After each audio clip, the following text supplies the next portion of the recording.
Hello, I am Captain, your DM, and I am here with these incredible players for a very intense session. I'm very excited. With that being said, like music going. Okay. Uh, Mic check. Can everyone understand me clearly? I hope. Yep. Awesome. We are going to do a mic check. There we go. So, Abigail, are you here? Yes, I am. Amazing. Hesty, are you here? Hell yeah.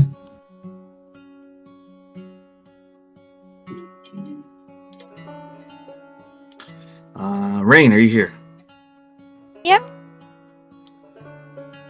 Rose, are you here? I'm here. Valerie, are you here? Yeah, let's go. All right, everybody. Let's officially begin Session 3 of the Chronicles of Dolores. Now, before we begin, I'm going to get a little bit of a recap of what happened in TextRP, as well as set the scene as to what's going on. It's going to be a very brief summary since there are recordings, but here's what happened in TextRP. Throughout TextRP, in the present, Rose took it upon herself at the request of Cleo to help an orphanage nearby within the Ronalia capital.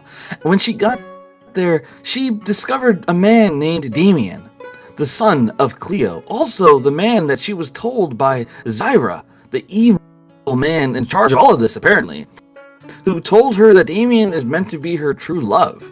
However, Damien certainly doesn't feel this way, as he sees her as nothing more than a nuisance, someone in the way. A holy knight among other holy knights who only care about themselves and the newest age of the world.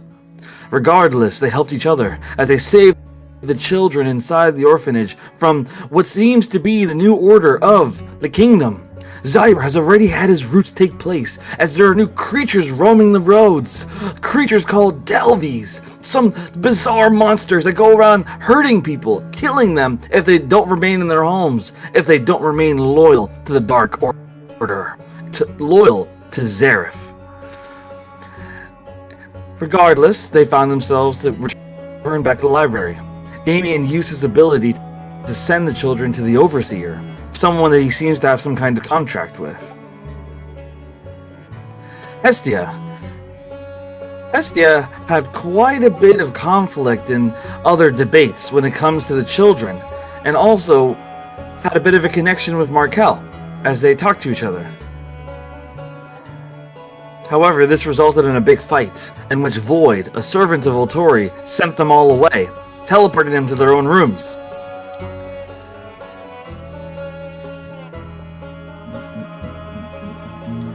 Abigail took it upon herself to speak with Radon, a prisoner now, who was captured by Volturi and his people. He was held in a cell, in which Abigail freed him from. The two of them shared a moment and kissed, and as they did, Radon revealed that he was no longer the same man, that he had the ambition of a dragon, that he wanted to take over the world.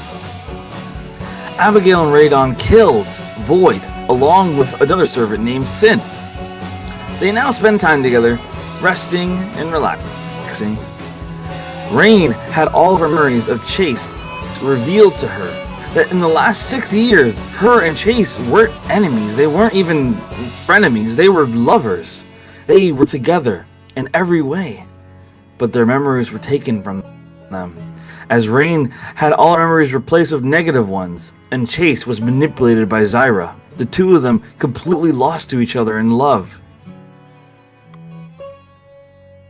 Rain, desperately wanting to see Chase again, allowed Void to teleport her into a cell of Chase. Rain was betrayed by Void as he abandoned her there because he was paid off by Zyra.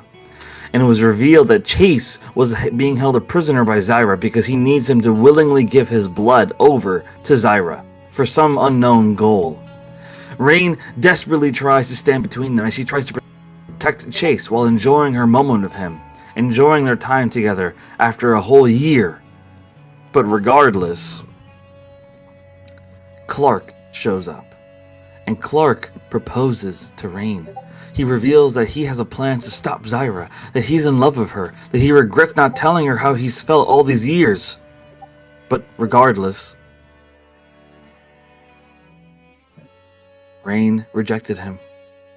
A decision she may regret or she may not regret. Regardless, Clark has turned evil, it seems, as he now turned his back on her and has sided with Zyra. And it's even more dangerous because he faked the deaths of the House of Trust. The members of the House of Trust are still alive, but only Clark knows where they are. And when it comes to Valerie, she's heartbroken at the fact that Volturi ignores her, but she bonds with Castor in the meantime. And that is the end of the recap at TexRP.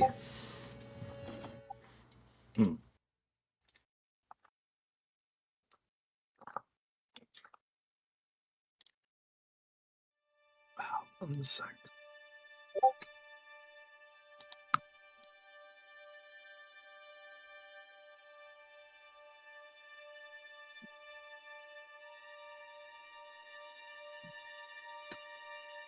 Okay. You guys can hear me? Yep. Awesome. All right. Okay. Let me get the right song going. So as always, we're going to begin a session with another vision of the past. A vision of the past of Dolores. I'm going to do one last mic check to make sure everyone's still here. I haven't lost anybody to sleep. Abigail, are you here? Yes, I am. Awesome. Hestia? Yes. Rain? Yep. Awesome. Rose? Here. Awesome. Valerie? I'm snoozing, bruh. No. We've lost her to sleep. I'm here, yeah. I'm here. Time of death. 128. All right, let's officially begin, shall we? The year is 32 of the world. Much has changed in the past 10 years. Vincent Daxam, a little man that was spiteful and faked his way into earning his own gang, managed to organize his gang into a growing army. Vincent used his resources and time to invent a resource that made him the strongest man in Havana. Vincent invented steel, forging, which led to swords and other weapons made of steel. Before, spears and arrows were the weapons of choice. But now, Vincent managed to conquer all of the land within Havana. The Daxam Empire was a simple concept back then. Obey the rules, and people will be safe. Vincent established 5 core rules of the Daxam Empire to live by within its land. Number 1, murder is not allowed. Number 2, Emperor Daxam is above all, and his firstborn son will be the heir. Number 3, all land is considered property of the Daxam Empire. Rule number 4, make money. And rule number 5, men are better than women. Vincent established his home in the very place that he had managed to convince the people that he could make people's heads explode, the same town that Dolores lived in. The sheriff, Frankfurt, was arrested by Vincent's people when he resisted Vincent making his town into his own. Frankfurt has been imprisoned inside the royal dungeon for 12 years now.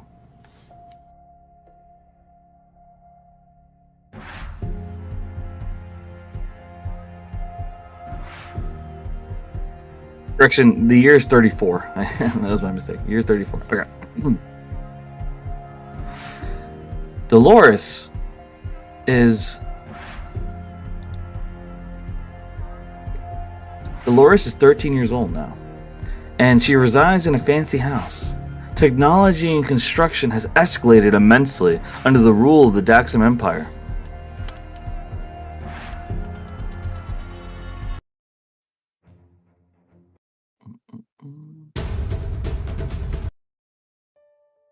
Okay, there we go. So, okay, here we go. Despite Vincent treating women as second-class citizens, the organization of the Empire allowed multiple races to thrive when they weren't being discriminated against anyway.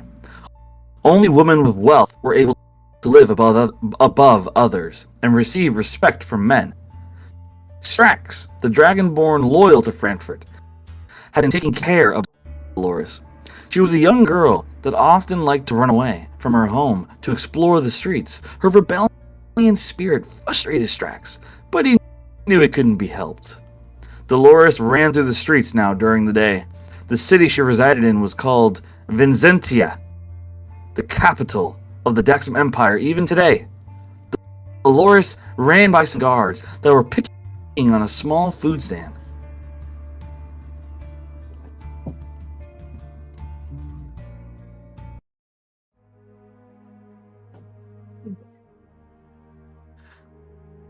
Hey, I ain't trying to cause any harm. I've just been trying to sell my cabbages, a young tiefling was saying to three of the guards. Do you have a license to sell on the street? The guard in the front says, while staring at the tiefling's tail. Well, no. My permit is still in the reviewing process. But I should get any day now, the tiefling says with fear as he watches the other two guards pull out their long swords. Then maybe you ought to pack up your shit and go, freak, the front guard says, staring down the tiefling.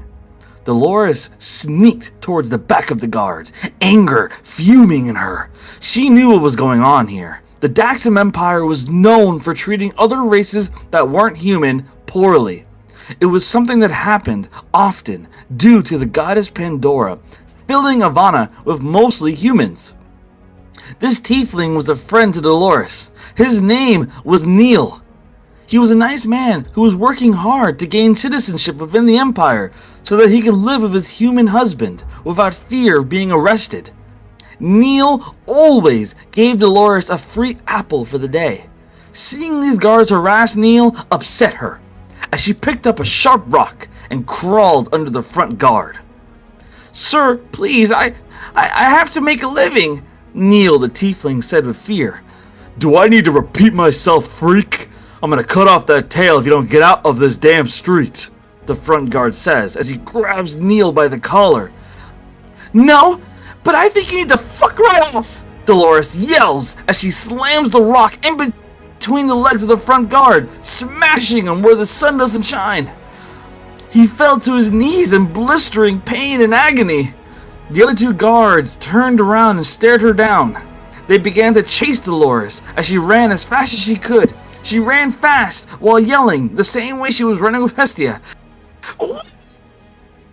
As she was running fast, the guards tried to keep up, but it was no good as they were running out of breath. Dolores was basically home free when she suddenly slipped over a massive chain on the floor. It got tangled around her ankle, and she tried to pull it to get it free. She unknowingly woke up a massive wolf that was hungry. It began to chase after her. She kept running, but got cornered into an alley. She pulled out a dagger, ready to fight if she had to. She had been teaching herself how to fight because of the promise she made long ago that she would break out her father from prison one day. The wolf stared her down in a somber silence before pouncing on her. Dolores jammed her dagger at the mouth of the wolf, but it was too fast as it slid its mouth onto her fingers and bit hard. Dolores stammered and fell back onto the ground. Her eyes suddenly began to shine as she stared down the wolf. Go away! Dolores' eyes glowed as the wolf suddenly just ran away. She breathed heavy with exhaustion. She had used magic before, but it had always exhausted her. That was the last of her strength.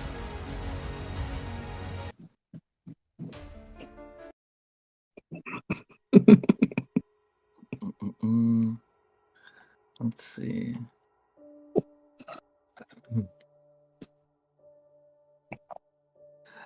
As she loses the last of her strength, she hears a new voice. Well, shit! I found her! Over here! I found her! The Daxam Empire guards found her in the alley, the two of them moving towards her with their swords out. Dolores began to shake with fear. She wouldn't beg for her life, but regardless, she was scared for her life.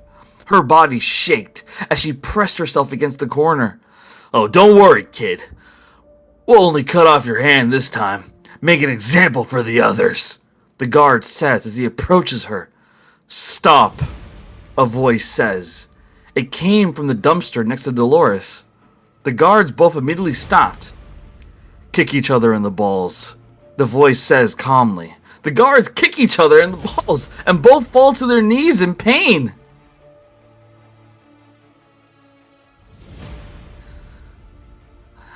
And the voice now says, now punch yourself with the same amount of force you were going to use on this innocent girl.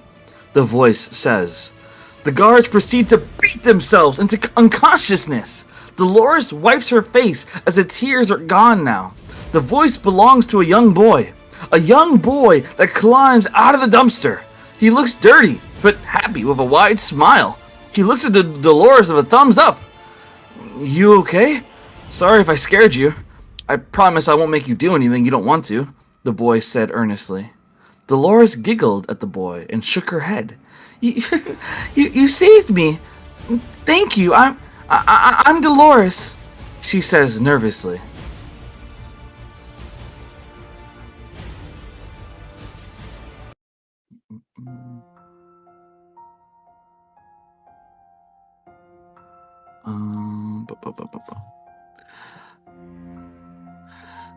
Okay, sorry about that. Okay.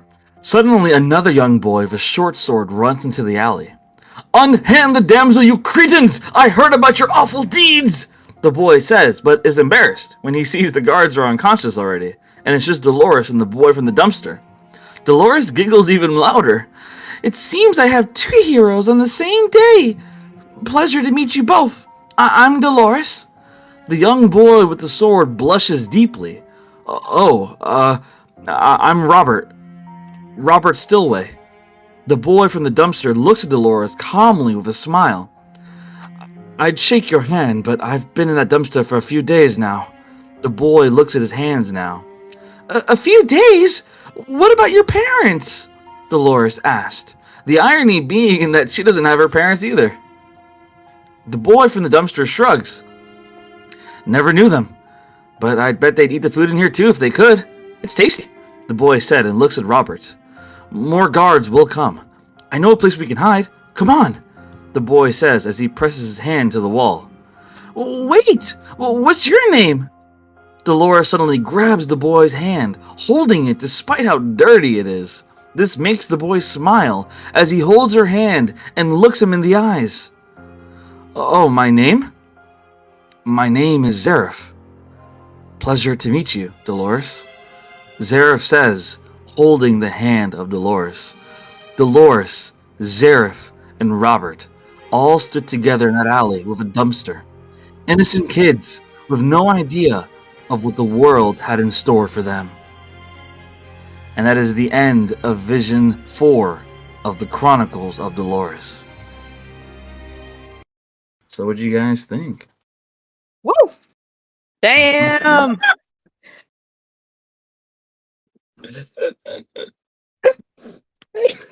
Bro just casually is eating trash.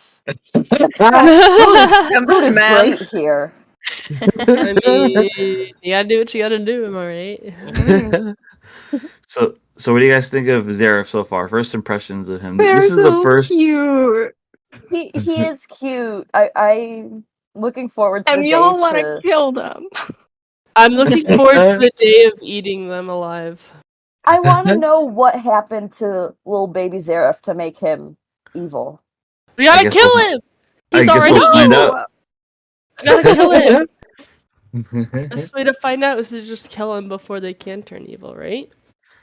Well, we don't have Zareth with us anymore, so we'd have to Yeah. get through. Yeah, 36 because guards. someone let him get away. Hey, Whoa, hang on hey, a minute. listen. Whoa. The rolls were bad that day, okay? I still... I Yeah, but tried. Valerie doesn't know anything about rolling. She just sees you let this kid get away. What do you What do you guys think of Hold on, Dolores? didn't he roll a nat 20? No. I What would you? see. What? He rolled a unnatural 20. But what you guys think of Dolores She's so so far? sweet. So princess material. We gotta kill her, bro. Oh, look. Valerie and I are gonna fight.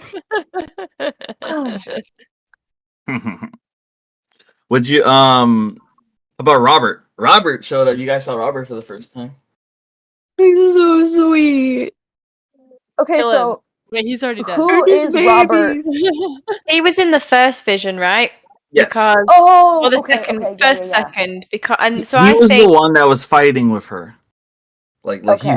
he was helping her against Zara. yeah. So I think there's something that happens because of this trio, right? She does say that she loved the wrong person, so it sounds like Yep. that could be a turning point Well, for maybe she picked Gareth. Robert instead of Seraph. Yep.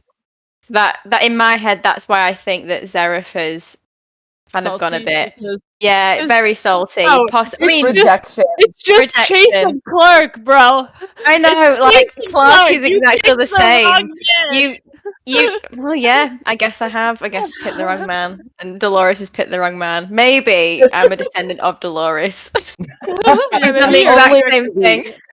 Maybe Wait, you are the so if I'm a reincarnation descendant of of Dolores. Zareth, You guys should get together. I'll plan the wedding. Wait, what? I'm on the wedding. I've got white dresses. Go! Give me we gotta Give me- figure give me- out the timeline priest. by putting you two together. Someone find a cleric. All right, guys. Give me 1 second, and then we're gonna officially begin session. I'll be right back. Give me literally 1 minute. I'll be right back. 1, Okay, quick. 2, Ryan, two, we gotta get married. Three, We gotta get married. We gotta save the world. 6. We have to save the world. No, you. Well, this is the thing, right? If Zyra has told you to marry this guy, is it a bad thing? Zyra and I gotta talk to him. I am so suspicious He right is now. fair. If you come and break me out of Are you gonna prison, pray then to him? Like, what do you mean? I think I have scary. words. You got words, Big words. big words, strong Big words, words. great axe words. SAT words. No, I really feel like he doesn't care for my happiness. Like I feel like he just wants something to happen between Gamey and I for like his cause. Yeah, Oh he's yeah, using you as a pawn. it's all a plot, definitely. Bro, he's actually just setting you up because he saw the future in which you two have kids and he wants your child. I want him to be a Ooh. good grandpa if I have children. No, He wants- sorry, no, he's gonna he die. He wants We're to killing use your grandpa. for you two to have a kid. So he Now can here's take control my of the kid. thought. So maybe the kid will Leo, be powerful. Cleo probably has some connection to Zyra because why wouldn't he have asked his mage knight? Why wouldn't he have gone and asked Abigail to go get Damien? Mm. True. That's Why what would I was he wondering when this call happened. me That's out? what I was wondering. That's interesting, actually. I did also just kind of leave him laying on the floor, so. I know you were like, sorry, Radon, need to prioritize that. See Yeah, ya. I need to prioritize my little murderer over helping people. Listen, Abigail is confused and she doesn't know what to but he do. knows Abigail. Confused. I think He doesn't she's know pretty Rose. head on murdering everybody with her love. No. Mhm. Only the people most that he knows deserve about- it. Rose is, from what I know, the most he knows about her is that she's a holy knight. That's not the dramatic music. Oh, That's All the right. cue. Oh. That's like when you're in the theater and the music starts playing and you have to. All right, everybody. Let's So- do this. I am ready. We're officially going to begin session. Everybody hop on roll 20. Let me tell you right here and now that you guys better be locked in because shit is going to get crazy. I am nervous. I'm not going to lie. Oh, I boy. am nervous. Man, oh man. I am nervous. Please, guys, please help me calm down. I am nervous, man. I Bruh. don't like this. This is. It was nice knowing you all. I I'm gonna really die hope the 3 dice times. gods are nice today. Mhm. Okay, so let's officially start this. So let's officially begin session 3. You all are inside the library, except for Rain, who's in a cell right now. But even Rain can see what's about to happen. As suddenly, a mirror appears on the wall in all of your rooms. Now, within Ronalia, the technology was developed in which you could make images appear through mirrors, magical mirrors, like a TV. And so you see a mirror appear in your room, and you see an image before your eyes that shakes you to your bones, makes you truly realize how dire the situation is. You see Zyra standing on a stage. You see him having his hand up with a massive cloak behind him covering some kind of weird figure, as it's a wide cloak. He smiles and he says, "Why, hello there. Today, I make an announcement to all those on our beloved continent that we call Ivana. I am Zyra. Some of you may know me, and many others may not. Regardless, I am the face you'll see before your entire world changes." Zyra says this, and he suddenly turns around, and he removes the cloak.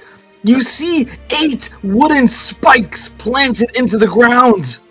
8 spikes with heads on top of them. You see the head of King Roit. You see the heads of multiple leaders of the noble families. I'll post in keynotes of how they look.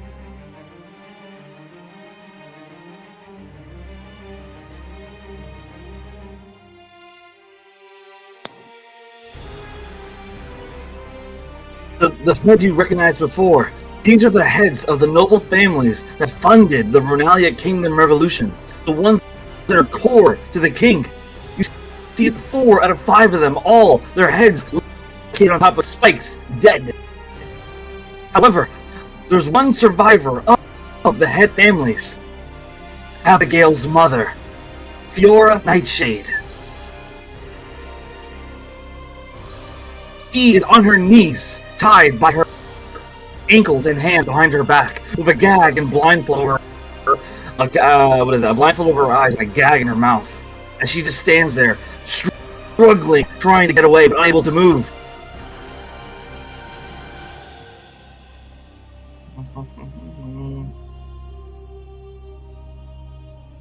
Okay, there we go. Sorry for the wait. You also see the head of the High Priest, Fitzgerald, of the House of Trust. His head located on a spike as well, dead. Abigail's mother is trying to plead through her gag, but unable to speak. Zyra smirks and looks back at all of you through the mirror. Let me change the song real quick. Okay, perfect. As you can see, King Roit and anyone else that mattered in the Ronalia Kingdom is dead. And when I say dead, they were murdered by me. And who am I, you may ask? I am the harbinger of death. I am the seed of regret and doubt. I am the son of the immortal Emperor Zareth. An emperor who has returned to reclaim his rightful throne of all you mongrels. Zyra yells and brings young Zareth onto the stage. You all see him now, the same boy you met in Gunther Town. He looks terrified. The Ronalia Kingdom is no longer a kingdom. It now belongs to the immortal emperor who ruled the Daxam Empire long ago. I declare this realm as the Republic of Zareth. We close our borders now to cleanse any who would defy the newfound status of Zareth as their ruler. But once our borders are opened again, we will be coming for every piece of land within Havana. We will make this world into our image, and you will thank us for it when it's done. Your only hope is absolute surrender. Zyra hands a dagger to Zareth. Kill her, father, Zyra says to Zareth as he smirks and points at Abigail's mother. Zareth walks up to Abigail's mother with a dagger in his hand. He's shaking. He looks down at her with a dagger. Do it, father! Do it and reclaim your power! Zareth looks down at the woman. He shakes as he suddenly drops the dagger onto the floor. I can't do it. I'm not a murderer. As Zareth falls to his knees. Zyra is angered by this as he walks over to Abigail's mother and slaps her across the face, knocking her gag off her mouth. As she does this, suddenly Abigail's mother screams, "For any who can hear me, for any who understands, you must protect those of the Overseer. You must protect those with the blood of the Overseer.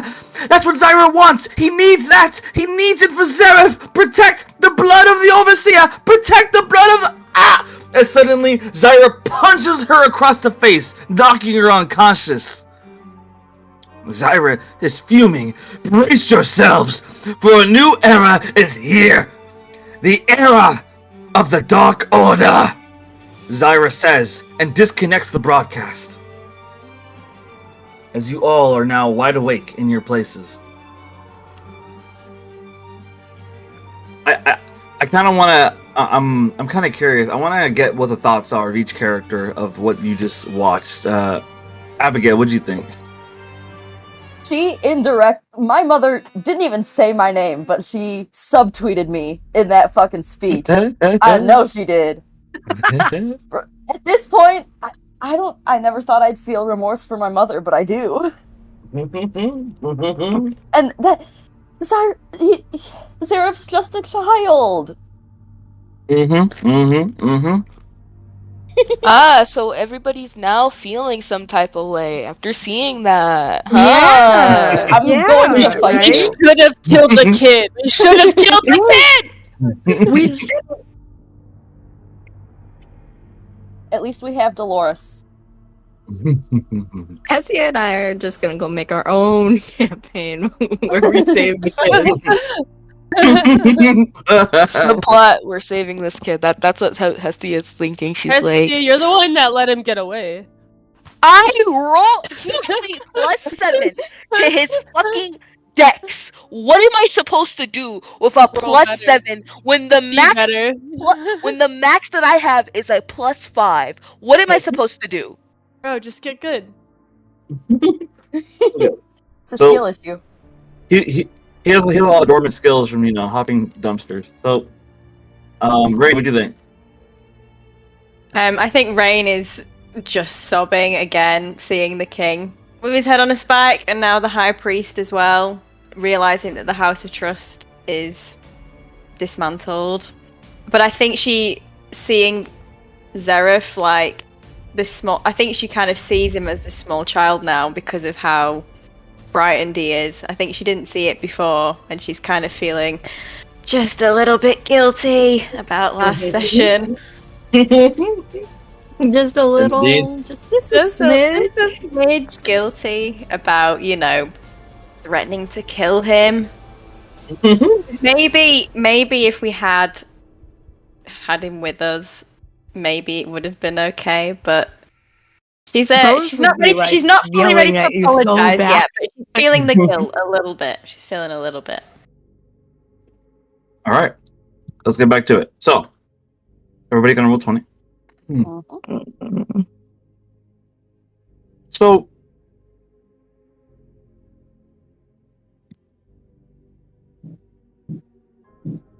you all are inside different rooms, inside the library. You're being held there by Volturi, who claims to be the Duke of Ronalia, the man who does the dirty jobs, the one who does the secret jobs for the king. Now, we'll start with Abigail first. I'm going to say it's morning time now. Well, actually, that's a lie. I'm going to say it's about 2, 3 in the morning. You're all awake from the announcement that was just broadcasted. And, yes, go ahead. No, you can go ahead. And so you hear a knock at your door, Abigail. Please allow us inside, ma'am. Abigail just like kind of jolts awake, still extremely groggy after going to bed at 1 a.m. The moment that you do, by the way, everyone got a long rest because you guys got level up. The moment that you wake up, you see that Radon's laying next to you in bed, but he has his helmet on.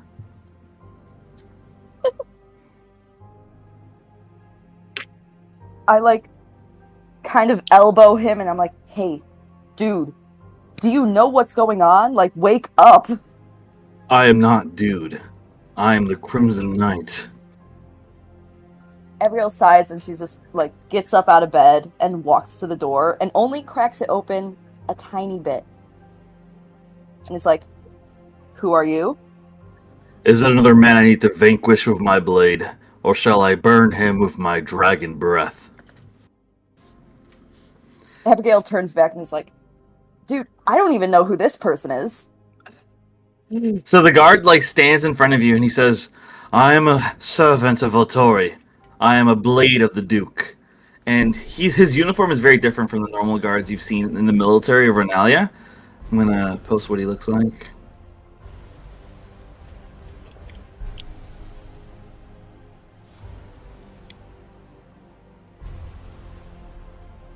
There he is. So this is what he looks like.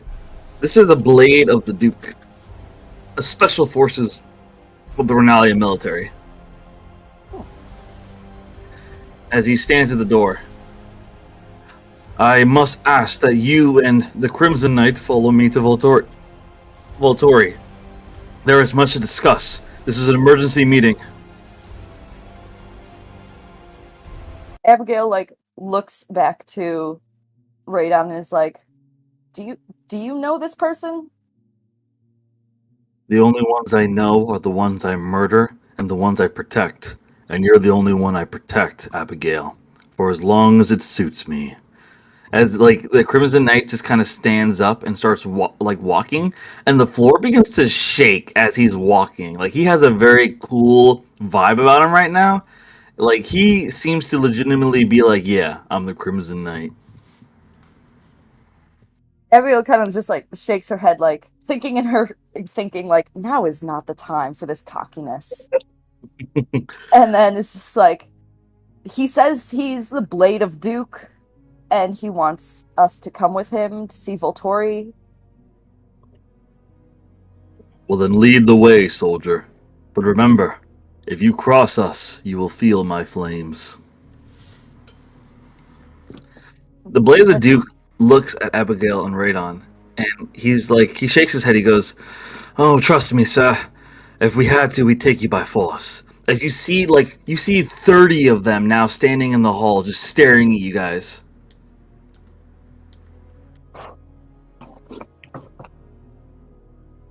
Abigail kind of just shakes her head and she's like, I really don't have a good feeling about this, but we should just do what they say and see what happens.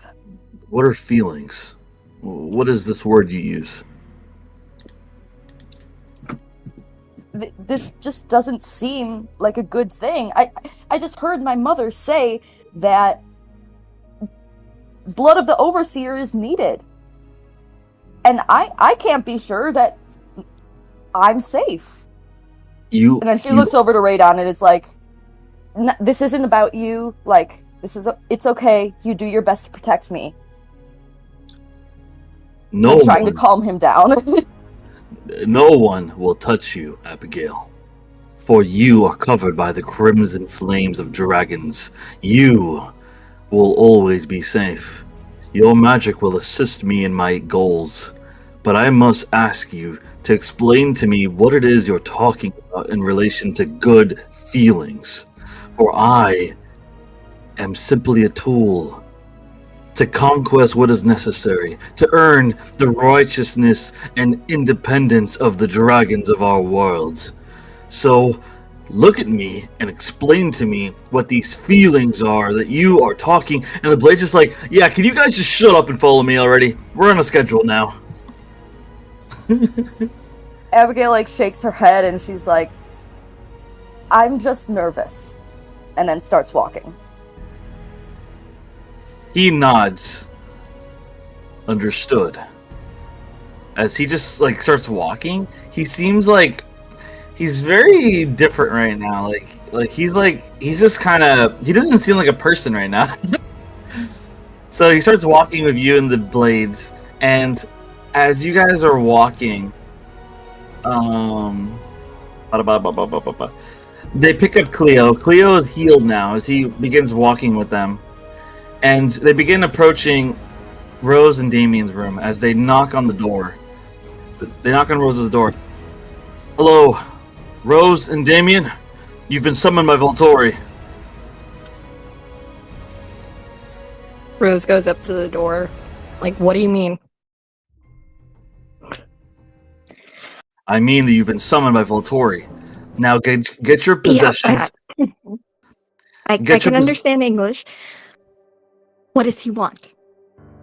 He wants your presence. Pack your things and hurry up before we detain you and bring you there by force. She looks at Damien and... Damien like, smirks. what do you think? Damien smirks and calls out, I dare you to try. She shakes her head and just kind of opens her like, I know, let's just go. Damien shakes his head.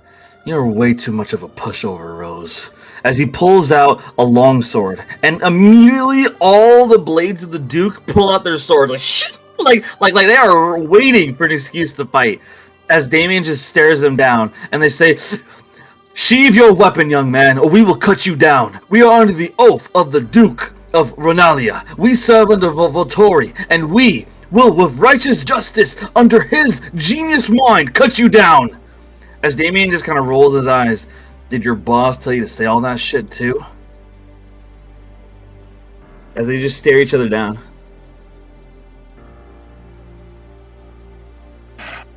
Rose just sighs and kind of goes up to him and just grabs his hand and just pulls him along. The moment you pull his hand, time for this. The moment you pull his hand, it kind of throws him off. He's like, "What are you doing, Rose?" As he like kind of sheaves his sword to not hurt you by accident, but he's like kind of frustrated.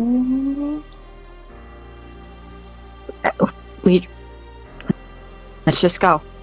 Right? We don't have time for this. The Blades keep moving through the halls as Rose walks with Damien and Radon. I'm saying, and Abigail. As they continue walking down the hall, the Blade knocks on Valerie's room. Caster, Valerie, we want you out of the room. Follow us. Valerie's gonna glance over at Caster and be like, should we trust this? Caster looks down and has kind of a look on his face.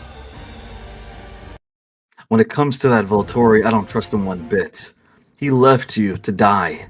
I read the history books. I was able to gather what was real and what wasn't. And I know that when it comes down to it, the only person that matters to Volturi is Volturi.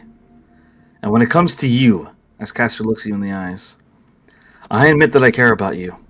I admit that I will help you. But if it comes down between my life and yours, you should know that I will pick my own.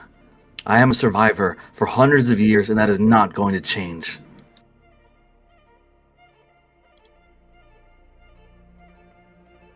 She's just gonna like roll her eyes and be like, did I ask?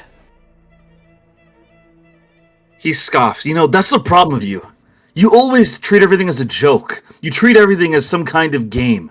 And at first I liked it. I liked your charm. I liked the way you made me feel. But anytime things get serious, you just see it as a joke or some in or out. But you know, maybe I want more than that. Maybe after getting kidnapped and dragged into some damn cave, watching a clone of myself, and then on top of all of that, watching a fake me work for a goddamn evil man like Zyra, maybe I want Sirius. Maybe I want you to be serious. And if you can't do that, then maybe we're wasting our time. As Castor kind of puts his coat on and turns his back to you. And the blades open the door. Yeah, we don't have time for the soap opera. Come on, follow us. Let's go.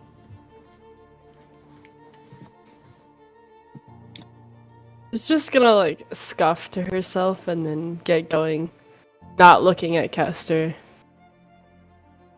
So they walk out of the room. As Castor follows reluctantly. And you guys keep walking down the hall.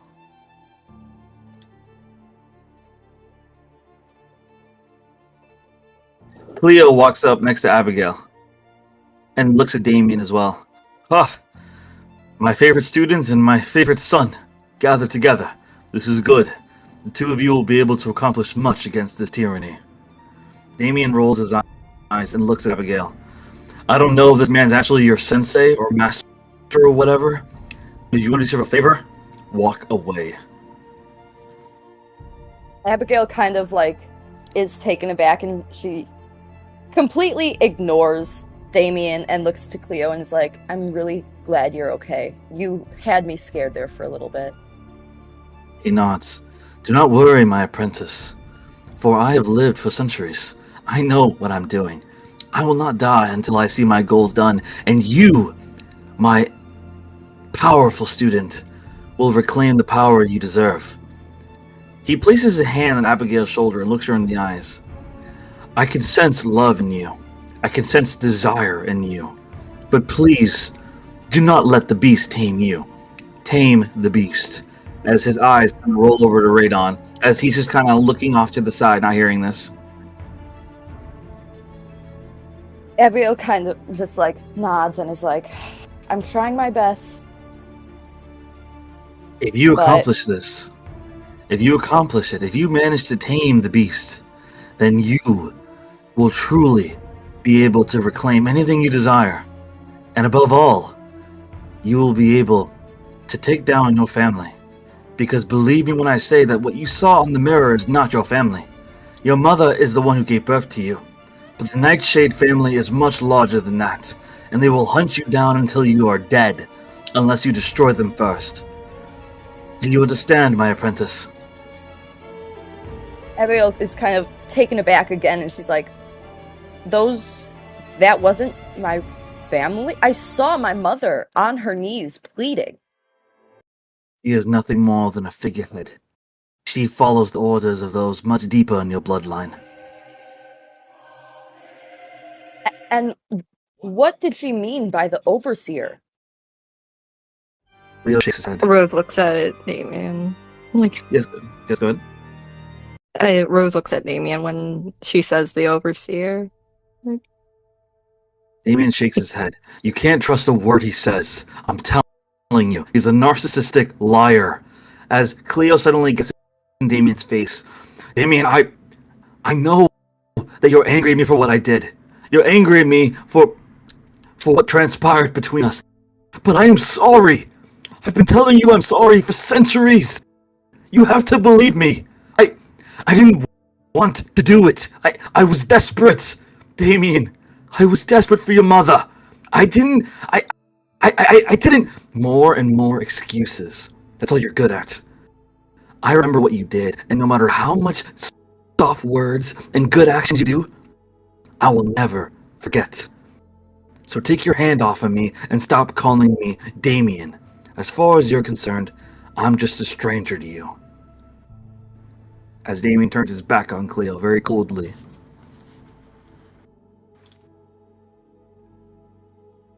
Can Rose Abigail. go? No, go ahead. I was just gonna say, can Rose go up to Cleo and just kind of ask him, why did you tell me to go get Damien? Because he's important. And because I Yes. love him. But why me? Why not Abigail? Because he looks down. You'll embarrass me. if you make me tell you, but I suppose you deserve an answer. I sent you because Abigail is strong, but her heart already has a desire for another. You, however, have a broken heart, and so does my son, Damien. Both your hearts are broken, and I hope that maybe you could help him remember what love is again, or at least what happiness is again.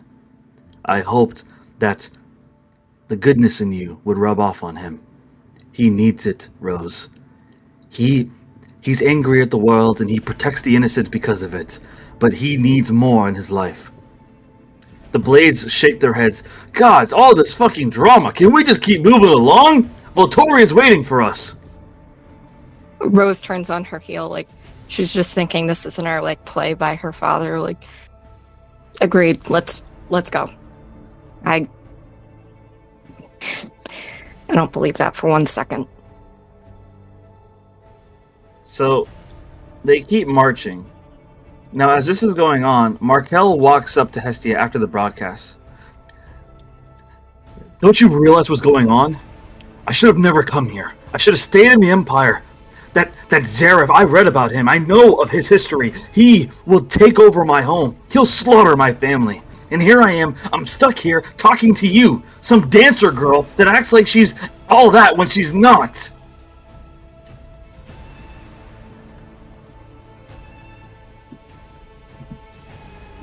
He's talking to you, Hestia.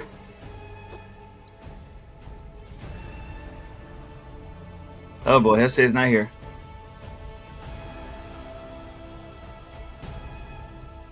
So sorry. When I was trying to unmute, my Discord froze and I couldn't do anything.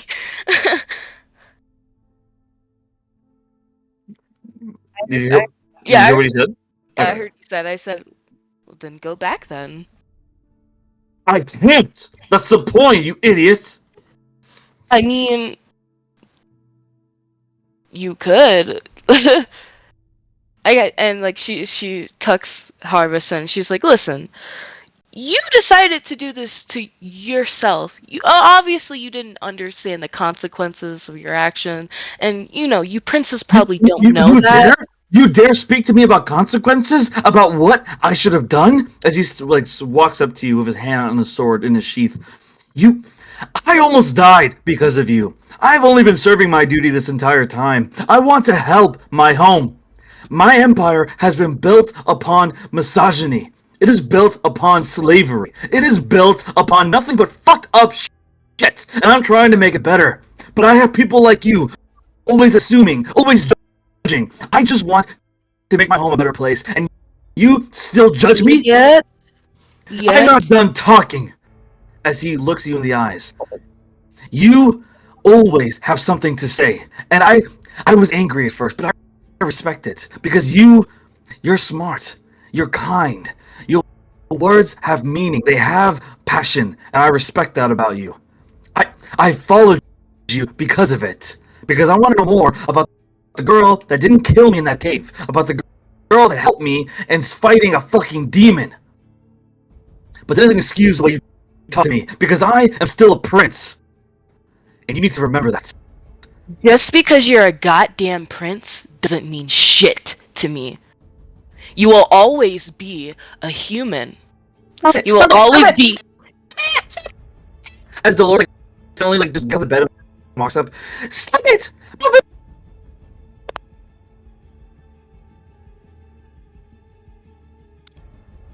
I was going to finish, but didn't give me. Oh.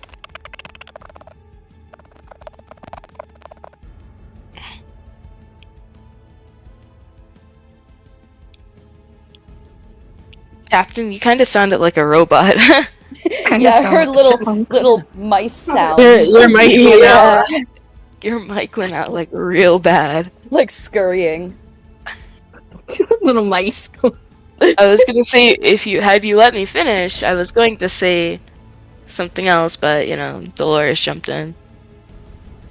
I imagine Dolores still has the cape that Rose put around her.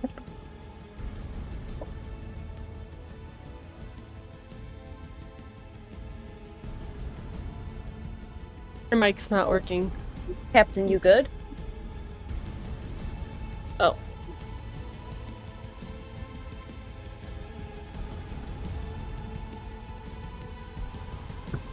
Uh-oh. Uh-oh. And we'll be right back after these messages.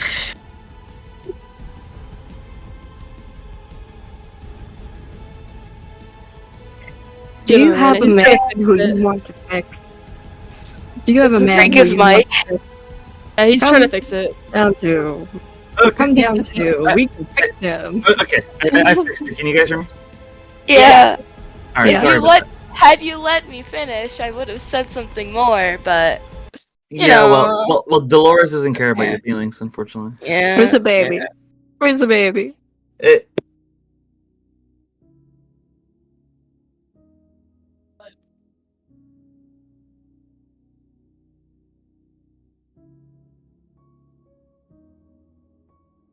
Thank you so Anyone much. have escalator music?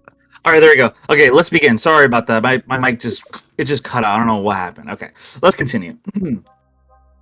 so yeah, no. I mean, Hestia, when it comes to, sorry to ruin what you were going to say to Markel, but Dolores genuinely wouldn't care, as she's like just mad, as she suddenly like says, "Stop it! Stop it! Look at you two. She's pretty and you're pretty. Both of you seem to care about each other. I can see it in both of you. I want you two to hug right now. Hug." Markel like looks at her like, "What?" "I said hug. If you don't hug, I'm gonna start crying. Hug." Yeah, I'm not hugging him, sweetheart. You might want to start those waterworks. She looks at you. You don't get it. Hestia, you saved me. You and your friends, you saved me. You reminded me that I don't have to be scared. I woke up in that cave and I didn't know who I was. I still don't know who I am. But I still know what it looks like when people care about each other. I don't know why I know that, but I do. And I know that you two seem to have differences, but that doesn't mean you can't care about each other. Will you hug each other if I hug too? Please? Pretty please? Markel looks down. I'm sorry, Hestia. I may have been a bit of a dick. You think? I don't wish to see a child cry. If you're willing to do a group hug. As he looks you in the eyes, I may have went a bit overboard in what I said.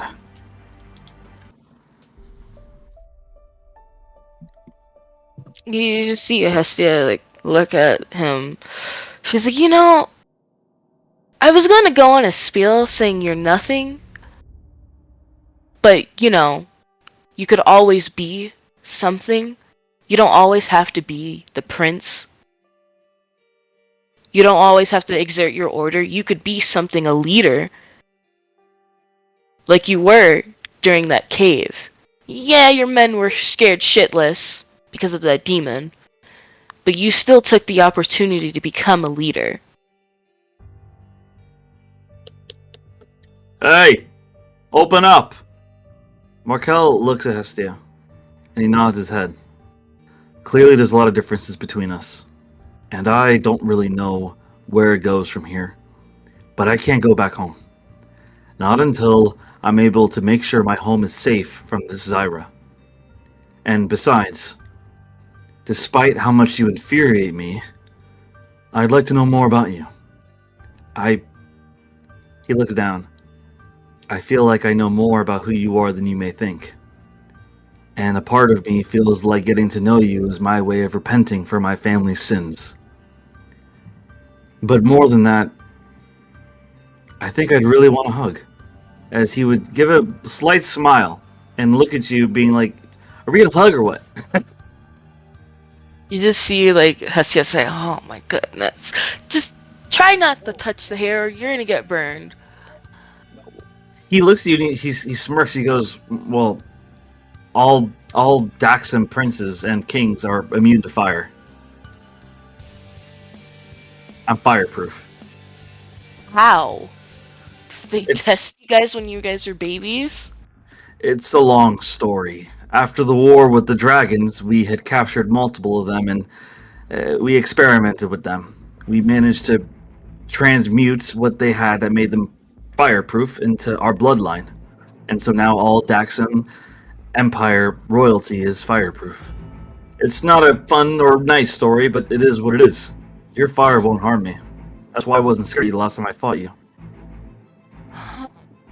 Like she thinks more about it because now that she knows experiments. When did when did the experiments start up again? If I may ask. That's something that we can talk about later. As he looks you in the eyes and nods. Let's start over since we have guards banging on our door. My name is Markel.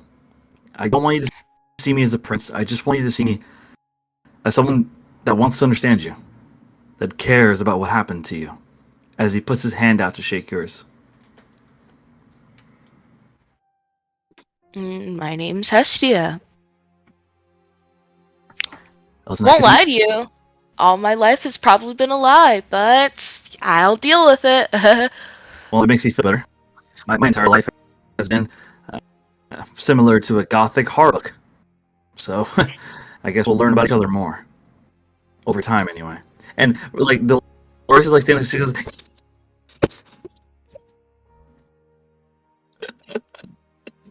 I cut out. Now kiss! Yes! Yeah, and you just see Hestia sleep. Now kiss! Yeah, no, sweetheart. How about you go to sleep, okay? You need it. The guards open the door and are like, let's go! Leave the kid here. Rose kind of looks towards Hestia, just like, are we really leaving the child? Like, she's got such worry in her eyes. Well, Tori doesn't want her in there. Shh. And I give her a reassuring, she'll be fine. She's so worried. As they're passing the door, she just peeks in at the kid, just really worried, just wanting to make sure she's okay.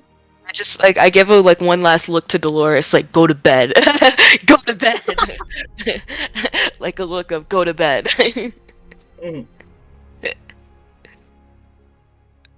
That's fine.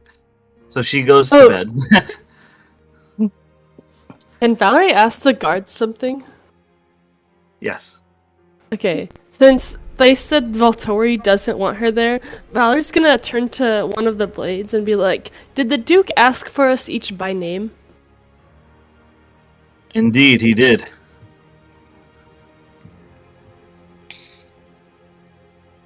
All of us?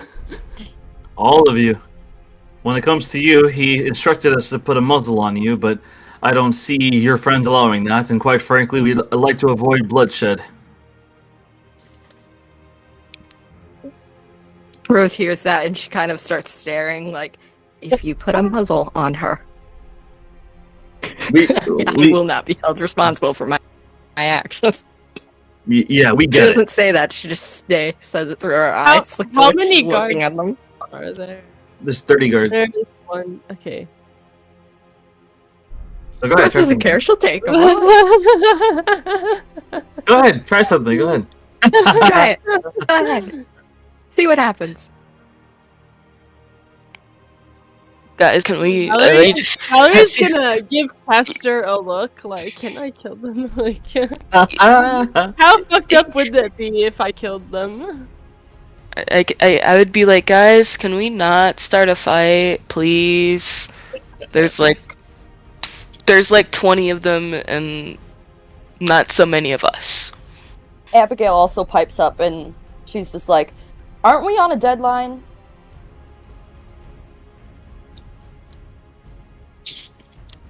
Rose isn't gonna say anything, but Rose isn't gonna say anything. She's taking a deep breath, calming down, but in her mind she's just thinking they started it.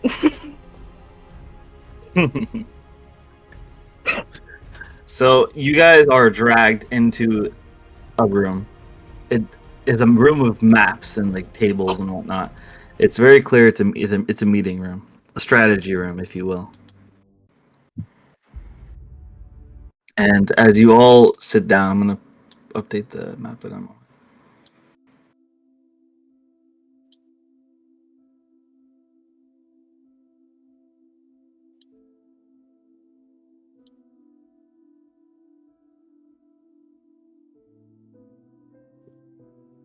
Cleo's in there as well. So everyone in the room, it's Rose, Cleo, the Crimson Knight, Damien, Castor, Estia, Valerie, Markel, Abigail, Azaria, and Volturi, all in the same room now.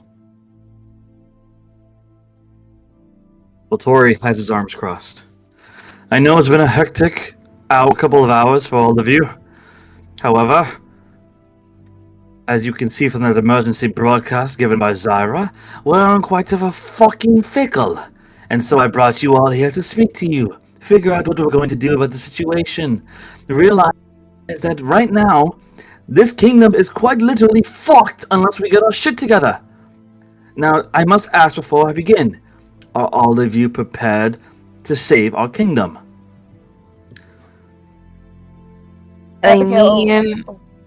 Oops, sorry.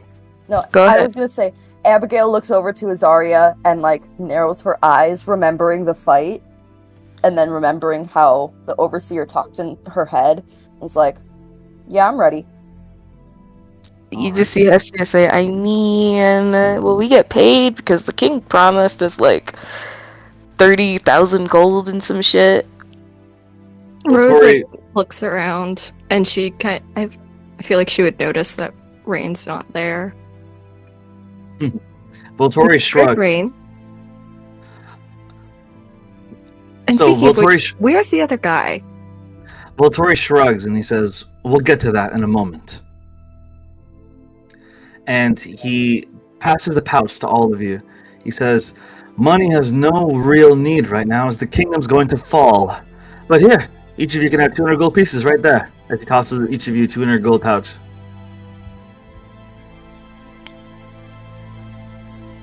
Valerie's just gonna be glaring daggers at him. Now, in terms of Rain, she was taken. Despite what Abigail and her boyfriend Radon did, and Radon looks up and goes, "With all due respect, you need to call me the Crimson Knight. Radon is only for those that I care for." Abigail shoots a death glare at Radon, saying, "Now is not the time." He nods and says, "Very well. The lady has spoken for now. But if you speak ill will of me, I will smash your head like a tomato." As he stares down Volturi. Volturi shakes his head. You know, I'm glad that he is loyal to you because that guy is scary. As he stares down Radon and looks at the rest of you. So anyway, Abigail and Radon killed Void, my servant. They killed him when he was the only one that could teleport people, by the way. Thank you for that. Anyway, I found a note in his room after I investigated, and in his room there was a note written by Zyra. He had a mission to take Rain to Zyra. So my assumption is that Rain is where we're going to be going anyway. Rain's been taken to the dungeon of the royal capital. She's being held prisoner by Zyra. It's a forced chase to give his blood over.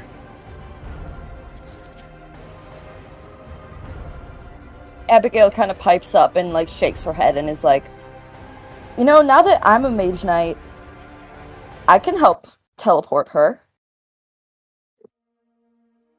I mean, this is my doing after all." He shakes his head. You don't understand. That entire room is filled with anti-magic nullifiers now. No one will be able to teleport in there. We will have to get in there the old-fashioned way. She just nods and is like, "Okay." But since you are a mage knight, we can use this to our advantage. From what I've heard, Zyra has not arrested the House of Wizardry yet. I don't know if it's because they were smart and swore loyalty to him, or whether he hasn't had the time, but regardless, he has not been able to do it. Which means that your Wonder card, which is now upgraded to status because of Mage Knight, you may be able to get us past the barrier. You may be able to get us inside the dungeon. If you're willing to aid us in this endeavor, as we need Chase. We need him because of his blood. Abigail just like looks around and she's like throws her hands up like, what choice do I have? Obviously I'm gonna help you guys. Leo steps in. With all due respect, Voltori, you should show more respect towards us since we're the ones who need to actually do anything. What is it that you are here for? I've never heard of this Duke before. What exactly are you to the king? Voltori stares you all down. I am Voltori. I am the Duke of Vernalia. I am the Shadow King. I am the one who does all the deeds the king himself doesn't want to do. He heeds my counsel even more than yours, Cleo. I know every little nook and cranny in this place. I even know about your little prison of sisters. Those that are related to Abigail. Oh, I know all of it. I know all of the secrets. I know of what your blood has in you, Abigail. I know of what blood Chase has. It seems that you and Chase share the same father, Abigail. Abigail kind of stands up and is just like, excuse me?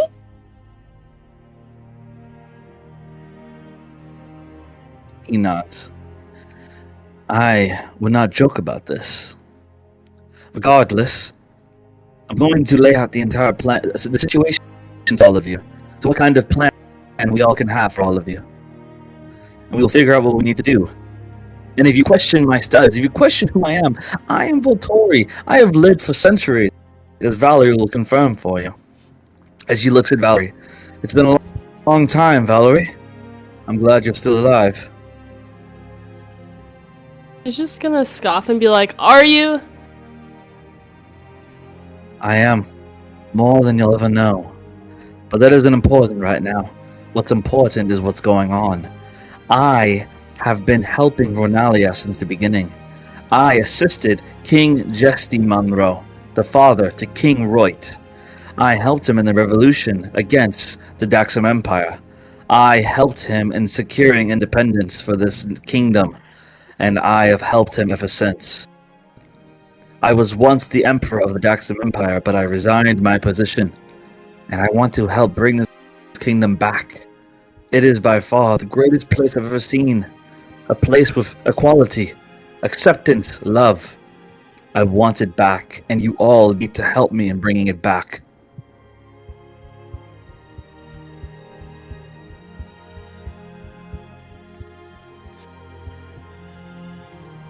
Does anyone say anything to this? Valor's is, like, still gonna be like, Lost. oh, sorry. No, it's okay. Rose is just kind of like lost in thought, like running through all the information that she's thinking about right now. She's just silent. Okay. So, Voltori looks over all of you, and he says, so here's the situation. I'm going to lay out the plans that we can do, and we are going to agree as a team what we're going to do. Here's the plan as I see it. We need to sneak inside the capital dungeon and break Chase out along with Rain. A benefit to this plan is that we stop Zyra from getting the blood he needs. We're not 100% sure, but my suspicion is that the blood of an overseer will be able to amplify the aging of Zareth. It will turn the child into a man, and probably bring his memories back as well. The real Zareth will return, if we do not stop the blood from being given to Zyra.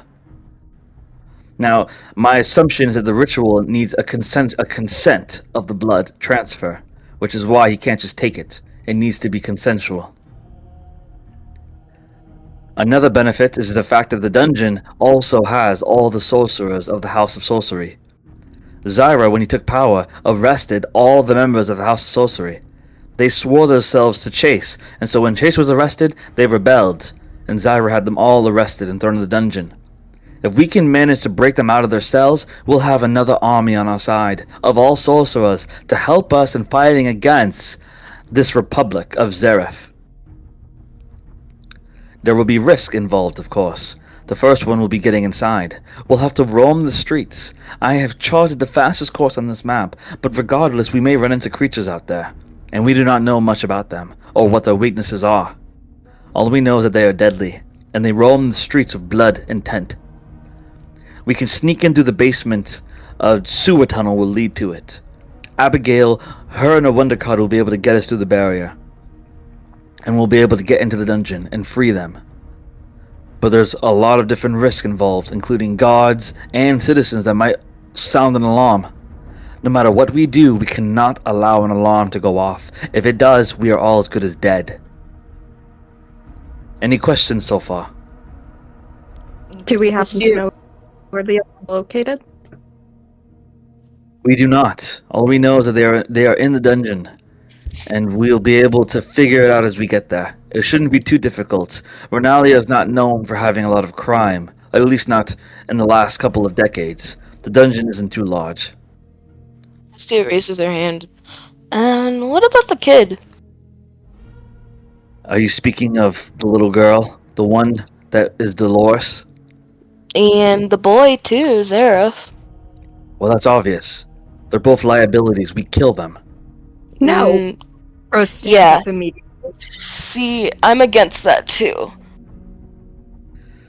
We're not killing kids. Kids.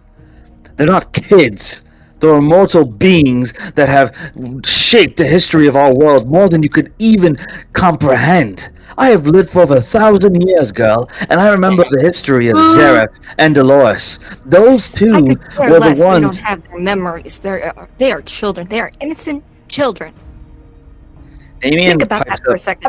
Abigail pipes up and is like, well, if they don't have their memories and they don't know how to use their powers, they're just going to be holding us back.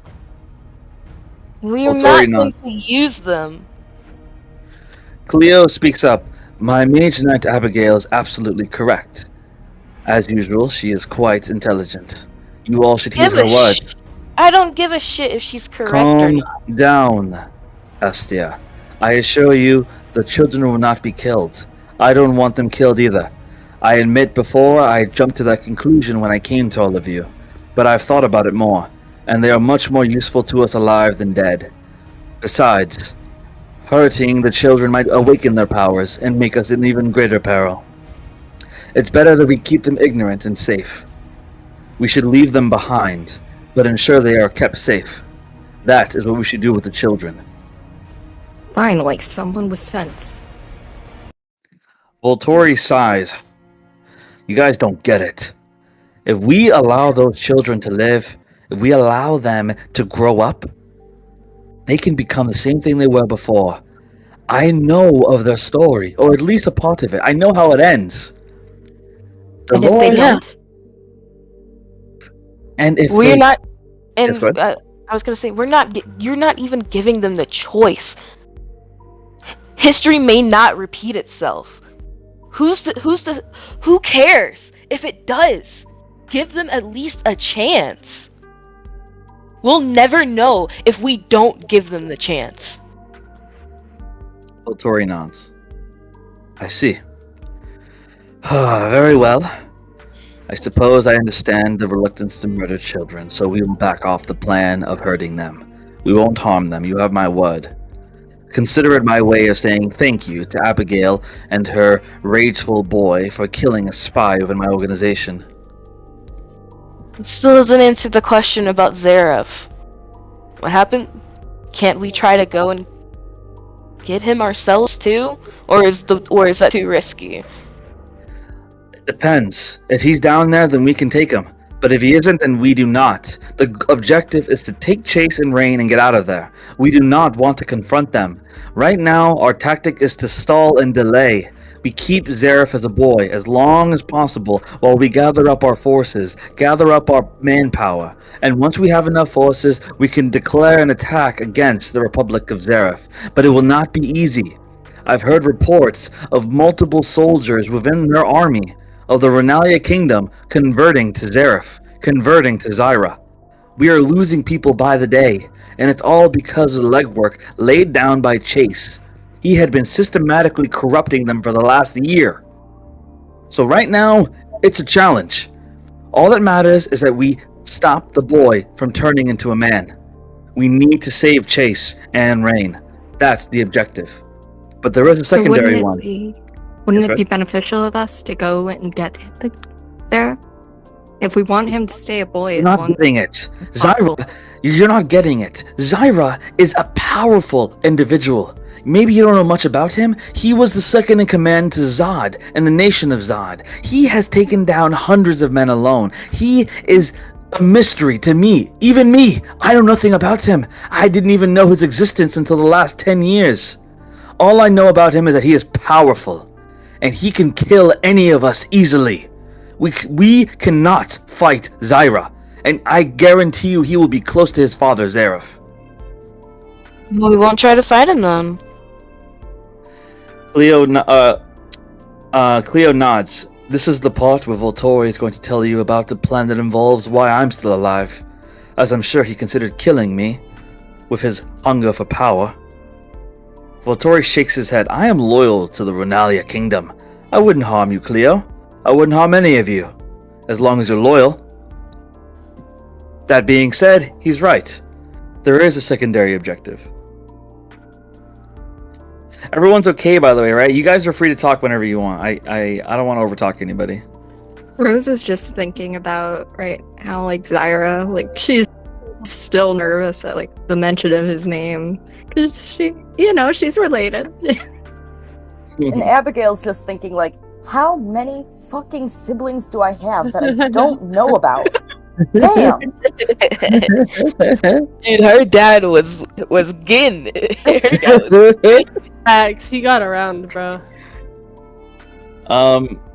Valerie, you're okay? Yeah. Cool. Rain, you okay? Just enjoying the show. Awesome, just making sure. Alright, guys. So, let's continue.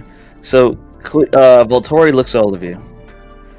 The secondary objective is how we figure out a way to kill Zareth and Zyra. They both are the same. From what I've seen before, both of them are able to remain their immortality. They cannot be killed, either one of them.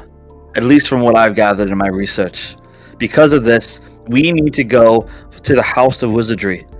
Your friend Cleo here, the Master of Wizards, has kept a secret from everyone else except for himself.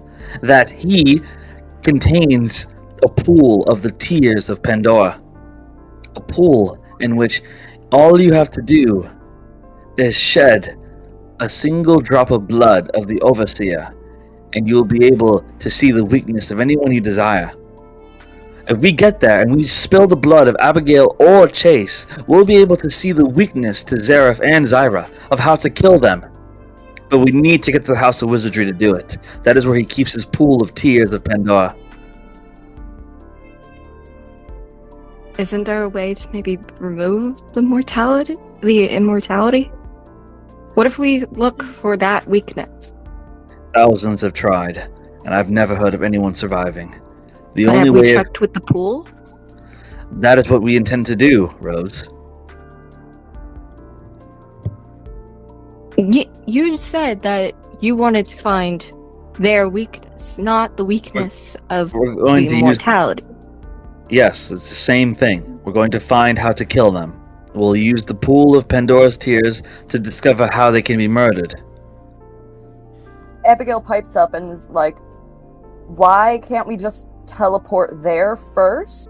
Well, because we're not teleporting. We're traveling through the basement, which is the weakest entry point and the only one to get there. And we could try breaking into the House of Wizardry first, but it would be difficult. We'd have to bust through multiple entrances. The easiest place to get to, ironically, is a dungeon. After the dungeon, we could push towards the House of Wizardry. We could try the other way around if you like, but it's more risky.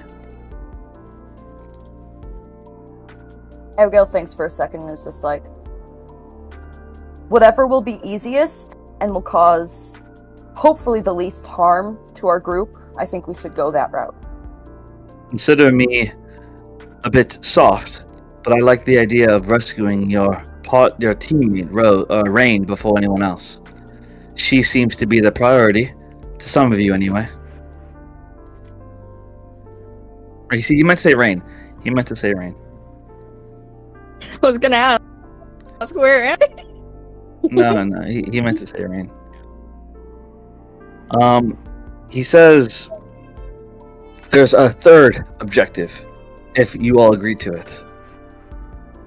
The third objective is that after we get to the House of Wizardry, we could also try to make a run for the House of Love. The House of Love has something that is quite well hidden, but I don't doubt Zyra will be able to find it. The House of Love has an underground breeding lab, somewhere that they've been developing ultimate warriors. They've been crossbreeding multiple... Oh. Oh no.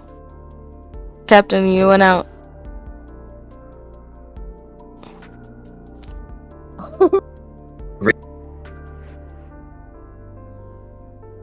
Your mic is crackling. Yeah, your mic's not working again. Okay, there we go. I fixed it. So he says they've been crossbreeding multiple races, looking for specific traits, developing warriors, leaders, all kinds of different specimens for whatever they have planned. They've been doing this for the last decade or so.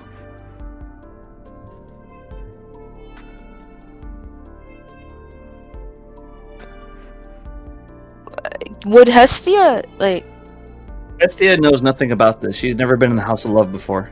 Like, true, not true. deep inside, anyway. Yeah, not deep inside, but, like, would it relate to the experiment, so... Possibly. I mean, it definitely sounds similar. I mean, you were an experiment created to be a weapon, so yeah, absolutely. So, why are we going down there again? Because we want to destroy it. We want to make sure Zyra doesn't get his army of super soldiers. Okay. Yeah, I could do that. Like I said, that's a third objective. This is assuming that we aren't outed by the guards and have to run for our lives. The main objective is to save Rain and Chase. If anyone has an issue with this plan, they can speak their minds and we can figure out another plan. Because like I said, we have options. It's just a matter of what we feel is the priority. And we are running out of time by the minute. Even now, Chase could be giving his blood over to Zyra. And if Zareth develops into who he was, this entire city will be leveled. I'm good with the plan.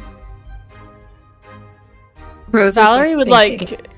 grit her teeth and Sorry. be like, "Do you plan on coming with us?" Absolutely. This plan, if it doesn't work, we all are going to die.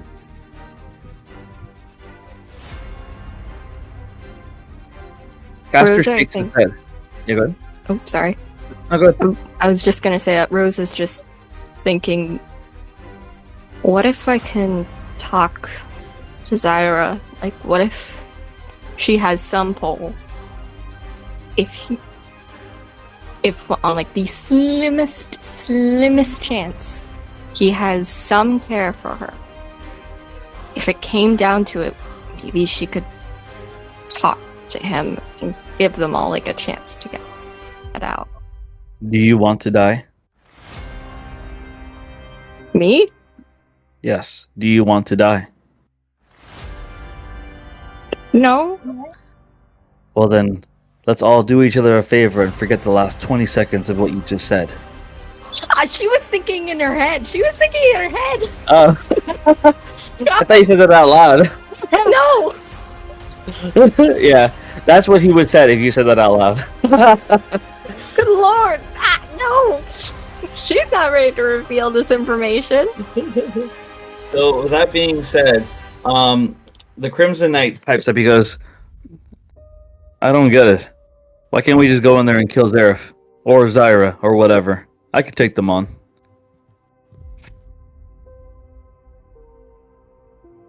Can you not think before you act? Markel shakes his head. As far as I'm concerned, what's important is making sure the Daxam Empire is safe by this tyrant, Zyra. If I can, I will help all of you in taking him down. However, I want your word that whoever takes charge of this kingdom after this mess is over will maintain the peace with my empire. I do not want war. I want peace. Abigail nods and is like, if we get out of this alive, none of this should ever happen again. All right. Everyone cool with the plan? Yeah. Hell yeah. Okay, Yep. Cool. Rose is just keeping her lineage to herself for as long as she can. Valerie wants to muzzle.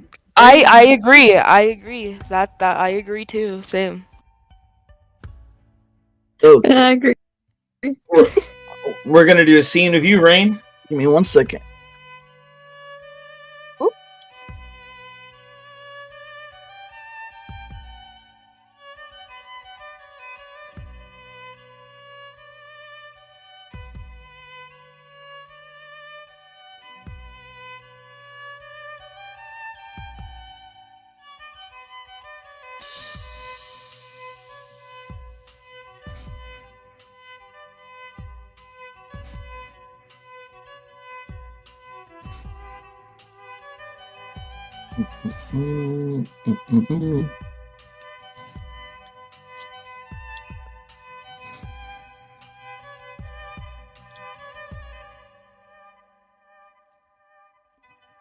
There we go. Oh my goodness, I can't believe it. I never made a token for Chase. Goodness. Totally forgot of that. 1 sec.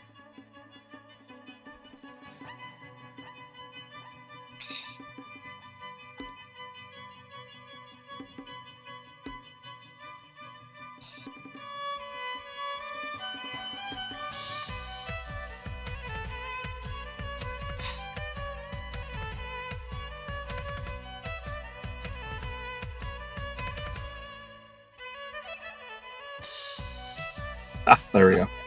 Found art of him. Well, I forgot to make a token to Chase. It's crazy.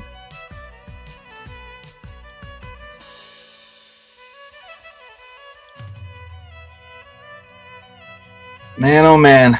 I hope you guys brought tissues for what's about to happen. I'm just joking.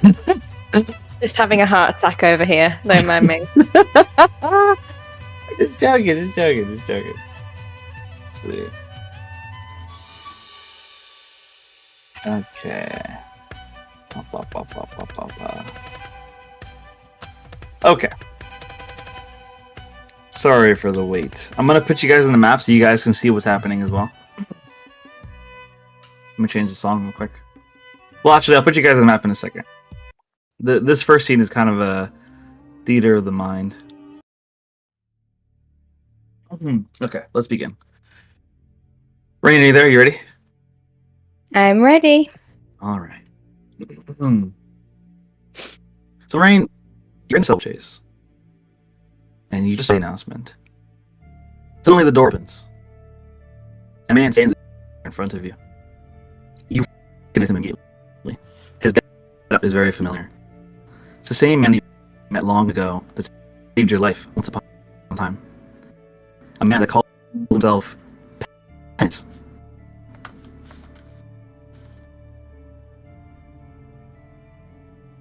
He stands there and looks at you and Chase. You both need to follow me now. Chase kind of looks kind of rebellious as he stares him down. You can take me, but leave her here. Do not harm her. I wasn't asking Both of you follow me now, or I break his fingers. As he looks at Chase. Rain just kind of like puts her hand into Chase's and just says, "It's okay. We'll go together." And she kind of pulls him a little bit towards the door. As you do, you are pulled to the door. He walks with you, very protective of you. But the moment you get to the door, both of you are hit on the back of the head, making you see stars. As you suddenly feel shackles wrapped around your hands to put behind your back, along with shackles between your feet to limit you from running. As you suddenly see soldiers next to you, but they're different compared to before. You can tell they're guards of the Renalia Kingdom, but they're different now. They are now soldiers of the Republic of Zareth. I'm going to post what they look like now. Very different.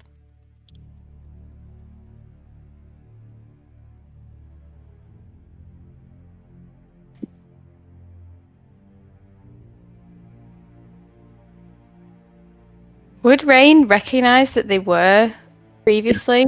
Yeah. Okay. Am I still conscious, or have I been knocked out? You're still conscious.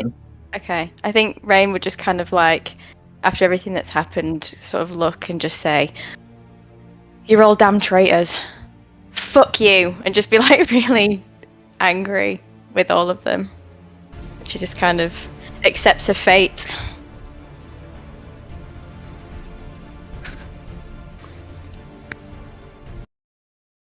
You both are dragged off as Chase keeps screaming, "Just let her go!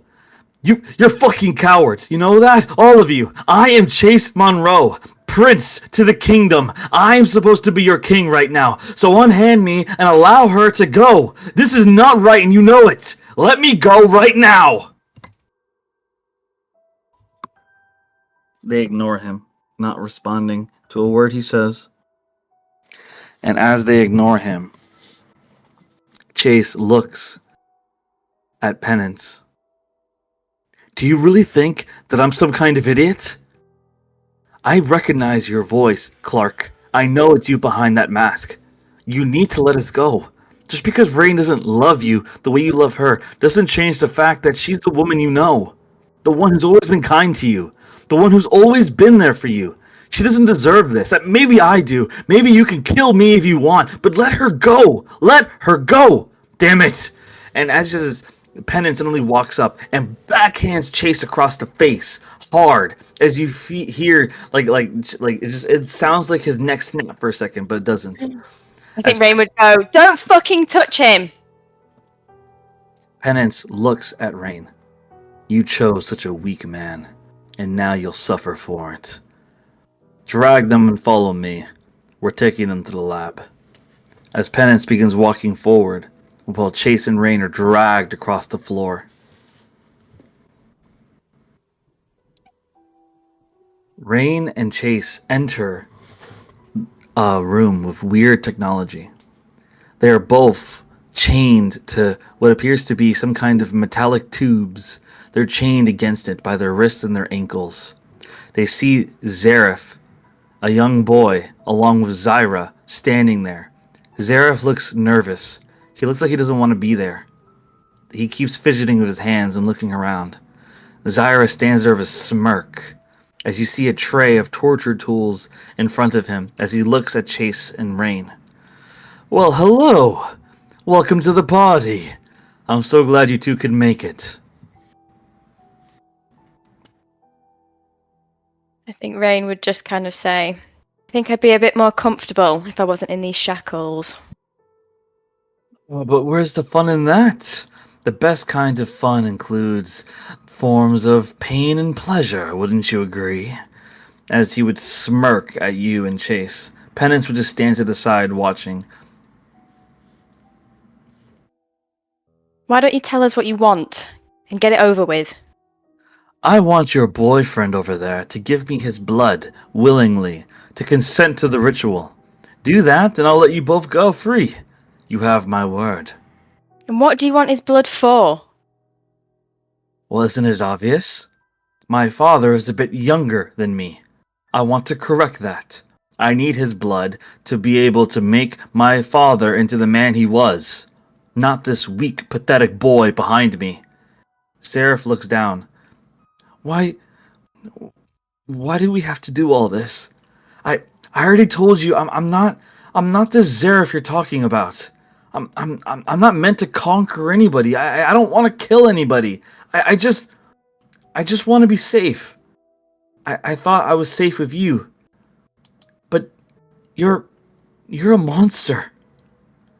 Seraph looks at Zyra, and Zyra shakes his head. You insignificant. I am you, father! You made me the way I am! You made me into the way that I prosper! As he suddenly grabs Seraph by the neck, lifting him up, choking him. You are such a weak and pathetic boy! More interested in the idea of being safe and having family. You need to wake the fuck up and realize that I'm doing this for your own good. You need to be Seraph, the immortal emperor, not some weak, sniveling bitch. As Zyra backhands Seraph onto the floor, as Zeraph's crying in shock. How does Chase's blood help you exactly? How is his blood meant to make this boy into a man? Seems like you really don't know anything, do you? Chase has the blood of the Overseer. Chase's eyes widen. What? I know who your father is, Chase. Your father is the Overseer. Do either of you know who that is? Rain just kind of looks to Chase, confused, kind of whispering, "The Overseer? What is he talking about?" Chase shakes his head. I have no idea. What the hell is wrong with you? It's a bit more interesting than you would imagine. However, if I'm going to tell you, you need to give something to me. I think a finger will suffice. As Zyra begins approaching Chase, he has a dagger in his hand. I mean, can I do anything? I don't think I can. All you could do is try to break out the chains if you want, or scream at him or something. I mean, I think I will try and break out and scream at the same time, and I'll just say, "Don't you fucking touch him! I'll fucking kill you!" And I'll just go and try and get out of the chains. Roll, do you want to try to slip out of them or break them? I feel like, given my abilities, we're gonna try for a good old strength. Break out of them with anger. Okay. First roll. Oh! That's a 21. So 21. You manage to... You pull on the chains with all your strength hard. Luckily for you, the chains are somewhat rusty, as you manage to successfully break your right hand out of the chains. However, your left hand and your ankles remain chained to the tube. Your right hand is free now. Zyra notices this, but just smirks at you playfully. Even if you were to break free, I just put you back there, girl. I have all your possessions. As he looks at Chase. However, I respect how willing you are to protect him. And so I take back what I said. I won't remove his finger. As he stabs the dagger into Chase's left hand. Shit! As he pierces right into the center of Chase's left hand, the dagger pierces right through. You see Rain trying to reach and just goes, "You fucking bastard!" Zyra smiles and looks at Penance. Penance, do what you do. As Penance waves his hand, and the chain that was broken reattaches onto Rain's hand and restrains her again. As Zyra perks up. I'm going to explain to you kids what the Overseer is. And then, I'm going to torture you, Chase, until you give me your blood. Can I? I don't know what to do. Can I? I mean, I'm chained again, so Yep. There's probably no point me trying to break out again. Is Penance near me? right now? He's standing in front of you right now. Can I just look at him and just kind of plead and say, Clark, is that you? And I'm kind of like sobbing a bit. Please, don't do this. You've got to stop him. You know that this is wrong. Roll persuasion.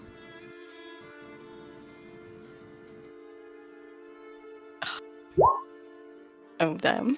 With a 7, Clark, he shakes his head and looks at you. I'm not Clark. I am Penance. I don't care who you are. This is wrong. You know this is wrong. Deep down inside, you know this is wrong. And she turns to Zyra and she says, please, just hurt me instead. Don't hurt Chase. I'll do anything you want. Just please stop hurting him. Chase screams back, no, don't hurt her. I don't care what you do, but do it towards me. Don't you dare fucking put a finger on her. You can kill me if you want, but don't harm her. I swear by the gods, I'll fucking kill all of you if you touch her. Chase yells back. As this goes on, Zyra shakes his head. Relax, kids, relax. I'm going to tell you a story first. The Overseer is the one human that was chosen by Pandora to oversee the world, to watch over mortals' progress. Pandora decided a long time ago that she no longer wanted to be a god of this world, that she grew tired of it, and so she left. She abandoned this world to make another one, but she left a single man, a mortal, to watch over this world, to help it, and trying to steer it to a better future. That is who the Overseer is. A man who you may already have met some of his family. His name, as he stares at you, his name is Frankfurt Harvest. The father of Dolores. I think Rain kind of blinks and she says, and this Frankfurt, this man is what, still alive? Dolores is ancient. Indeed. He's been alive since the 1st century of this world. I don't understand how any of this relates to us. I don't understand what's going on. And she's just kind of like looking at Chase, worried. Only the blood of the Overseer has the properties to excel time. With the blood of an Overseer, I will be able to make my father return to its adult self, and also bring his memories back as well.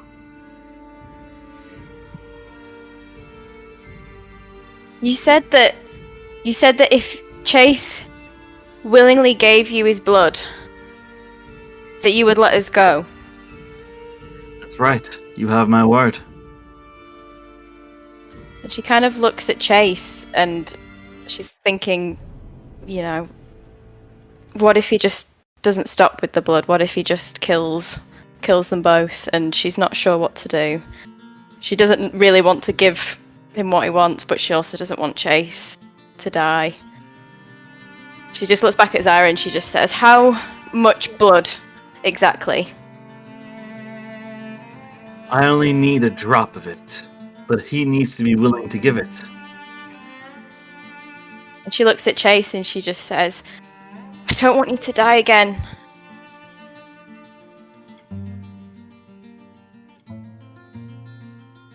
What is your point?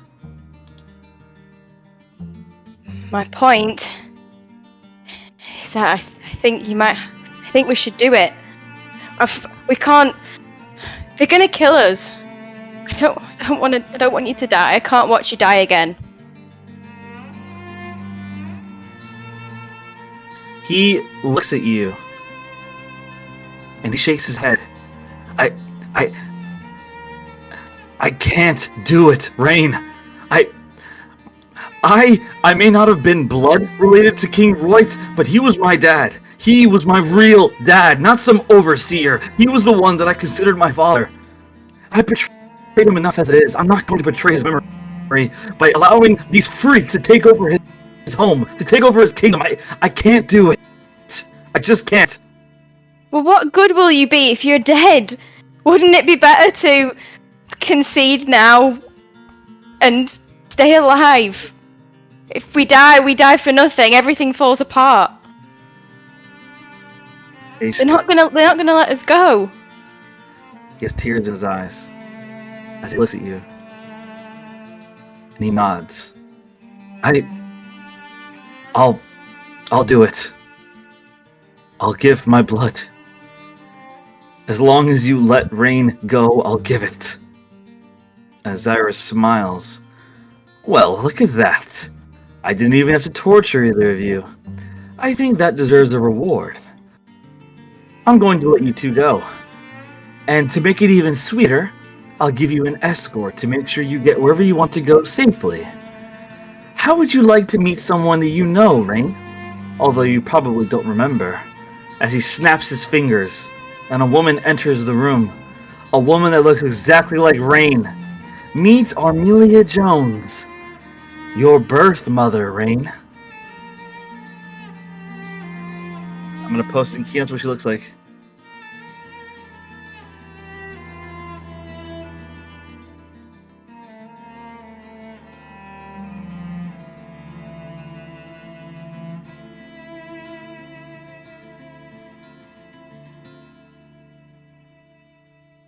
Not Captain hurting my feelings right now.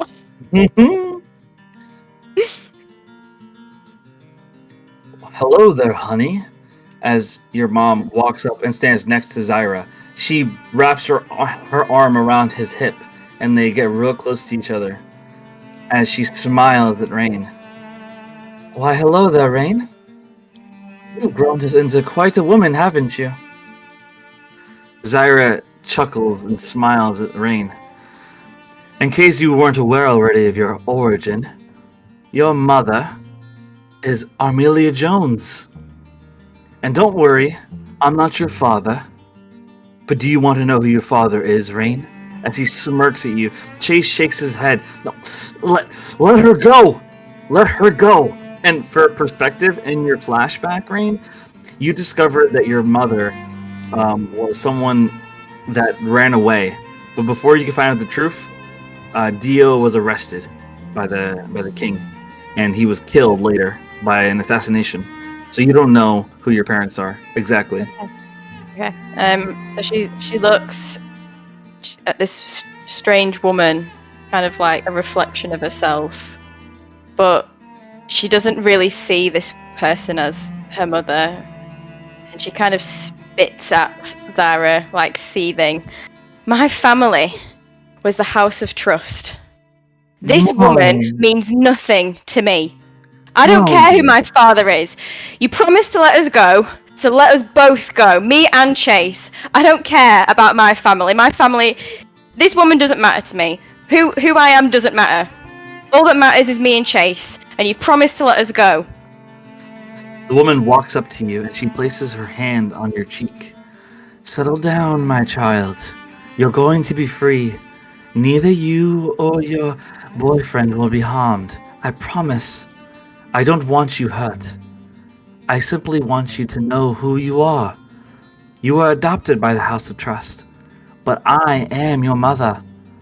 And your father... Well, your father is Zod. What? Zod and I had an affair. When I got pregnant and gave birth to you, I knew that Zod would use you as a weapon, and so I gave you away. I gave you to the Renalia Kingdom. I see. Suddenly feeling that motherly instinct now then. I suppose. Been a long time. I suppose. Regardless, I'll be waiting for you outside this room when it's time for you to leave. As Zyra says, I'll get the syringe and I'll take your blood, Chase. As Zyra begins walking over to get a syringe. And we are going to take a 10-minute break there, everybody, and get back into session after this break. So 10-minute break, everybody. Woo, that was crazy. Oh, everyone, I'm so sorry.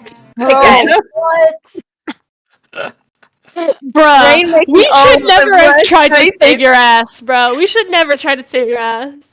Rain, Listen, all you you had to you do gotta was play get it how you tortured. would play it. I'm Yeah, sorry. true. Yeah, I bro. am so excited to make a family tree. Oh my god. Oh my god. All I'm gonna say is, Rain, you should have just got tortured. You should Yeah. just got. Facts. No, Should have just taken it. that's fine, but listen. I got thoughts No, and no, opinions. I don't want Chase to die, right? I'm sorry. rather Like, you have I gotten just met you tortured, guys. respectfully. This is a man that I've been dating for like 6 years, so I'm sorry. If it's a toss up between the party and this man right now, Okay, but like, apparently we're step we're siblings. that What's close wrong yet. with the entire Hold on. world? What are you talking about? It's the world. We can We're still. letting you and your man.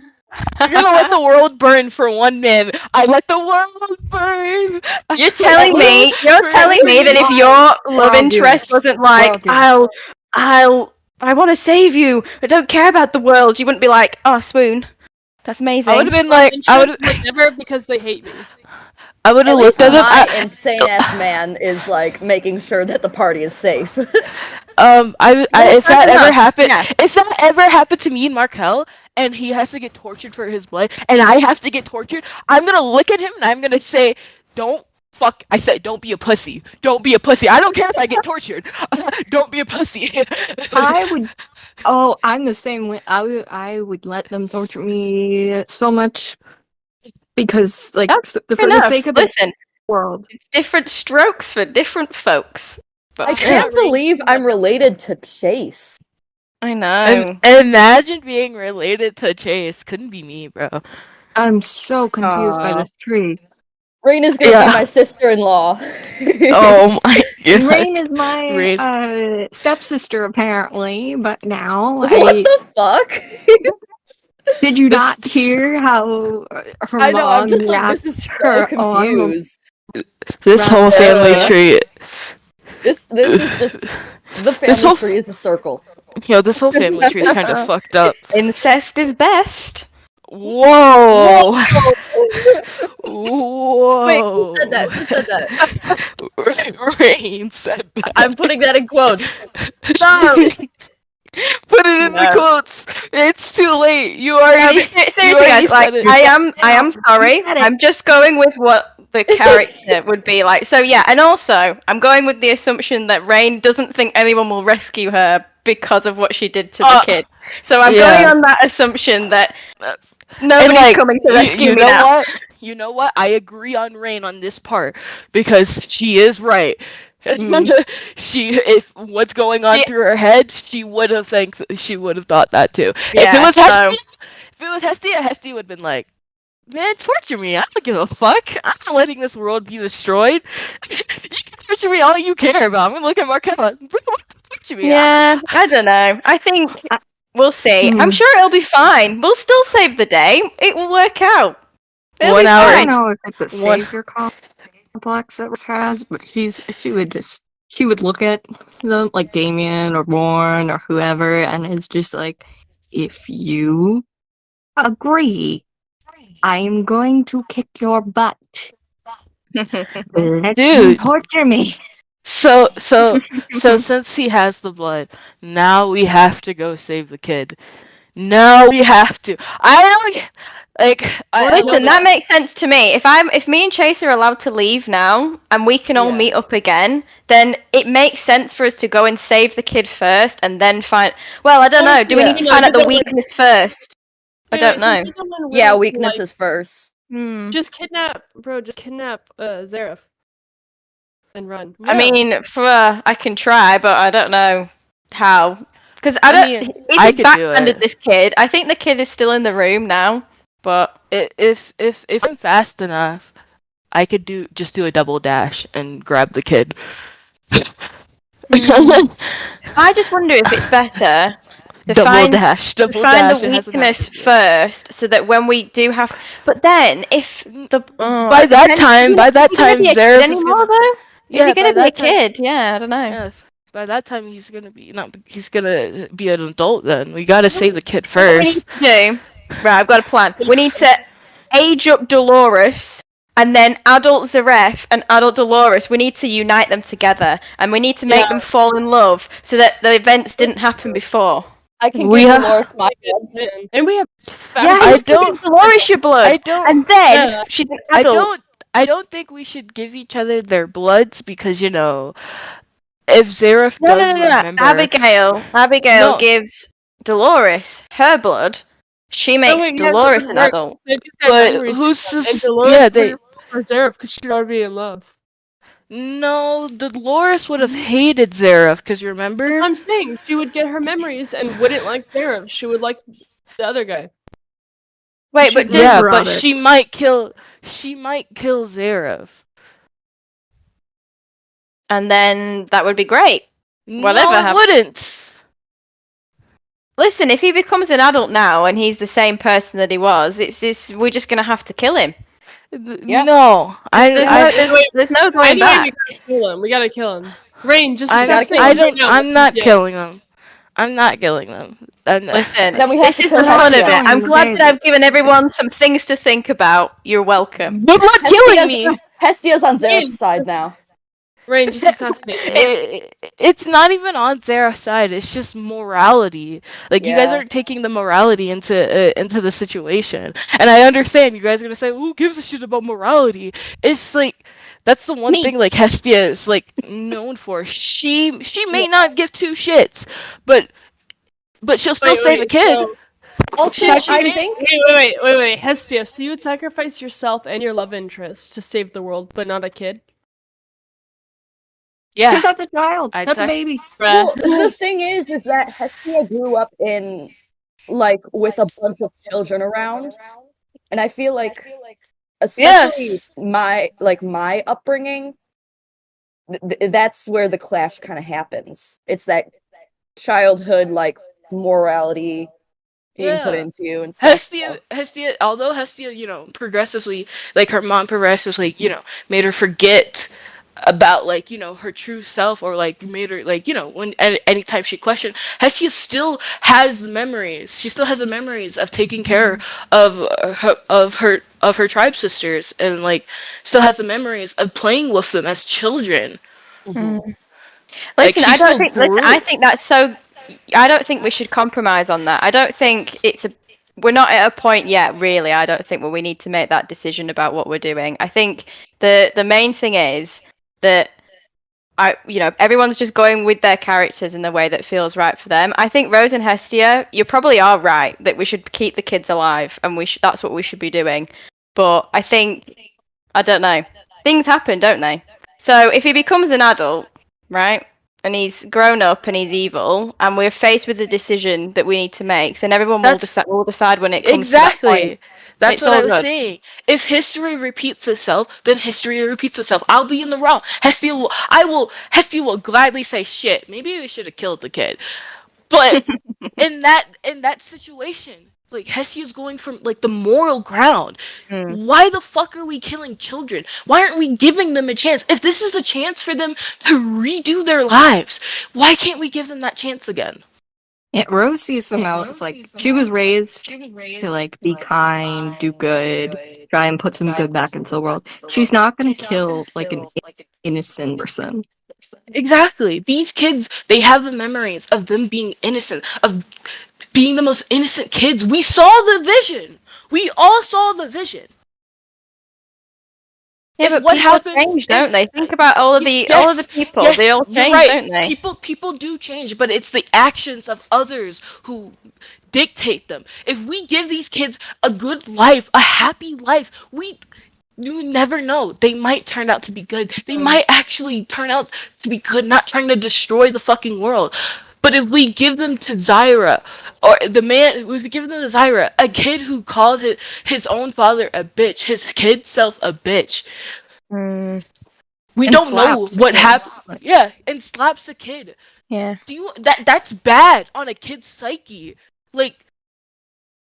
Yeah, I think that the thing is, so we don't have Zareth, right? So the only thing we can really do now is we can try and rescue him, which I'm not opposed to that idea at all.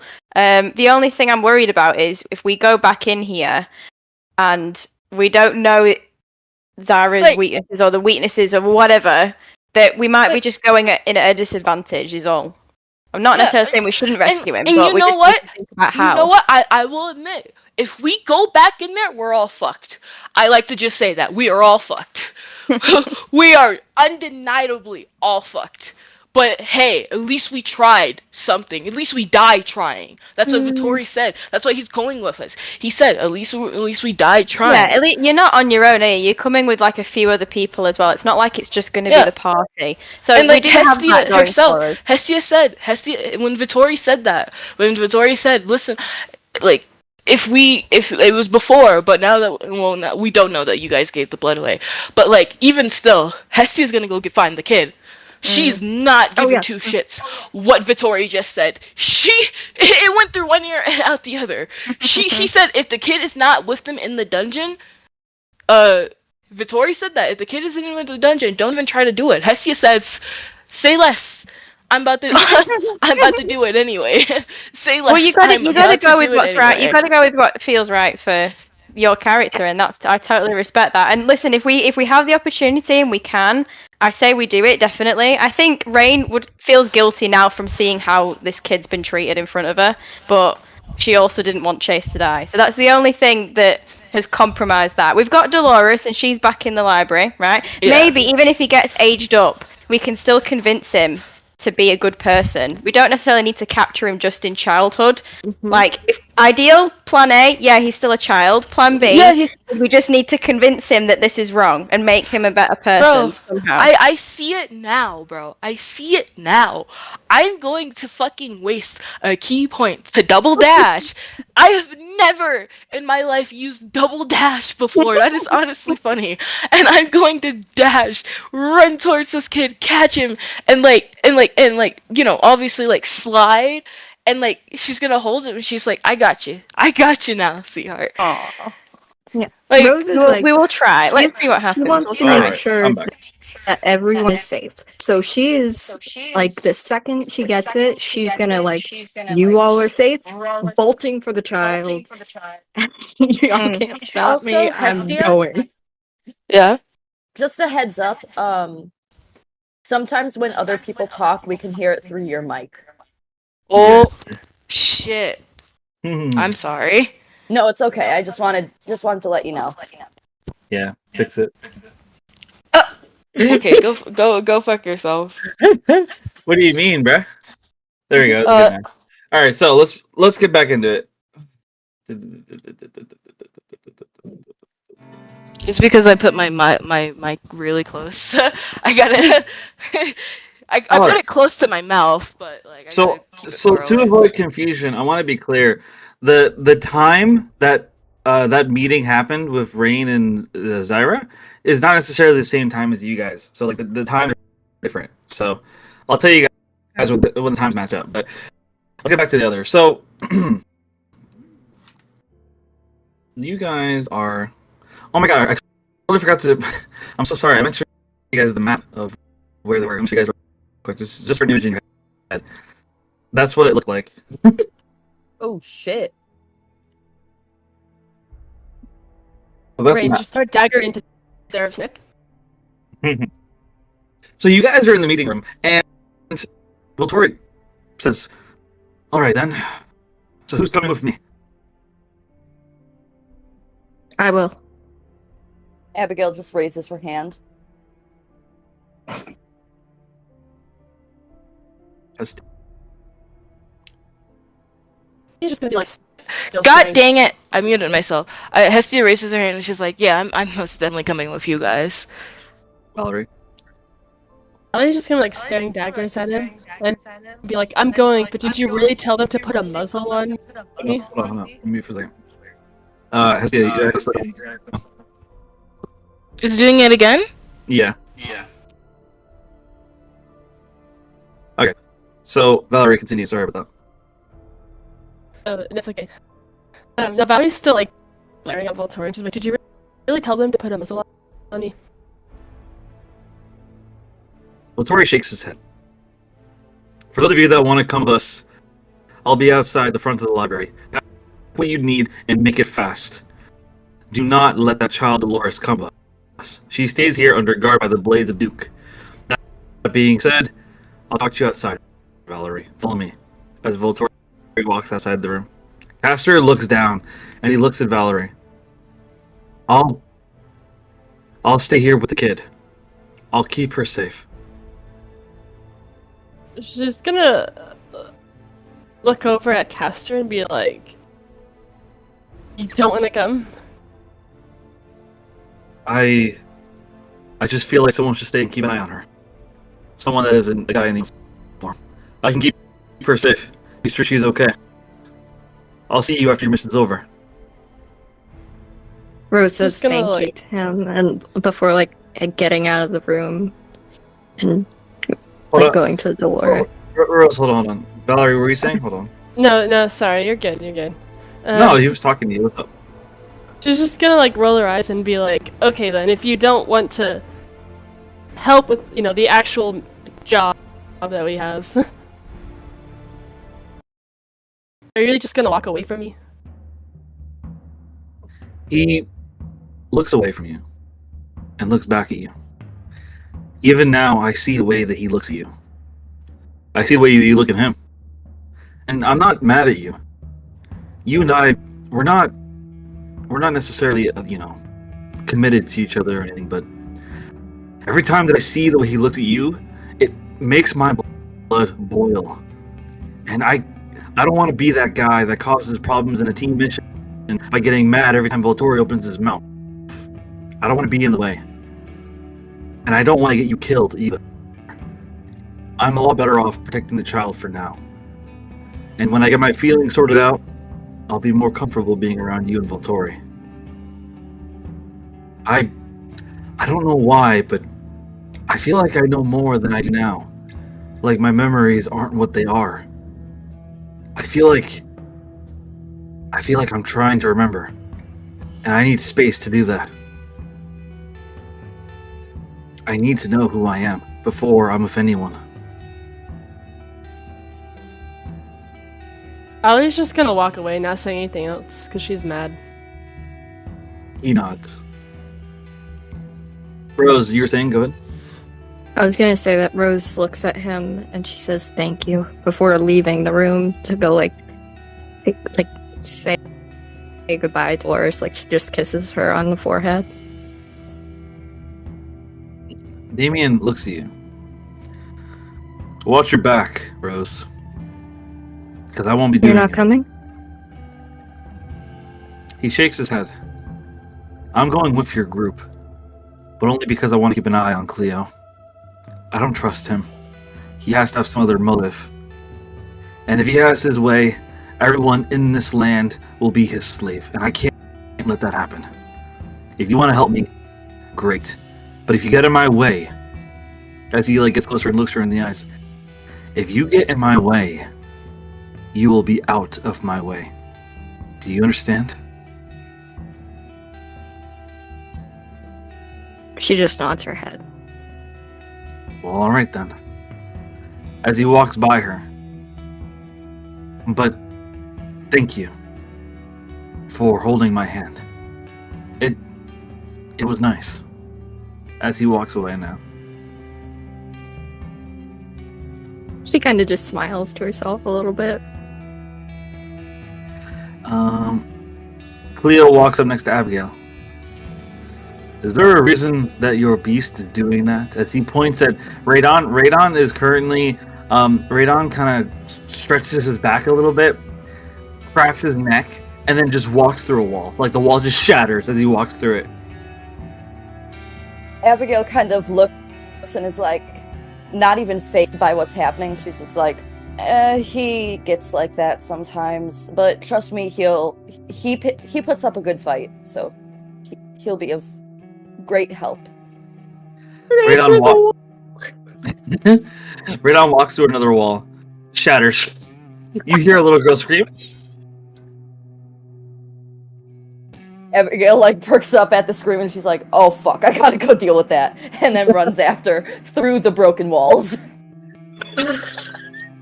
You run over to a room and Radon is standing there. He's like, "Fuck, this is the wrong room." As there's a woman in there in a towel. She's like, dressed, you perv! What do you mean by dressed? You clearly don't have any clothes on. He like grabs Radon's shoulder and is like, "Okay, buddy, it's time to go. We got stuff to pack."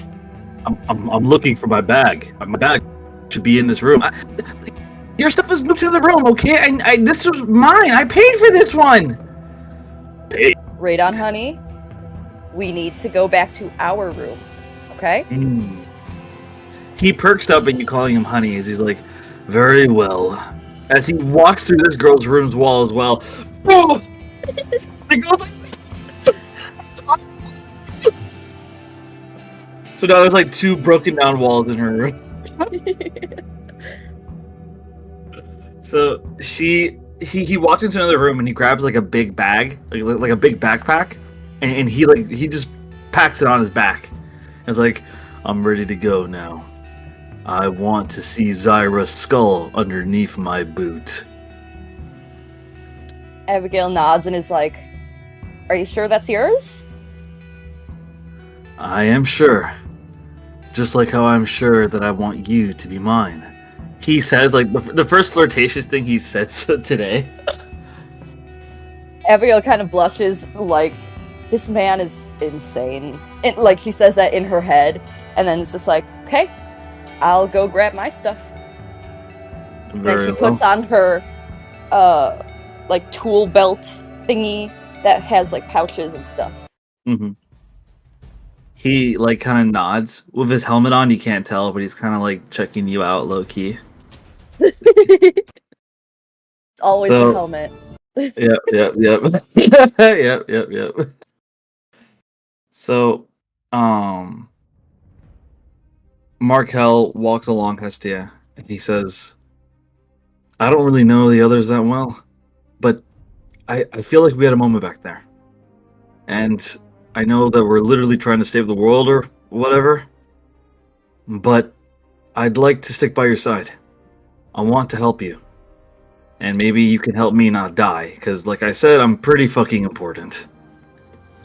Yeah, I mean, if you do die, that basically means war. Not too much to stress on, so. So while that goes on, Volturi and Valerie share a moment outside as Volturi looks at her. Is there a reason why you keep looking at me that way?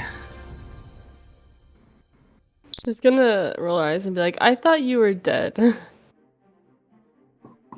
You really have no idea, do you? She's like, are you gonna stop treating me like an idiot? Why do you think I'm treating you like an idiot? Did you ever think maybe what the reason is? Because you're a jerk? No, Valerie. It's not because I'm a jerk. It's the opposite, actually. I've been ignoring you because every time that I speak to you, every time that I'm close to you, it reminds me of the man I used to be, and I can't be that man right now because you broke me, Valerie. He steps closer to you, looking you in the eyes. I spent over a century looking for you. My biggest regret was using you for my own political games, but I at the time I felt like I had to do it. I wanted to bring equality for Dampiers. I wanted to make our home a home in which you could be a queen peacefully, an empress peacefully. I did all of it for us. So imagine my surprise when I looked through the entire jungle. I looked through all the lands that I owned as emperor, and I couldn't find you. I looked every day. Every waking moment I looked for you. You know Dampiers don't really sleep, right? So believe me when I say I always looked for you. I missed you. I needed you. I had never known love before you. And so every day, I've even heard the whisper of a Dampiers. I hoped it was you. I became a broken man because of it. My empire suffered because of it. Eventually I resigned because I didn't care about power anymore. I cared about finding you. Finding the love of my life.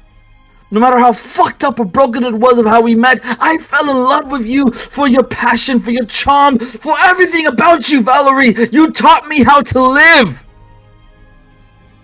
So when I couldn't find you for over centuries, I gave up. I was broken. I almost killed myself. I wrapped the noose around my neck. I stepped on the chair and I kicked it. I was ready to die, hoping I could see you again in the after, if not in the present. But the moment that I did, King Royd's father, King Jesty, he saved my life.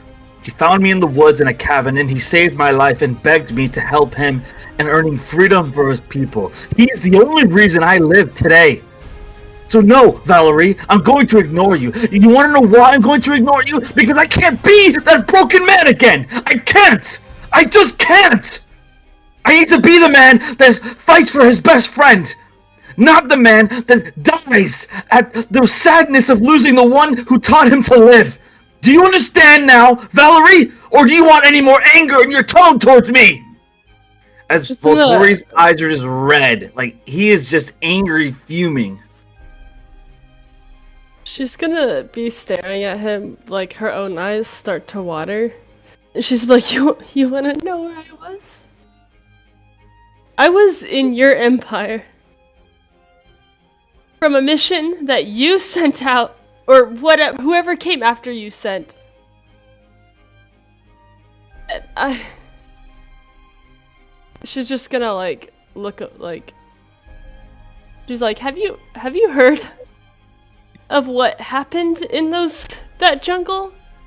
I for told years? You. I resigned. I don't know anything about that. I walked away. I spent almost a century looking for you, and then I gave up. I don't know anything about a jungle or a mission or any of that. Well, I spent a century in hell thinking that you were dead. Well, look at you now. You're doing just fine.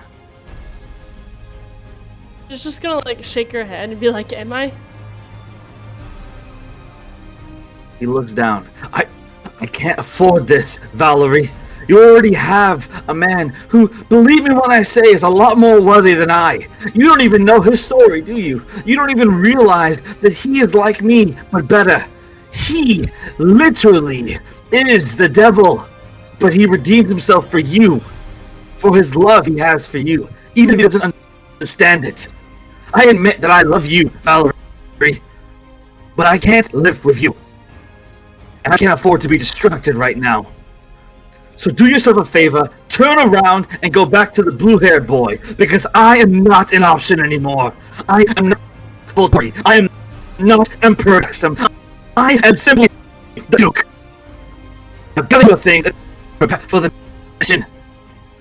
If I were to not die today after saving our home, then maybe we can talk. As Voltori kind of flips it and walks away.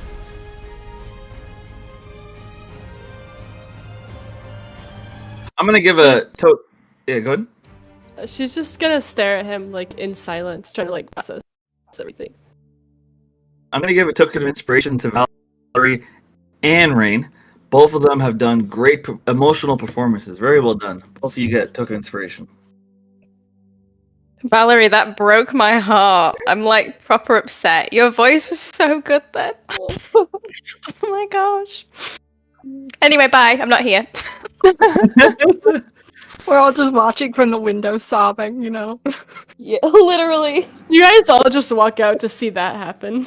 And then we walk right like, back what in, are but we're feelings? peeking out the door.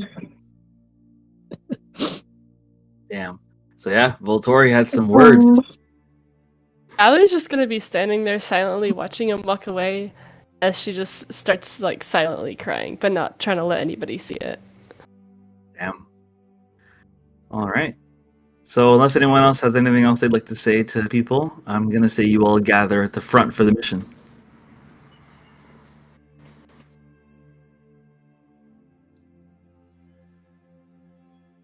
Let's do it.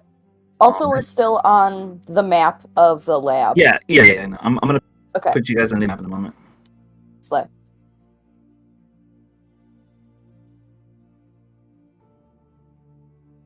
I'm just imagining that Rose, like, she went to, like, Dolores and, like, kind of kissed her on the forehead and, like, made sure her cape was, like, tucked. Like, she tucked Dolores in with, like, her cape, like, kind of draped over her. And, like, the little napkin doll, like, tucked in beside. Like, made sure she was all tucked in. Roll perception. All of us? Rose. Oh, no.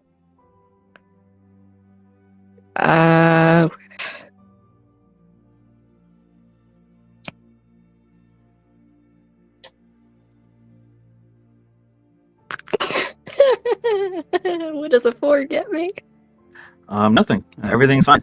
So you I don't like that. Oh, Everything's fine. Nothing's fine.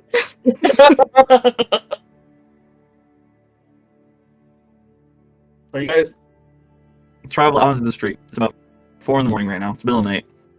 And you guys are traveling through the street, trying to be discreet about it. I want you guys to tell me what kind of formation you want to do. Yeah, what kind of formation you want to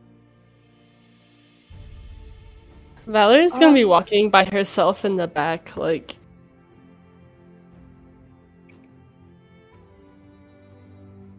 Abigail would be next to Radon and also Cleo. She's kind of suspicious about him. Okay. Rose would probably be like around Damien. Mm-hmm. Damien would keep giving looks to Cleo like, I fucking hate you, Dad.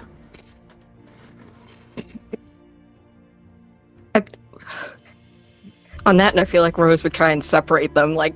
I was like, gonna say, I going was towards gonna the front. go in the front. Zarya walks over to Hestia and he's like, so, your hair is hot. What's that like? You see Hestia turn, and like she has like the face of, what the fuck? You know, your hair is hot. I'm hot. I could fly through the sky with Can his you rover shut if the you want. fuck up? He like steps back, like what the fuck you say to me? And Markel kind of crosses his arms and like chuckles a bit. I said, can you shut the fuck up? You're terrible at pickup lines. I beg your pardon. I am a Zarya. I am an Asimar. Does it look like I give a fuck? Abigail You know what? is gonna like pipe up and be like, "Don't fall for him. He basically almost killed me." That was a duel to become a wizard, bitch.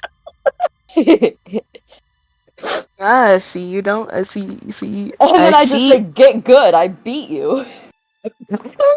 I could beat your ass right now. As Zarya like steps up to you, and Can we not? The moment that he steps up to Abigail, the Crimson Knight just steps up and just grabs his wing and like starts to rip it off. He's like, no, shit. And the Crimson Knight's just like, well, what's wrong? I just wanted this wing for this. As he takes the left wing off of Zarya and begins fanning it on Abigail. God. starts fanning it. That's fucked up. I was gonna try to stop him from doing that, being like, "Can we not?" Do you want her to attention? Do you want to try to stop him through force or by talking? Yeah, by talking. Okay. What do you say? What do you say I was before he gonna does say, that? I was like, Reedon, before you kill him, can we not do that? I am not 'Cause, you know- Radon. I'm the Crimson Knight. Okay, Radon, can we not do that? I am the Crimson Knight. You will address me by my name. Okay, Radon. Can we not do that? I'm doing it to like, actually, I changed my mind. I'm doing it to create, to have him like, him like get mad at me instead of Azaria. Okay. In that case, roll persuasion.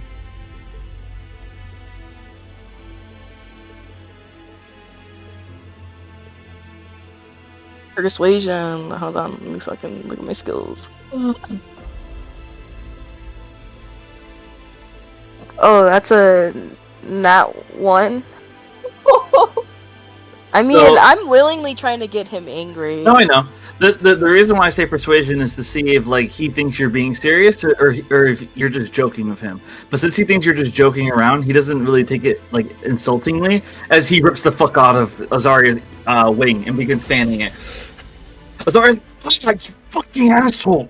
You know how much it fucking hurts to grow that back? Azaria just kind of closes his eyes and focuses real hard, and the wing grows right back. He has 2 wings again. Oh, good thing you can grow those shitty wings back.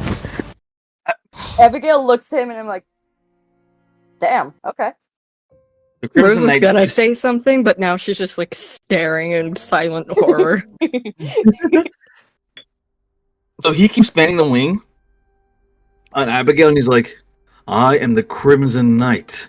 The only one that can call me by my name is the woman who deserves the wind of this weak man's wing. As he keeps like fanning on Abigail. Yeah, I'm still gonna call you Radon. And like she's gonna put a thumbs up, but good luck trying though. Good luck trying to convince me not to. So after that, you guys. He's like a child wearing a Pokemon hat. Like, it's Pokemon Trainer to you. So you guys keep moving through the road, and so as you guys are moving through the road, Voltori's leading the way, and he's like, Voltori says, "Stay by my side. Do not move for anything. I know a path that will take us straight to the basement of the capital castle, but we need to be very careful about it." Markel shakes his head. Why do you keep calling it a castle? Isn't it called the Blue Sanctum? Shut the fuck up, Prince of Daxam Empire, whatever the fuck you're from. Voltori says, like, super bitterly, like, annoyed. And Markel's like, you will watch your tone. I am a diplomat here. Aren't you guys, like, related? As he, like, says, like, quietly. Markel's eyes widen. Wait a second. Holy fuck, you're right. As he looks at Voltori. But Voltori, are you really Voltori Daxam? Voltori stares at him and goes, yes, but relax, boy. I'm not actually... one second. I'm related to you by, like, maybe a quarter of a bit of blood. As when it comes to the Daxam Empire, royalty, they're allowed to breed of whoever they want. Doesn't have to be some kind of strict rule. You could be the son of some distant cousin of mine. I have no idea. It's not really a big deal, so don't worry about it. As Voltori keeps walking. Markel shakes his head. Holy fuck. You're not immortal, are you, Hestia? Immortal? Not like that I know of. Like you haven't lived for thousands of years, right? No, not. I was like, I've only lived for 20 years. Oh, thank God. I've had my fill of people that are immortal. You got the weird wizard guy, Cleo. You got the weird fucking red hair girl, Valerie. You got goddamn Voltori over here. He lived for over 1,000 years. It's all just a bit much for me. You know what's so funny? What? Elementals don't age. She's lived for 20 years, you know, because she was created. But when she finds out that she's essentially immortal, she's gonna go up to Marco like, hold on, what about that mortal thing? Yeah, you remember so that funny time thing. we talked? Yeah, funny thing. So you guys keep moving down the road, and you suddenly hear a woman screaming for help.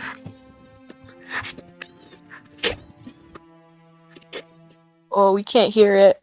Oh, shit. God, I hate this mic does it sometimes. You gotta back away from it, my guy.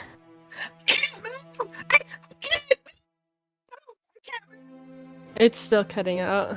Yeah. That's so weird. I gotta figure out how to fix that issue. Here, one more time. It's doing it. It's doing it. Try the other, like, dial settings on the mic, maybe. Hold on, one second. You got this. I can't move! I can't move! Help! Help! You guys heard that? There we go. Yeah. Yes. All Yeah. right, cool. So you guys see on the map this woman. She's like, help me! And you see, like, her leg is trapped under like a piece of rock that came off the roof of a house. Volturi stands in formation. He's like, we're gonna ignore her and keep moving. Ignore Abigail her. pipes Yeah, up and she's like, "Excuse me? That's just a boulder. This is gonna take Can I 5 roll seconds." perception check? Because after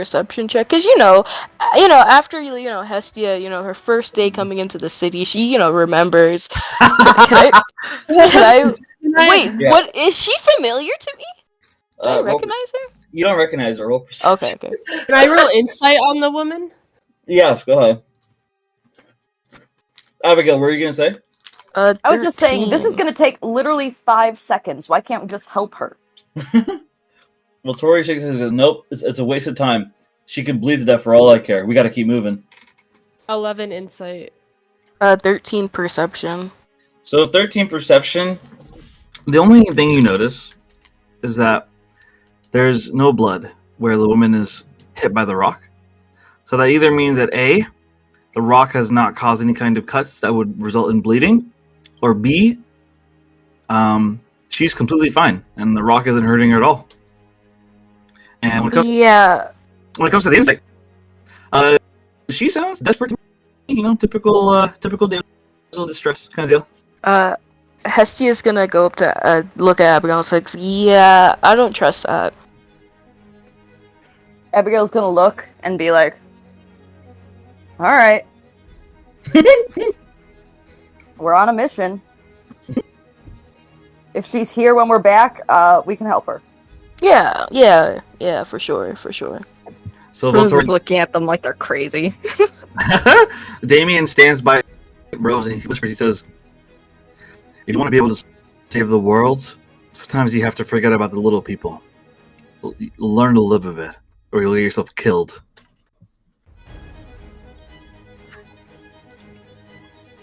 She kind of just glares at him lightly. Like she's hurt. What do you mean? Let her leave her. What do you mean? Damien shakes his head and looks at you. It's actually embarrassing that none of the rest of this group are even able to see it. I suspect my father sees it, but he's not saying anything because he's testing us as he always does. As Damien keeps walking along everybody else, as you guys pass by the woman, Rose kind of tries to catch up with him, but she looks over at the woman, unsure, as you keep walking by, Damien suddenly grabs your hand and holds it tightly. I'm serious, Rose. Do not try to be a hero. If you paid attention half the time as you try to be a hero, maybe you'd avoid as much shit as you do. That woman is a trap. I imagine Cleo noticed it as well. That boulder, it's not real. It has the signature of a magical spell, an illusion. There's 5 Delvey creatures all surrounding her. They do this, I imagine, with multiple people trying to be heroes. If we tried to move it on the boulder, a ritual spell would have triggered and trapped all of us. I imagine at least one of us would have died. So do me a favor. Wake up, or you will end up dead. Do you understand me? As Damien looks at you with a fierce look. She frowns but nods. And what if she had hurt? Would you have helped her then? I only help children because they're innocent. Everyone else, they've all sinned. As Damien keeps walking.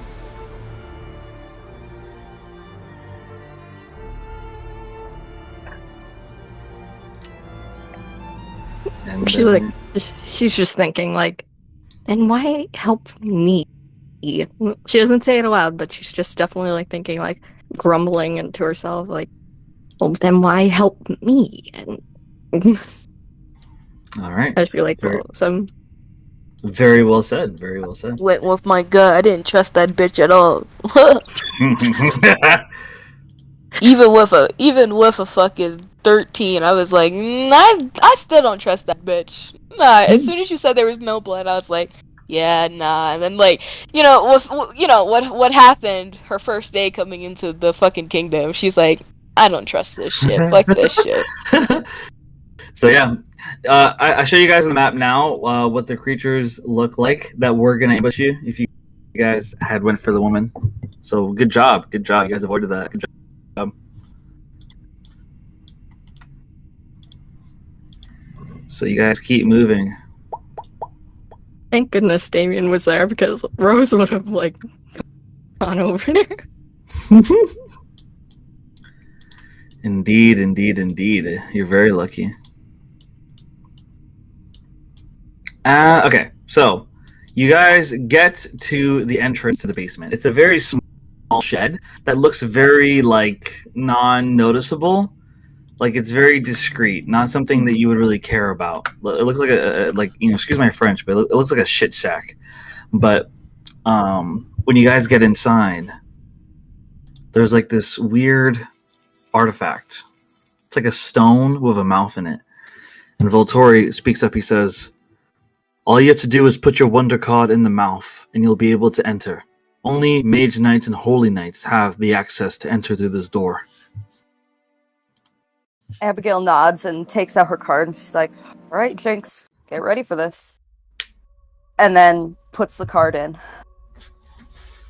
You put it in, and Jinx smiles as she goes, "Ooh, I like this door." As the door suddenly just opens. And as it opens, suddenly a glowing medallion falls at your guys' feet. "Oh, it seems like the last person that closed the door left us as a gift for whoever opened it again. This is a magic item. It's called the Amulet of Health."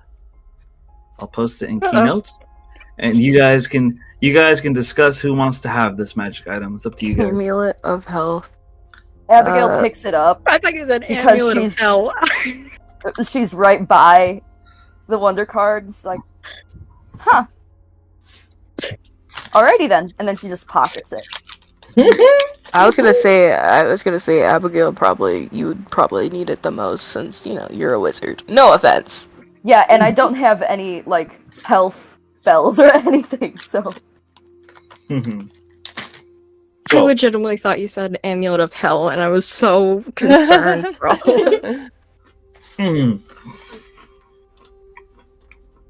So you guys enter into the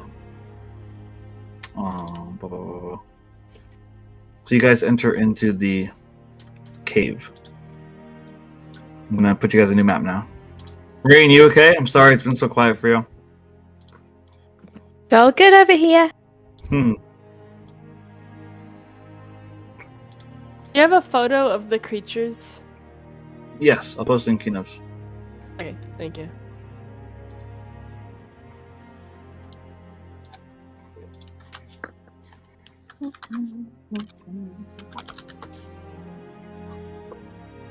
Oh, they're cute. they really are. I want one as a pet, bro. I just want to Wait. hug one. Let me see.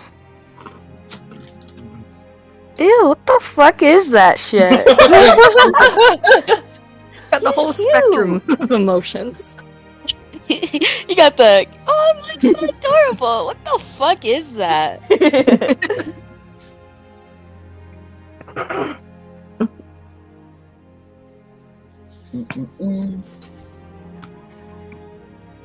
Imagine that as like, I don't know, the size of a leopard gecko or something.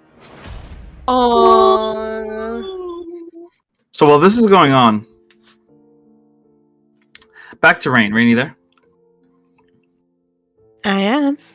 So back to Rain. So as this is going on, Rain, suddenly Zyra begins to approach Chase with a syringe in his hand. Your mother stands to the back, next to Penance, with a smile on her face. Zareth suddenly steps up, tears in his eyes. "Prince Chase! I know you don't know me, and I know that you probably just think I'm some snot brat. This is the way that Zyra does anyway, but don't do this. I know that you love whatever she is to you. And I know that I probably shouldn't be saying any of this because she wanted to kill me, as Zareth looks at Rain. She wanted to kill me when I didn't know anything, when I didn't do anything. But now that I've seen what my son is like, as he looks at Zyra, now I get it.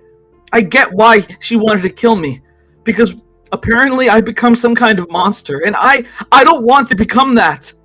I don't want to become this weapon of destruction. I just want to be able to play outside.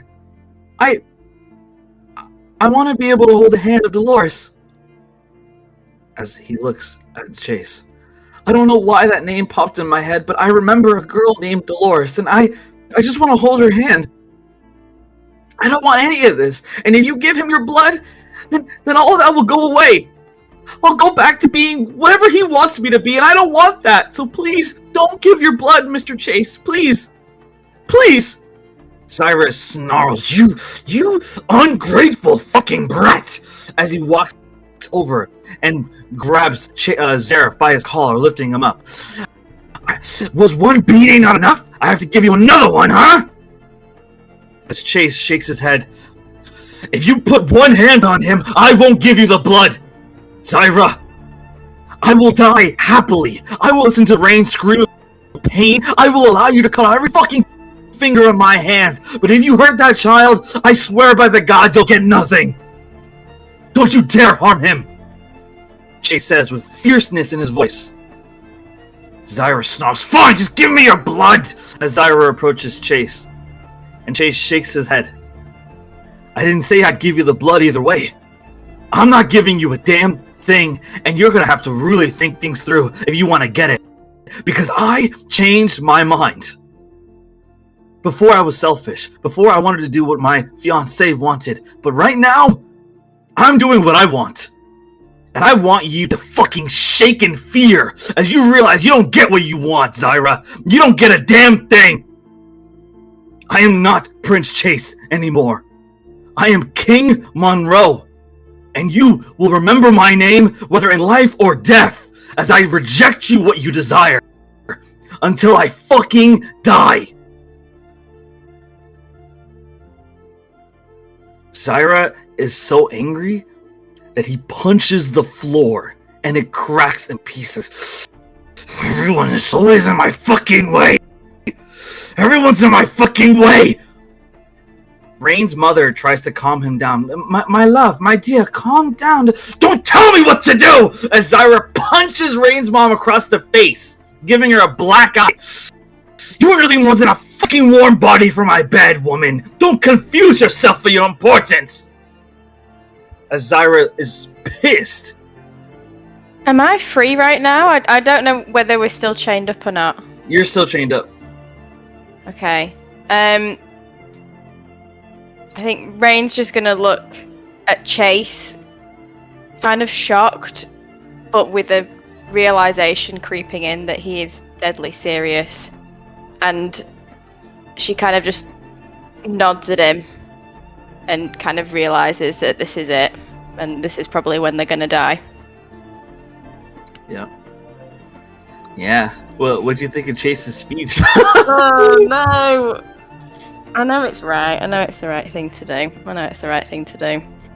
But she's very upset because she really doesn't want them to both die. Okay, so we can't do it. I can't do anything right now. So I'd look at him and I'd just say, I love you. That's it. We'll just wait to see what happens to us both. All right. Well said. So, we get back to the others. You guys enter the basement. And as the door opens, you see a man sitting there playing with a harmonica. But the moment the door opens, he puts the harmonica and goes, "Oh, thank God! Thank God! Please tell me you're the rescue team. We've been stuck here for fucking hours. Please tell me you're here to get us out."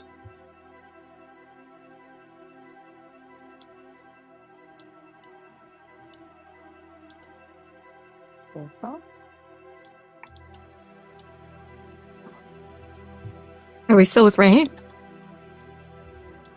No. Oh, I'm sorry. Oh. I'm with you guys now. This is you guys. Okay.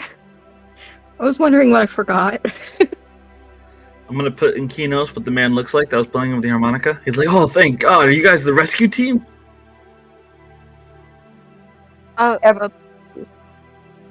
Sorry, no, you I can would go like ahead. to. Anyone can talk, please. Okay. I'd like to Abigail's do a just like perception check. rescue team.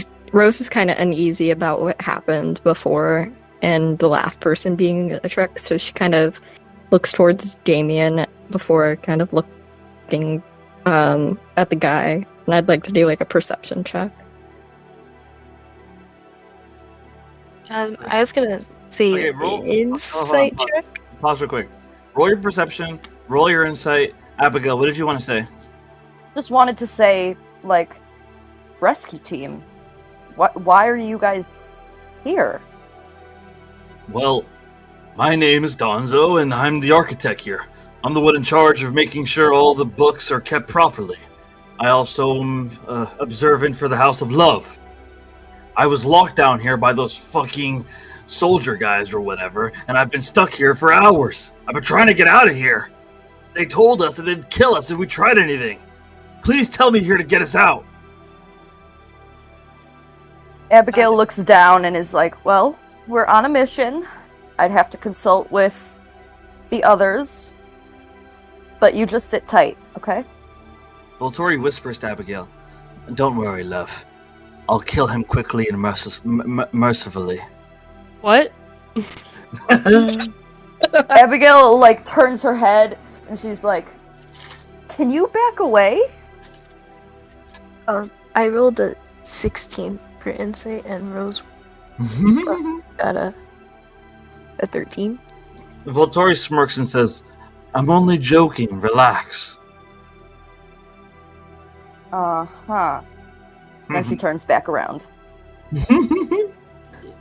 Tyler's gonna walk even further away from Volturi. So, with Rose and Hestia, with their roles, you guys see that this guy's legit. He seems very scared. And you now see the entire basement. You see that there's a woman knitting in the corner. Not looking at you guys right now. Is it just you guys? What? No, I was telling Donzo. Gonzo? Is it just you? Yeah, That's his name. Donzo. Oh, I thought you said Gonzo, like Oh. the Muppet. No. Donzo. I love the energy, guys, but let's try to lock in. So, Hestia, what were you saying? I was saying, is it just you guys? Yeah, me and Mimi over there got locked in here. Fair warning, she's kind of, well, she's really annoying. We get it. Take us to the door to get upstairs, Volturi says. No, you don't get it. You don't get it. Donzo looks at you guys. We need to go out the door you just came in. That woman, her name is Mimi, and she is fiercely loyal to the kingdom. She believes that King Roit wanted this to happen somehow. She actually believes that Zareth is like the king's lost long son or something. If she sees you going through this hall, she's going to sound the alarm and bring all the guards here to kill you guys. So we just knock her out then. I mean, I guess you could try, but she's reading or knitting or whatever right next to the alarm button. So yeah. Abigail looks at you and is like, are there anti-magic things around here? No, nothing like that. Okay.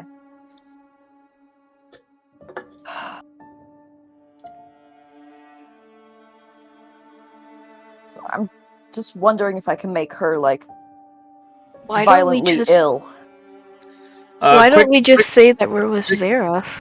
Quick reminder, guys. My always rule, because I know everyone has different ideas. Rule of thumb: unless the party can unanimously agree on an action to take, I will make you guys roll initiative. So let me know if you guys can't agree on an action to take. If you can't, initiative, which is totally okay, by the way. I have a feeling I'm wondering. that we need to Sorry. kind of. I don't know. I feel like we need to get her away from that alarm bell. Yeah, I'm saying, why don't we just convince her that we are I'm part gonna of mark- Zara? Yeah, so that's definitely an option. I'm gonna mark where the button is. Okay. It's right here. The yellow circle. Cool. I'm I mean, wondering I could do it. because I'm a holy knight, and if She might freak Cleo, out. well, she believes that this is like the king's plan. So if I go along with that, maybe with Cleo, I mean, she also probably knows that the House of Trust is gone, so maybe it was known. would she? I mean, would they know, Captain? Know what? That the House of Trust has been destroyed and all the Holy Knights are presumed to be dead? I mean, you don't know. The information is limited. It isn't like Zyra said that on the broadcast. So you don't know. You don't know what they know. I mean, they did have the priest of House of Trust on a spike, so That's true. we could Very- just go by a assumption that Mhm. the people don't trust the House of Trust anymore. That's a very good point. I mean, I could do it. All I gotta do is knock the lady out. She doesn't look that strong. The Crimson Knight crosses his arms. If you guys want, we could just, throw a rock and kill her. We are not killing her. We're not killing her. We're just going to knock her out, tie her up, and be done with it. Everyone roll a perception check. Perception. Oh no. Why don't we just destroy the button? Valerie will like mumble this out. Okay, I ain't no life. That's a 10. I got a That's an 8. Do I gotta like cleanse my laptop or something? 19. Oh, Valerie, you saved us. Thank the Lord. 19. Let's go. So Valerie has the best roll. So only Valerie notices that Radon's backpack begins to shuffle a little bit as a voice says inside of it, "No, you can't kill her. She's innocent." And you suddenly, like Valerie hears a voice in Radon's backpack, and like she notices like shuffling, moving about. I'm just gonna raise an eyebrow at Radon and be like, "Do you have something alive in your backpack?" Something alive. I hope not. As Radon like gets prepared to jump in the air and slams back into the ground. Can I grab his backpack from him and open it? Yes, so as he like jumps up to slam his back into the ground, you manage to slide the backpack off his back, and he like just slams in the ground. It's like you see the ground crack a little bit, and you hold the backpack in your hands now. I'm opening it to see what the voice came from. You see a little Dolores! Hey guys! Are you fucking kidding me? What do you see Hestia like turn? Wait! Why are you here? Why are you here? Night, like, Abigail knock turns to Dolores Radon out. and is like, "Are you fucking kidding me?" Did you smuggle her out? Like, Radon looks at all of you, he's like, okay, first of all, what does smuggle mean? Oh my god, Did- this boy. is stupid. Oh my This is- god!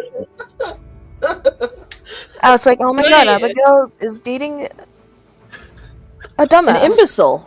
I'm just gonna look over at Dolores and be like, "What happened to Castor?" Well, Castor, he was supposed to babysit me, but he had to use the bathroom, and when he did, I snuck into the big, scary red man's bag. I knew he'd be too dumb to notice me, and he'd carry me. Why would you do that? Because I don't want you guys to go without me. I want to help. Dolores! Oh my god, this is for your safety. Sweetheart. We left you because it was dangerous. Oh, by the way, when Rose rolled her perception check, that was to see if she'd noticed Dolores sneaking in the bag, and she got a nat 1. Oh my god! Bruh. Okay, can I just knock out Dolores? Like, just like No, we're not. hit her on the back of the knocking neck out. or something and just make her go unconscious. Does anyone want to stop Valerie from doing that? Me? Yeah, I'll stop her too. Okay. Roll dexterity contest. So all three of you roll dex. All three of you roll dex check. While this is going on, Abigail is just like looking at Radon like, did you seriously not check what was in the backpack? Oh, of course I did. I looked inside and I felt my normal things in there. My sword, It's fucking Is that- dumbass. my daggers. Is it a saving throw that we do? No, No, check. check, Dexterity check. check. Dexterity check. You just see Hestia say, he's a fucking dumbass. like she puts her hands up and she's like, oh my god, he's a dumbass. You watch your tone. I am not a dumbass, okay? I have a very strong What's ass. 2 Thank plus you very much. Abigail like looks at him and puts her hand on his shoulder and is like, some of us just aren't the smartest, and that's okay. No. And like witch doctor, she's like, no. He's just dumb. He like looks at you and he's like, call me dumb one more time, and I will smash your corpse into the ground. You're dumb. Radon Nope, immediately nope. begins moving towards Hestia, and Voltori goes, stop! As Voltori gets in the way. Stop it, damn you! Both of you! Abigail, what do you want to say or do? I was gonna be like, nope, I thought you promised that you weren't gonna hurt my friends. Nope. But So she's adamantly against. but she's hurting me as well. But not by Aw, am I hurting your feelings? what the So- fuck Look are at it. feelings? There. What the Hestia? fuck are feelings? Okay, honey, listen. Feelings are when you have an emotion. Do you know what emotions are? Of course, Probably doesn't. my enemies when they're screaming for bloody mercy as I kill them. Yes, so there's different types of emotions. There's good, which is being happy, like when I call you honey. That's a good happy emotion. Ah, Okay. I like happy. Yeah. So let's stay a little bit calm for right now. We don't want to pin each other against ourselves, right? We have big bad dudes to fuck up. I do like fucking people up. However, Exactly. I need to warn you that I'm not Radon right now. I'm the Crimson Knight. I have remnants of Radon in my mind right now, but I turned into the Crimson Knight to get the mission done. Radon was getting a bit too happy. He was having too much of this good feeling, as you call it. I wanted to make sure we stay on task. I'm the Crimson Knight, and if you can't learn that title, you could also call me by my dragon name. My dragon name is Doxicon. Okay, He Miss. really thinks he's Ben. the shit. Okay, Doxicon. Okay. Yeah, Hestia's gonna be like, yeah, I'm still gonna call you Radon. To annoy the fuck out of him. He shakes his head. You are lucky that Abigail is the most beautiful person in the world. Otherwise, I would make your bones into dust. That's not a good... You know what? I'm not gonna try to question that. Whatever. So do I knock out Dolores? Yeah, you do. Like, Radon crosses his arms. He's like, I'm mad. I'm mad now. Can I carry you? As he just like looks at Abigail. You're just a dead Abigail man. looks and says, "You can hold my hand, but my feet need to be on the ground for this mission, okay?" Understood. As he like just he just holds her hand. No, he's he's He's such a gullible. himbo. Oh. Yep, he's a himbo. Okay, so are we knocking out Dolores? Yeah. Can I knock We all Dolores know. out? Let me see the rules. So Okay. Valerie wins. So Valerie knocks Dolores out. Dolores goes unconscious. I'm gonna just pick her up and shove her back into the backpack. Oh, I was gonna hold her. Oh. So yeah, Man, we have a bigger mission at hand. Yeah. So, I mean, she gets stuffed into the backpack. Oh my who's gonna gosh. do it? I mean, I could do Watch it. your head. Donzo I like shakes his head. He's like, "Okay, seriously though, like, all right, can we get out of here? Can we leave through the door you guys came in?" We can't. We gotta go through a different way. Wait, does Mimi also want to leave, or does she want to stay here?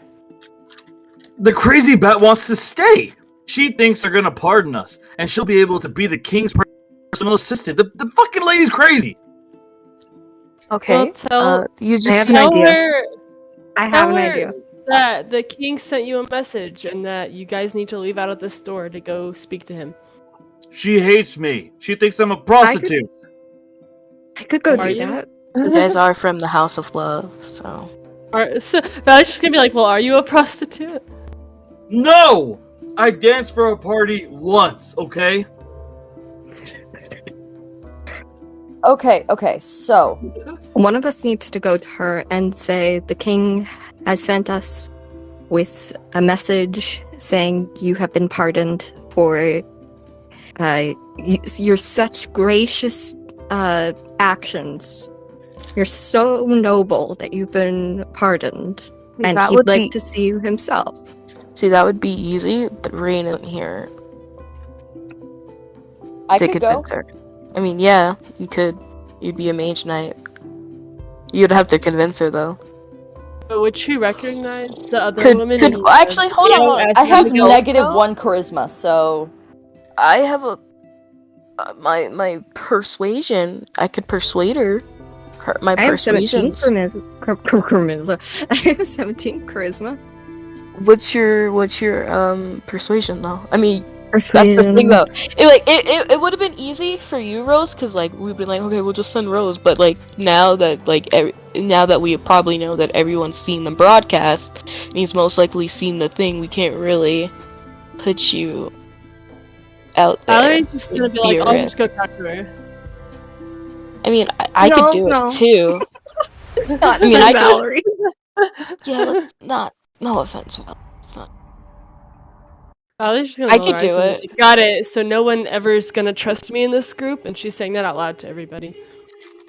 You knocked out a child. Your instinct was to stab a child. Abigail I- just like shakes her head and starts walking towards Mimi.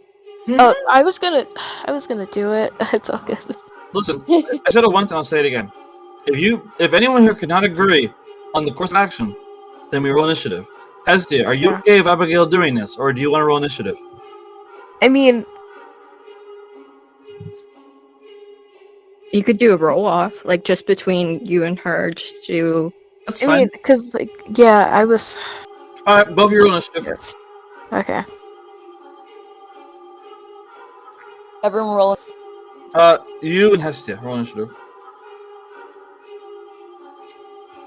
There's nothing wrong with having a contest to see who does I got the first. 3. Mhm. Oh, I got 13. So Hestia can Can make her move. I also roll to step Yes. up first? Yes, roll initiative. Go ahead.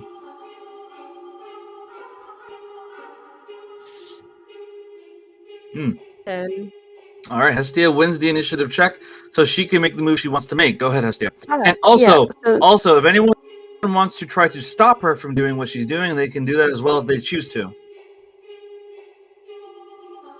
Yeah, so Hestia's gonna walk over there, and she's gonna be a bit welcoming. Not welcome. Yeah, she is gonna be welcoming.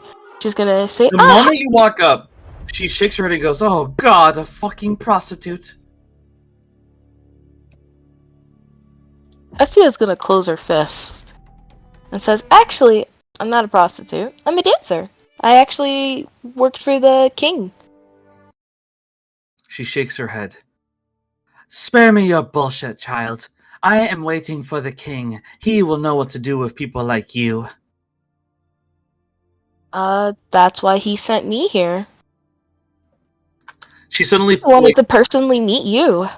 She suddenly sharpens up. The king sent you? Mm-hmm. Roll persuasion.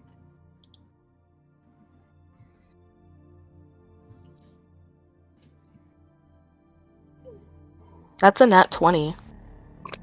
So the nat 20, she looks at you and she believes you. And she goes, Well, I'm so glad you're here from the king. What can I do for you? My name is Mimi. It's a pleasure to meet you, Miss Mimi. Well, he wants me to actually take you outside. Outside? Show you, yeah, well, I have to obviously take you to the kingdom, to the castle, so you could personally meet him, so you could be his personal assistant. He's been looking for one. She nods. Very well, very well. Lead the way, lead the way. And, like, she opens her hand, to hold her hand. Yep. She holds your hand as you start walking with her. Roll a perception check. Roll a perception check, Hestia. Perception check? Yep. That's a 23. So of a 23, as you're walking, you notice something. You notice that there's a lot of click-clack sounds on her chest. I'm sorry, I'm hearing something. What is that, if I may ask? As she looks at her chest. Oh, don't worry, child. It's just what I need to accomplish what our king wanted. I can see now that you coming here for me is his way of saying he wants what's done. Oh, what is it? Well, the king. King Zyra told me to wait here for people to come for me. He said that when people came for me, to put them to sleep, and that we'd all find each other in the after, in which we could serve the king as angels. As she suddenly removes her shirt, and you see rows of dynamite tied to her chest. Is it lit? So you see, child, don't worry. Is it lit? Is it lit? Is it lit? The top dynamite is not lit yet, but you see her pull out a match. Can I immediately grab it? Can I immediately grab it, please? Roll a sleight of hand check. Can I waste the inspiration? Yes. 15. Alright, I'm gonna roll for her. Let's see how fast she is. A 4. So of a 4, you manage to grab the match. As soon as I grab it, she gets desperate. She's like, "No, you can't ruin my good night!" As she starts punching her fist into the dynamite, hoping it'll set them off. She just starts punching them. As soon as I grab it, I just hold my fist back, because I've been already clenching it because she called me a fucking prostitute, and I just deck her in her face to knock her out. All right, you deck her in the face, and she goes unconscious on the ground. And you see Hestia back away immediately from the dynamite. So after you do that, Donzo walks up and goes, "Yeah, that's what I'm talking about. Represent House of Love, bitch." I am not a part of the House of Love. Oh, honey, please. With the way you look, I bet you would be the fucking leader of it if Tawny got out of the way. She said, wait, hold on. She thinks about it. She's like, you know what? That's a great idea. I'm gonna keep that in my mind. Yeah, sister, slay out there, slay. Donzo says, brandishing his bicep.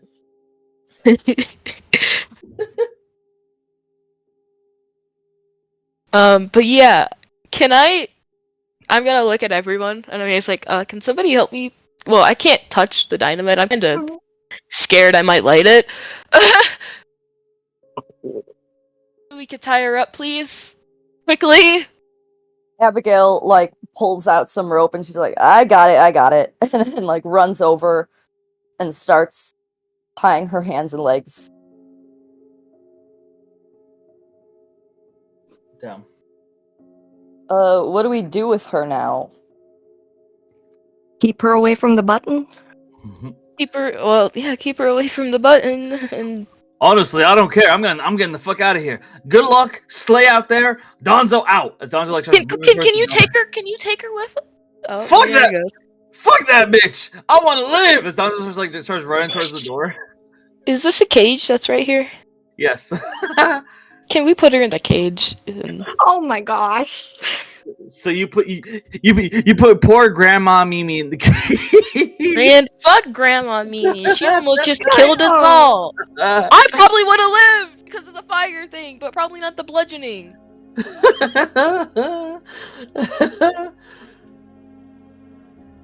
So yeah, Donzo is out, bruh. He running. Does anyone stop him? No.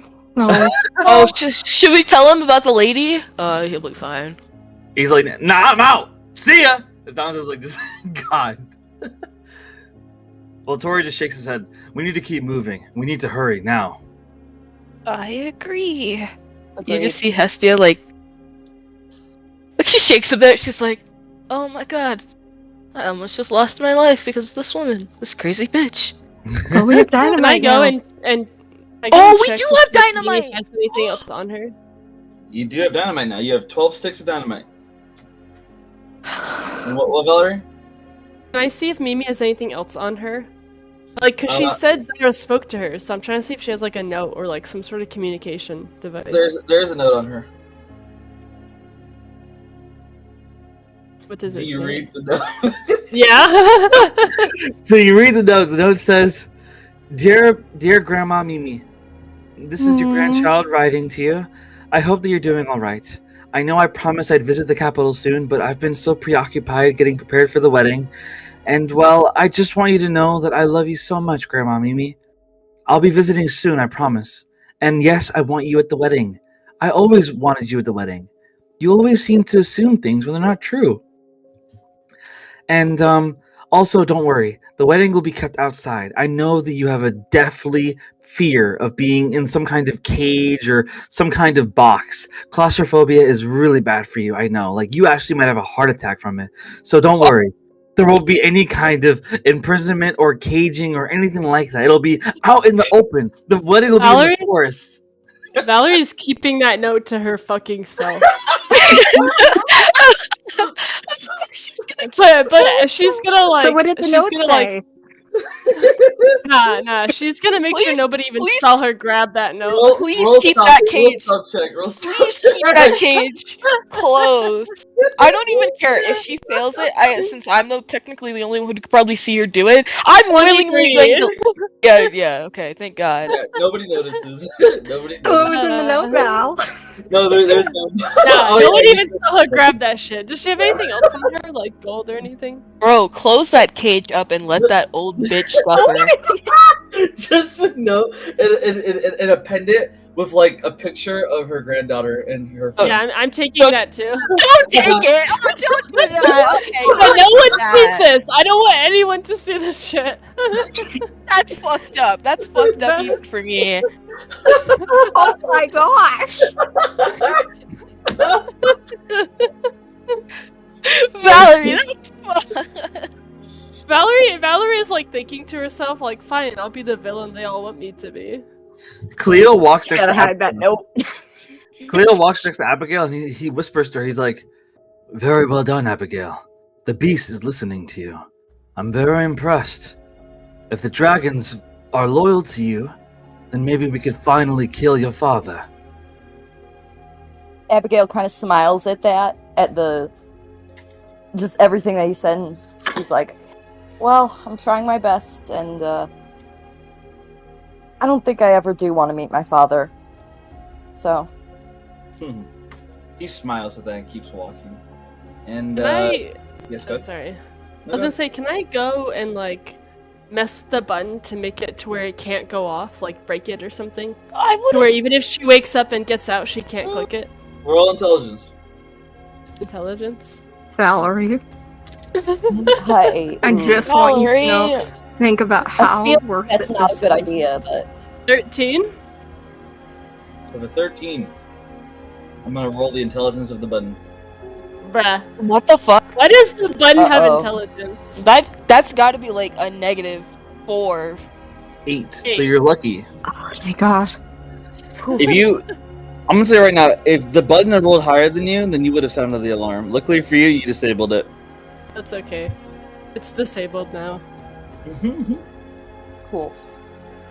I'm We gonna should join keep the going. group, but still walk away from everybody because apparently everybody hates me.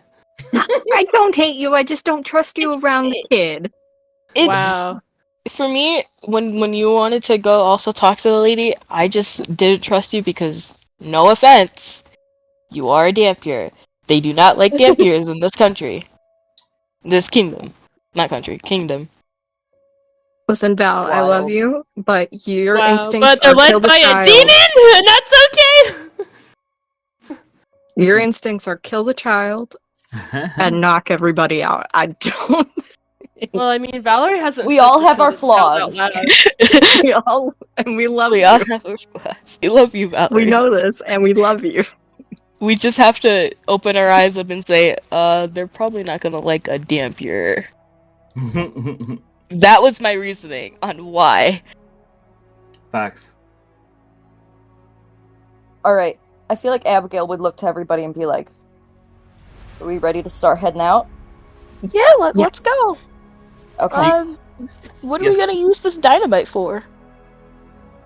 We'll Who figure it knows? out. Oh my god.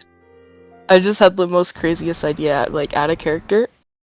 Why don't you guys just stick the dynamite to me? I'll take the damage. You run in. I run in. Human bomb. Oh, sorry, not a human bomb. I run in, use reach of the blaze. Oh my god. Kaboom! I'll take the damage, probably will live, but that's 12 sticks of dynamite. I believe that's like 26, right, Captain? Mm-hmm. Ah. Alright. Alright, we should probably keep going. Absolutely. So you guys keep moving. Damien kind of shakes his head at everything going on. Damien shakes his head at what's going on. Markel just crosses his arms and keeps moving. Dolores is unconscious in the bag that Radon is carrying on his back as he keeps marching. You know, now it makes sense why there's a lot of weight on my back. Can I Abigail slowly just, like, kinda turn my head? chuckles. Can I slowly turn my head to Abigail? I'm not gonna say it, but I just the look of I want to say it, but I'm gonna turn my head back. Abigail catches on and she's like, just hold your tongue for a little bit. Ooh, I'm gonna hold it. I'm gonna hold it. So you guys keep moving through the dungeon. You get to the basement, you get to the dungeon, and there's surprisingly no soldiers around. As you finally manage to get to the dungeon cells, you see over 100 cells, all with people calling out from in them, "Let us out! Let us out! Please, let us out!" Abigail, like, puts her head down and is, like, just trying not to make eye contact with anybody. Rose, like, holds, she reaches for Damien's hand, and, like, she just holds it, trying to not think. Damien, all these people they are. Damien holds Rose's hand, and he shakes his head. I keep telling you, you can't be weak, Rose. He just want help. He shakes his head. You're such a bother. But he keeps holding your hand tightly anyway, as he keeps walking along with the others. The Nile is a river in Egypt. So, while that's going on, Markel, like, looks at the dungeon cells, he's like, this is actually a pretty impressive dungeon. Reminds me of the one back at the Daxam Empire. Although, we tend to hang our prisoners by their hands with meat hooks. Interesting. Okay. Yeah, it is a good thing my people were considered treasures to you guys. Because you guys are fucking sadistic. We're not sadistic, we're just getting the job done. That's sadistic. I will admit some customs are quite barbaric. For example, when it comes to prisoners, if we feel like they're annoying, we can kill them on the spot with no trial. That I disagree with, and I want to change. You just see Hestia, like, just stare at him, and then she just says, we have a lot to work on. Cleo shakes his head. So many pointless and meaningless queries. What matters right now is making Uh-oh, you went out, Captain. Oh boy. It's okay, I'm back. What matters right now is making sure that we regain the power of the kingdom. And then we can reclaim the oceans for our own. Well, Tori rolls his eyes. Shut the fuck up, old man. We need to hurry up and just save Rain and Chase. What about these people? I mean, they look like... Are you guys from House of Sorcery? They all nod and say, yes, yes! Volturi nods and says, relax. We're going to free all of you. However, if we free all of you, you need to make as much chaos and destruction as possible. I want you to destroy every pillar in this castle. I want you to bring it down to the ground. The sorcerers all kind of shrug and say, bet! All right. Bet. And so Volturi walks up and begins opening the cell doors, unless anyone has any objections. No. I don't. Rose goes and helps. Like, Who the fuck is this bitch? So as you guys are opening the cell doors, a woman walks out. Why, hello there. My name's Delilah. I'm the one in charge of the House of Sorcery when Chase is busy. Have you seen Chase, by the way? I was hoping he was around. He looked quite hot the last time I saw him. Uh-oh. Abigail's gonna pipe up and be like, so I know you may have big feelings, but he's kind of in trouble, and that's kind of our mission right now. Oh, I figured as much. My name is Delilah. I'm a daughter of one of the noble families. I'm also a sorcerer. I became the head of the sorcery house after Chase became more busy in the last year. I've been making moves on him, but he seems to not notice any of them. I used to be a piece of his a long time ago. I was his first girlfriend. I would like to walk up to her and be like, oh, another person from a noble family. Nice to meet you. Indeed. As she smiles and nods. And, she calls out, sorcerers, gather together. We need to stand here and now to fight for the memory of King Royce and to fight for the rightful inheritance of King Chase Monroe. Chase Monroe is the new king, not Desira, not Desireth, King Monroe. We stand together here now to stop him in his evilness, to stop him in his madness. Who here fights with me? All the sorcerers like just cheer, yeah, yeah! Fuck Zyra, yeah! Like they're all cheering. All right. Should we continue going? I think they free themselves Yeah. after we free a couple of them. the majority are probably okay released because of Rose. Indeed, indeed, indeed. She was restraining herself, but the second she got the okay to go help, she was off like a bolt. So you guys just watch as like hundreds of sorcerers are marching behind you as you guys keep marching through the dungeon. As you're marching through, Radon sees all this powerful display, and he looks at Abigail. This is what I want for you. I want hundreds to know how amazing you are, Abigail. Because you are so much different than the little girl that I knew back then. Abigail kind of just like smiles and looks down and is like, well, trauma does a lot to people, and we've both changed.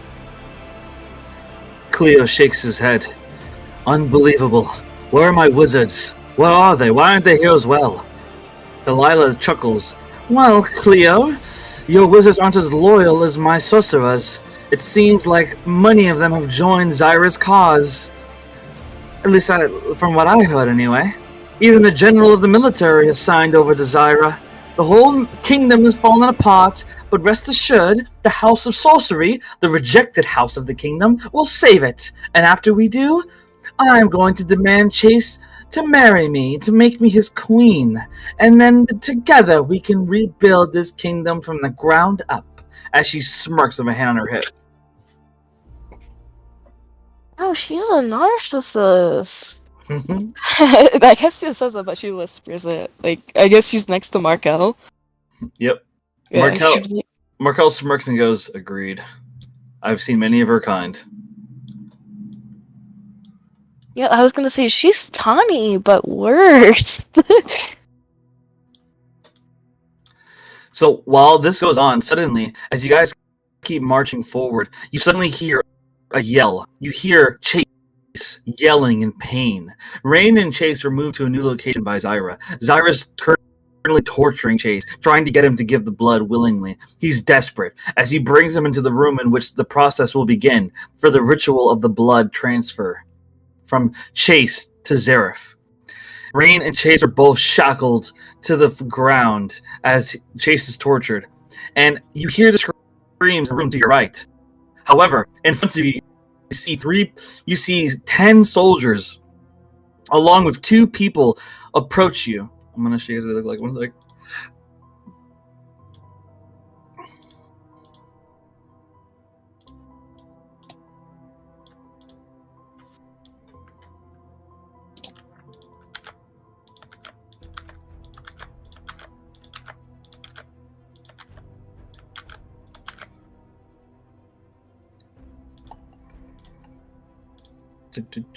Okay, sorry about that. Show you guys now. So they appear on the map, and I'm going to post in keynotes what they look like. Oh, well, that's fun.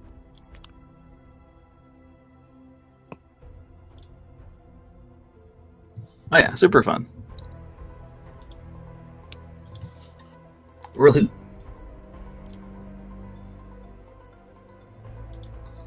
We got Reaper! Yay! We're gonna have to fight Clark. Uh-oh. Like, no, I forgot. No, Clark is Penance. Sorry. Who the fuck is Reaper then? Nobody you want to know.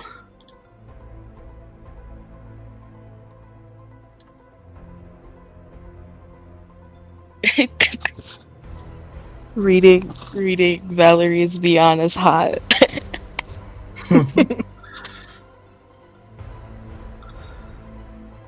There he is.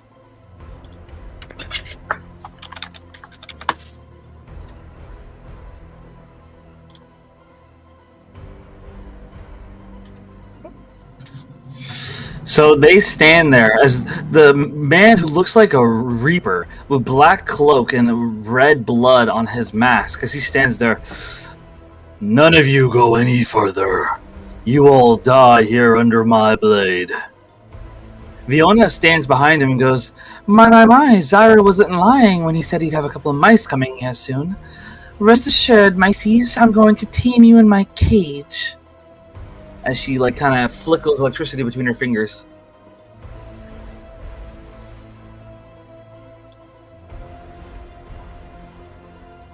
Who's an age? As they stand there, Reaper stares you guys down, and Delilah, she steps forward. You all go and help your friends. I know that's why you came here, I imagine, not for us. We'll take care of these people. Go save your friends. Hurry now. The sorceress can handle these bums. As Delilah steps forward with 100 sorcerers at her back, facing off against Reaper and the soldiers behind them. What do you guys do? I mean, it's 100 of them, and 1, 2, 3, 4, 5, 6, 7, 8, 9, 10, 11, 12, 13. 13 of them. If Reaper's hella fucking strong, then he might kill 30 people, but he's gonna get overwhelmed. Yeah, I think they'll be fine till we get back. Maybe. Voltori kind of shakes his head, not sure what to do. What are the rest of your guys' opinions? I just got back from the bathroom, so I kind of don't know what's going on. So basically, what happened is, as they were moving, because they freed the prisoners, they were confronted by soldiers of the Republic, along with a weird-looking dude named Reaper that's real tough, and a woman standing behind him. And Delilah is offering to hold them off so you guys can go help Chase and Rain, because you hear them screaming in the room next to you. Okay. So it's a matter of whether you guys want to stay and fight or go help Rain and Chase. I think we should go help. Yeah. I'm gonna go help Rain and Chase. I think Rose is thinking like, okay, they've got this. Let's go get Rain.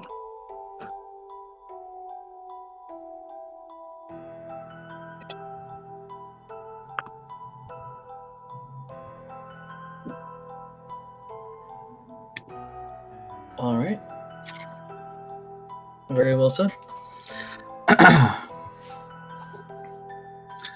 So,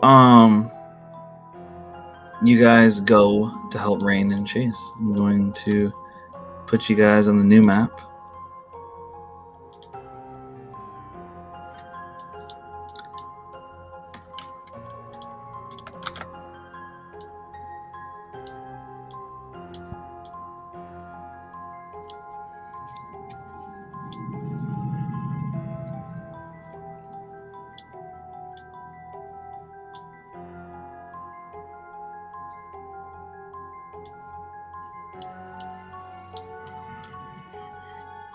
So you guys enter a room that is very different from anything you've seen before, as it's clear that you're underground, as you see lava pooling around at the doorway, as you see stone pathways in front of you, and ahead of you you see a massive statue which is glowing, and you see Chase and Rain tied to the ground, Zyra standing over the two of them with weapons in his hands. You see his wife, Armelia Jones, who's also Rain's mother, standing to the side, holding Zareth close to her, not letting him get away. And Penance standing there, and standing like more towards the entrance, and he sees you guys enter the room. As he stares at you and goes, "It seems you all have come for your friend. Big mistake. I came for her as well, and I regret it already."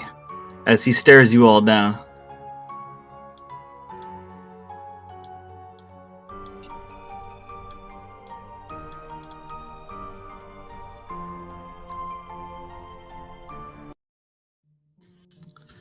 And so with that being said, you all look around each other. And you look at Penance.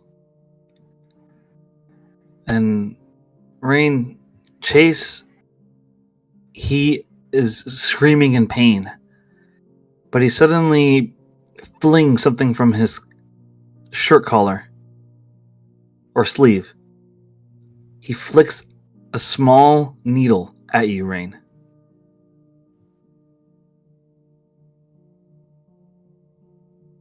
Do I manage to grab it? Can I reach it? You manage to grab the needle, and you can try to remove the chains. Roll a sleight of hand check. Oh, God. Do you want to use your inspiration? Oh, God. Do I want to use it? Probably should, right? It's up to you. Probably should. Okay.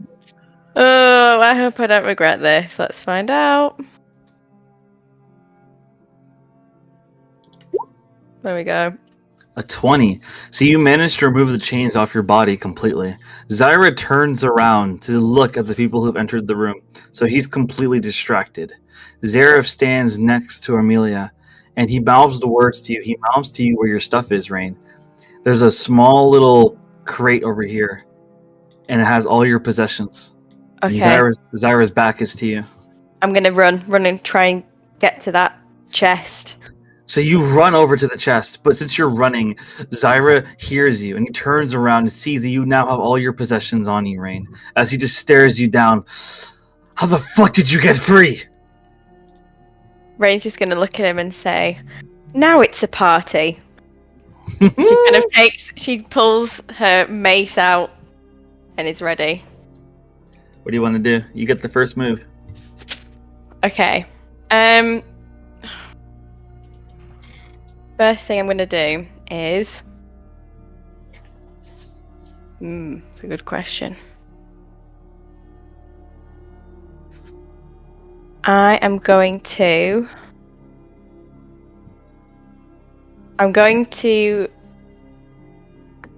try and blind him. I'm gonna try and blind Zyra. Yeah, how? So I'm gonna cast blindness, and he has to make a Constitution saving throw to not be blinded. All right, let me go con save. Fail, you bitch. 22. Ooh. Oh yeah, that failed. So as the spell Okay. doesn't work on him, Penance suddenly puts his hand out. All of you will pay penance, for you are in a room of immortals. As he places his hand out and casts a spell, and anyone amongst you guys that is not marked by Dolores disappears into thin air. Gone. Do I recognize the voice? You roll a insight check. Please be good. Please be good. 11. I have a question. With an 11, you can recognize his voice, but you don't know from where. You don't know who it is, but you do recognize the voice. I have a question. Given the fact that Dolores is in the backpack, does she go with them? No, the backpack falls in the ground with Dolores in it. That's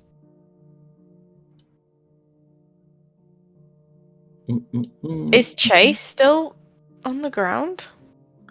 Chase is still chained to the ground, and he has a sword in his chest, as Zyra stabbed him there to try to make him scream in pain. And after he gave you the needle, he passed out from the pain. He's unconscious now. Okay. I don't know whether we're doing initiative or not, so I don't know if I can do anything. So Penance looks down at all of you, and he says, I have new powers now because of Zyra. He has given me the gift to fight all of you. I recommend you surrender. Surrender, and you may see another day in this republic. Abigail's just gonna look at him and like scoff. Nice, okay. And what the rest of you do? Hestia's gonna be like, yeah, nah, don't feel Rose like is doing like that. readying. Rose is readying her like sword. Like, not a chance. Alright, guys. I have a question. How do you guys do that again? The little turning of the Right click. fuck, I have a MacBook. You press Q for MacBooks. Oh my god! Oh. Yeah. Well, for the record, Q also works on other keyboards as well. I don't know that. So here's the dealio. So here's the dealio, guys. Normally I would want to continue this because it hasn't been 4 hours yet, technically, in terms of the when we started the session.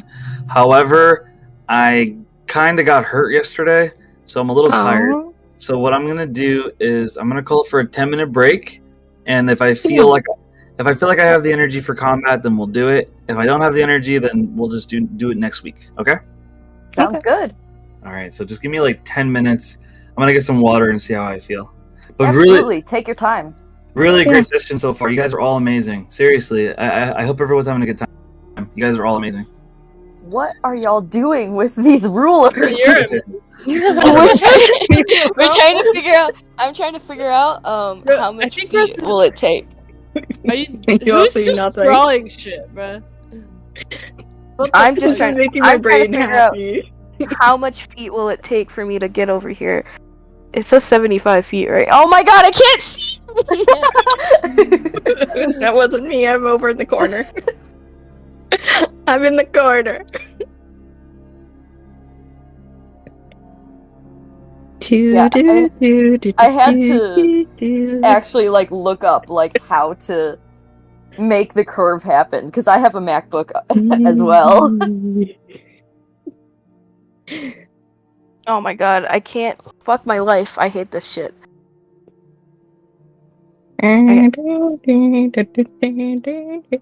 hope that the lover boys try and come to us, come to our rescue. I made a star. Yay! You made a pentagram. I'm kidding. If you add a circle, it'll be a pentagram, Okay. and it'll be a symbol of protection. 20. 50. God dang it! I was so close! Come on. Make a 30. symbol of protection. Maybe our dice rolls will be good then. 5. God, I wish you could hold it and then, like, still hold Q. But it disappears as soon as you let go of your fucking mouse. Yeah. We're all protected. I think if you double click, it keeps it there. Ooh. Hold on, let me check. No. Wow. I swear I did something like that at some point. Oh, you need to press shift. Oh. Okay. Shift. Oh, no. Is it shift let go? Oh, it is shift let go. Okay, then Q. God dang it.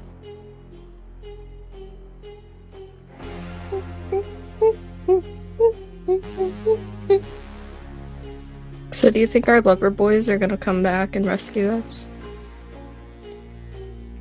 Probably, but I'm not too sure about Radon. He is pretty one-track minded. Abigail? Well, yeah, he would, but he may be a little too stupid to figure out what's happening.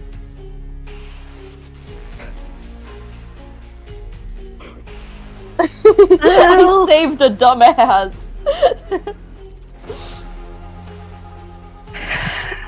God dang it. Oh, you made a heart. Yeah.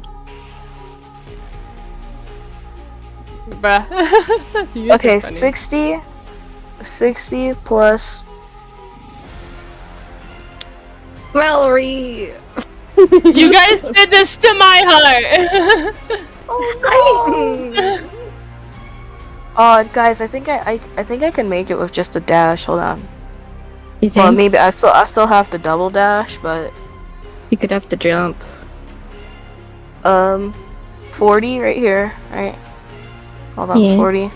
I'll remove this so you can see. You can draw hearts like that? I'm still gonna double dash though. Pretty.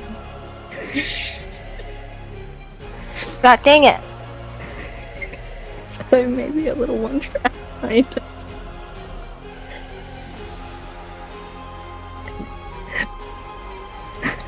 I don't know how we erase things. You go to like the select Yeah. tool, like and then you just have to click on it and then delete.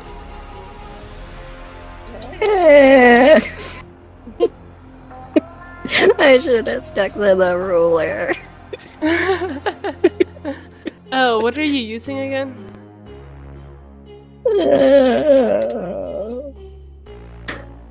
Y'all are safe now. Like, what device are you on? I'm on my laptop. You might have to like zoom in real big on it. Or actually, you could. Oh, just I click did it. Control Z. You should be able I to did click it. Control Z to undo. It's 100 feet. Yeah, I got a double dash, but No. yeah, I got a double dash. I'm dashing. Double What's dashing. your got walking it. speed? There you go. Estia? Huh? Oh, my walking What's your speed's walk- 40. Oh, So if I double dash, that's 160. gotcha. I'm just slightly stupid. So I'll dash to like here, you dash all the way, and then throw the kid to me, and then I'll dash back. Can we do that? Only one way to find out! Okay, because my walking speed is oh no, I just had a 35. thought. Oh so no. if I double Yeah. dash... What oh, if wait. Zyra calls me out? Oh no. I could do Oh, 105. shit. Oh no. I could do 105 total. So if I just go to like here, you run all the way, grab the child, throw it to me, and then I'll run back. And then I could focus on Zyra and them. Oh, fuck. That is Not the the real turn question. That's not, the turn order. That's the real question. Wait, but you're gonna have to use probably your Whoa. actions to dash anyway, aren't you? I could use my bonus action to dash first. Everyone, roll initiative. I know. Just did. I'm so worried. Are you feeling okay, Captain? How you feeling? Yeah. Are you? Yeah, I feel good. Thank you for asking, Abigail. I feel good. Okay. Definitely don't push yourself if you don't feel good. You're very kind. I appreciate it. Be careful. And thank you as well, Valerie. Very sweet. Thank you. Yeah, if we have to put this on pause, that's completely fine. I'm gonna say thank you to everyone because I could tell Wow. everyone is worried. So Like, thank you to exactly, everyone. bro. Thank You you gotta to stop, everyone. Captain, in the middle. We understand, bro. Yeah. You're all very sweet, and I appreciate it. I am good. I got some chocolate milk, so I'm feeling better. Oh, chocolate milk Nice. feels Not the everything. chocolate milk, bruh. Yeah. The choco milk. Rain. It Alright. solves That- all problems. What's important to me is what is it?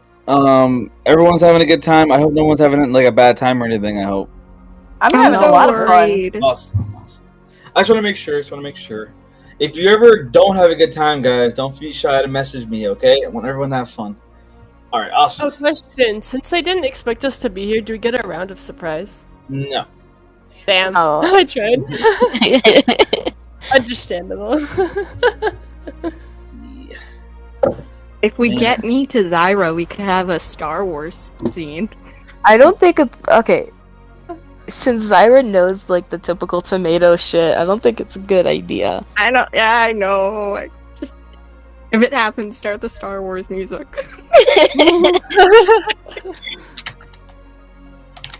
Let me roll initiative for these people. It's okay. I just want to feel loved and have a Star Ooh, Wars. Penance fight. got a 3. Let's go. That bitch is last in the initiative. Everyone on our team except Rain doing so good on initiative. Poor Rain. I wouldn't say an 11 is good, but you know. Better than the other team. I forgot to mention that there would be soldiers in here. So, up in the map, there would be soldiers in here. So, Bruh. Oh. It just makes it Wow. harder. so there. But any around us maybe got teleported away. Yeah, because they're not marked by Dolores. Because they're not marked. Well, Penance directed it towards you guys, so. Wow. Okay, it's okay. That is okay. Where they're at, it's not that bad. If Captain adds more, I'm gonna cry. Please. He's gonna add more, bro. He's gonna put some over here. Yep. Oh, Bro! it's not that bad. It's not that bad. Okay, I'm done. We should start talking strategy. Yeah. So Okay. Someone should Since- stay with Dolores. Nah, Or at fuck least staying near with her. Dolores. You know what happened last time, bro. okay, so what I could do is I could waste 2 rounds.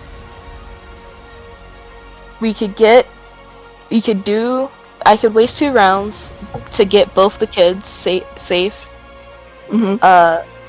And then you could focus both on Zyra and Zyra. The thing is though, is that I know I could tank the damage if I do get hit with opportunity. It's just the fact that Valerie, you're gonna have to be careful. Because if we're gonna do what I think we're doing, yeah, you just gotta be careful. Especially Nah, from Penance. Nah, I'm not scared of that pussy. Question. When I hear the word tomato, do I have to hear it or does it have to be said in my presence? So, fortunately for you, after that word was used on you, I forgot to do this, but Cleo would have removed the brainwash on you. He would have removed it. So tomato no longer works on you. Oh shit! Let's go. Oh, so we could do a okay. surprise. Yeah, we could do a run and go, bro. You guys are pretty tough on Cleo, but he's kind of a goat sometimes, not gonna lie. Yeah, I'll give Absolutely. Cleo that. Yeah, he also has a bunch of secrets too, bruh. yeah, Like true. my He sister. does. Yeah, which we all know about now, apparently. So what about penance? Are we all worrying? Who's gonna worry about penance? I'm gonna go with Hestia for the kids. Yeah. Who should get Okay, penance? so- Yeah. Are you What if from here we just light the dynamite and throw it at penance? I feel like Dolores is too close. Yeah, If we can draw Dolores him is away. behind us. No, yeah, you're right. Dolores is behind us, but we're all He's gonna in a take the bag. damage. And I don't think. What if we just Kidding. throw it just like over here so he's just in the blast range? Also, to quick update, so he's high up on that like ledge. He's about 20 feet up. Okay. So it probably won't hit us. Yeah, but the debris probably will. Because it's dynamite. We'll worry about that later. I think we have Okay. a bigger problem of Pennis himself. And he probably won't expect it either.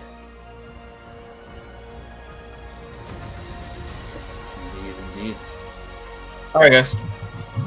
Let's get this show on the road. I'm gonna play So the we're music. doing dynamite? Or Well, my worry is that he could maybe grab it and chuck it back at us. True. Very true. that's how we light it Then first. how are you I meant doing the spirit dynamite? kitchen.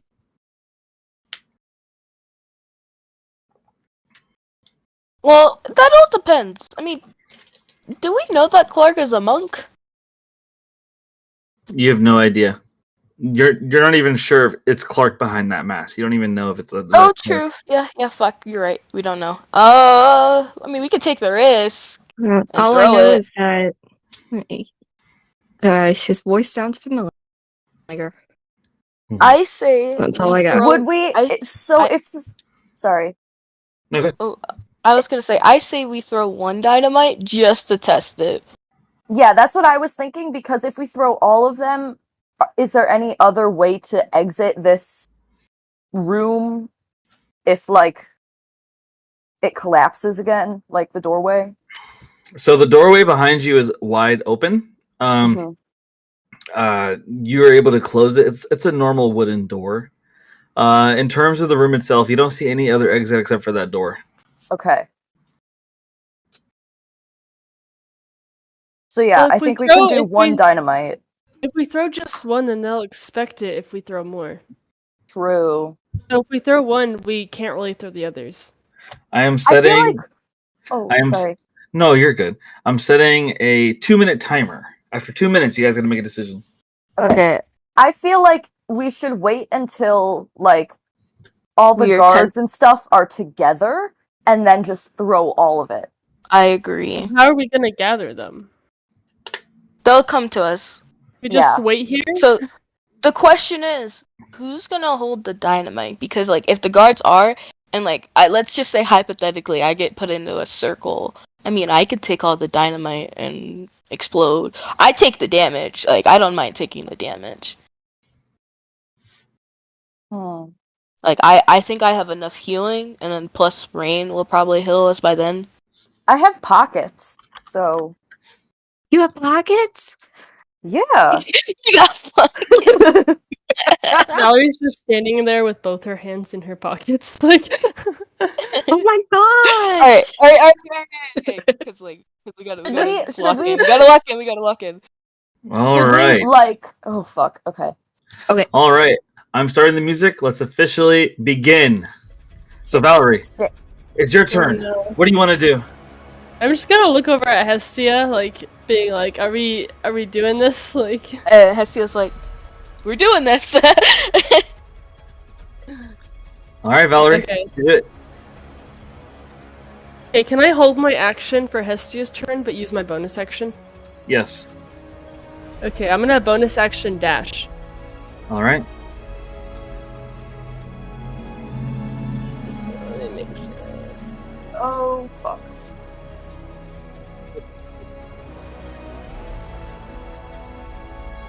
I'm gonna just dash the, like, right here. You just start running. Penance just kind of laughs. Of course, she'd run. What will the rest of you do? And I'm gonna hold my action for Hestia's turn. Hestia, your turn. Hestia's gonna grab like 3 of the dynamites. I trust you guys with the rest. And I'm also gonna dash.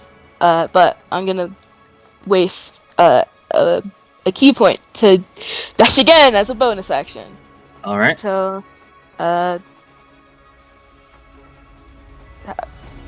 hold on, because I have to do the math just in case.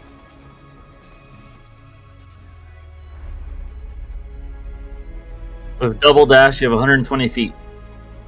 160. Actually, no. 160. Yeah, no, wait. Yes. Okay, I'm gonna be right here. Everybody sees it. Oh, fuck, I fucked it up. Okay, but I'm gonna be right here. Hold on. Let me fucking, like, right here. That's 80 feet right there for the first dash. Can I get my thing? Yep. Right here. And then, here's the second dash. I'm gonna grab Zareth. Can I grab him? So you run, like you're just running. Luckily, you're out of reach for any opportunity attacks, and you just run straight for Zareth. You're running at full speed. Roll a dex save.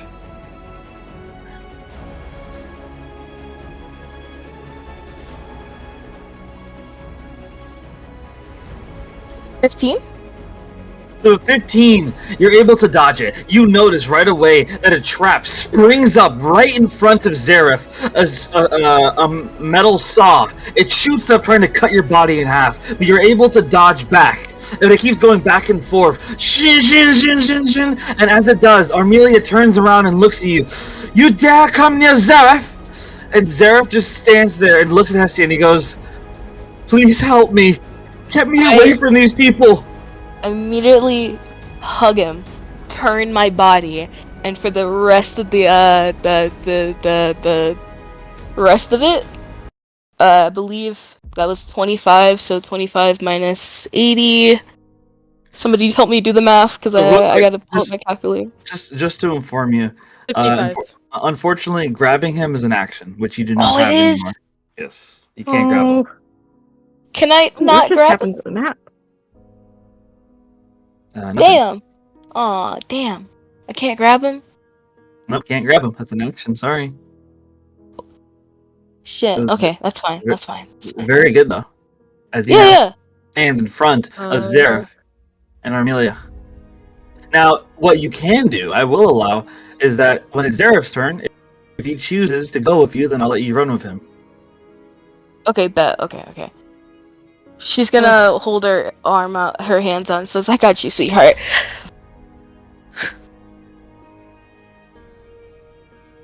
And there you go. Armelia stares down Hestia with a glare. You dare come near us? You dare try to defy us? As her eyes glow green. Roll a wisdom save, Hestia. I still have my action, so can I do something? Not for this. Damn, she used her fucking reaction? Yes, Armelia used a reaction. Yep. Did you roll your con save? You said con? It was. I was gonna say, it's a 6. Sorry. So, with wisdom save, she casts a spell on you. And the moment that she does, you begin to see images before your eyes, Hestia. You begin to see what happened to you. You see yourself strapped to a table. You see yourself staring at a man, looking you in the eyes. Oh, well, hello there, Hestia. My name is Dr. Wendell. I'm going to help you in achieving what you are today. Don't worry, I have a master wizard next to me. His name is Crow. He'll be helping in perfecting the process of what you are. Remember, you're a weapon, but you're also my fire. And as he says this, suddenly you watch as Hestia falls to her knees with a piercing ringing through her ears as she begins to fathom the memories coming back to her. And you watch as the lava of the entire room begins to rise up. The lava rises up above the surface. You watch as lava rises in different random areas. 5-10 feet up, and suddenly it rises up like a wave, melting the soldiers to ashes. I'm gonna draw where the lava goes. Oh shit! Sorry, guys. So you watch as these two soldiers are completely enveloped in lava, melted to death.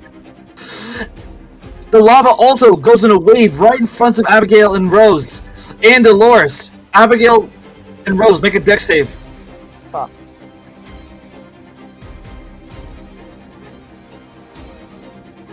Oh, so now I do okay. Oh, 7.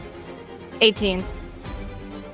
So with a 7, Abigail, you try to get out of the wave of the lava. You're unsuccessful as you get hit by it, and you fall onto the small crack. The lava surrounding you, trapping you there. I'm gonna draw how it looks. God, I have a question. Was Hestia a baby when this happened? Because like the timing. So, Oh fuck. when it comes to Dr. Wendell, it's very obvious that he has lived for a very long time because Valerie met him in the year 300. So he is either undead or immortal or something. You don't know what. However, when it comes exactly, but when it comes to yourself, you couldn't see your own form. You didn't know, like you can't tell if you're a baby or what. You just know that you feel pain and anger at seeing this man. You feel a sense of helplessness, and this angers you as you have this pitch ringing going in your ears as the lava just keeps rising up. You're unable to control yourself as your hair flames up the lava, and the lava waves keep washing over. Rose manages to grab Dolores and jump out of the way, but Abigail's hit by it. I'm gonna roll damage for how much damage Abigail takes. Abigail takes 12 damage. Fuck. So Abigail takes 12 damage as she's washed onto a corner piece, and Penance just stares down, smiling at the fact because he's higher up, so it doesn't affect him. And I almost forgot. So, also ways over here. So these soldiers that are in the red boxes are washed by the lava. They're dead. And now it's Rose's turn. What do you want to do, Rose? I'm going to... Anyway, I never used my action. Oh, Valerie, what's your action? Seeing this, is Hestia still, like, on the ground? So Hestia slowly gets her nerves back as she stands back up and she's back to normal. But she's shaking up a little bit. I'm gonna shoot an arrow at the woman. Alright, roll to hit.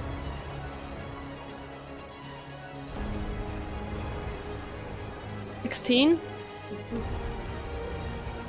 With 16, you miss as she stares you down, and the arrow stops midway as she just stares you down, power flowing through her eyes.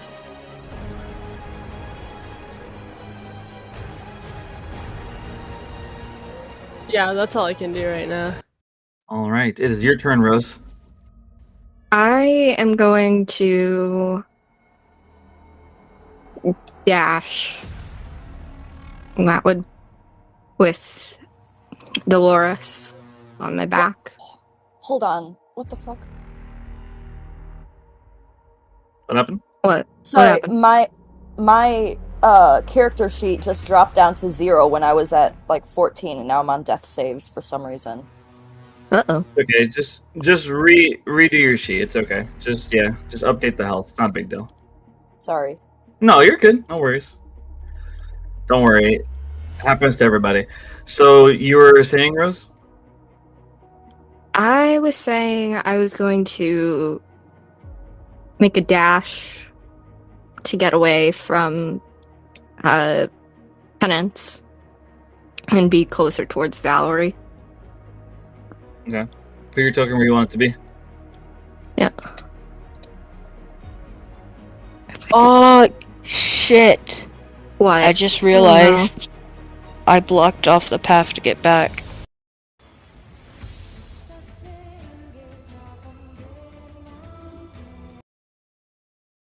Fuck. We just blocked off the path, guys. I just did. God damn it, bro. All right, I'm Rose. sorry. So that's the end of Rose's turn, and as she stays there with Valerie, it's Zyra's turn now. Zyra sees what's going on, and he's angered by this. As he looks at Rain, and he walks over to Chase. He places a dagger at Chase's neck. Surrender, Rain! Surrender or I'll kill him right here! You can't kill him. You need his blood. I remember what you said. You need it willingly. Otherwise, you're not getting it at all, so... Yeah, well, maybe I'm a sore loser. Maybe if it comes down to it, I'd rather me die than me lose. So you're afraid you're going to lose, then? Ooh, she's calling him out. Cyrus shakes his head. Damn it. Do you realize how long I've been arranging this? I have waited over 1,000 years for another winter solstice. I have waited this entire time for my brother, for my father to be able to be freed from his barrier. And now you stand in the way of that. Well, then instead of whining like a little bitch, why don't you do something about it? Why don't you show us how big of a man you are? Come on, fight us! With pleasure. As he pulls out his longsword, and he casts a spell word. Vashaun! Suddenly you watch as his longsword lifts into a fire. He has a flame sword now, as he approaches Rain to attack. I'm gonna roll damage. Bye, guys. Or I'm gonna roll to attack. Uh-oh. 15. He misses. Come on, Brave! So tell me, How Rain, did you miss her? So Rain manages to actually block his blow. You block his blow with your weapon, your mace, as he just stares at you in shock. You're not anybody.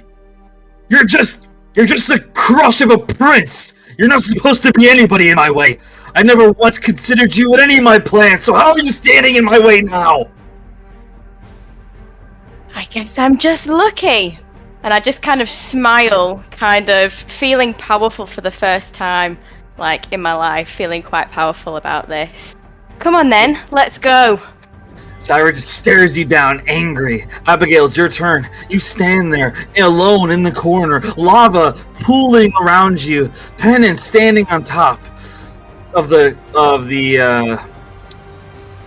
ledge, and you suddenly hear your wonder card speak. You hear Jinx speak. Mage Knight Abigail, would you like to use one of your perks? Yes?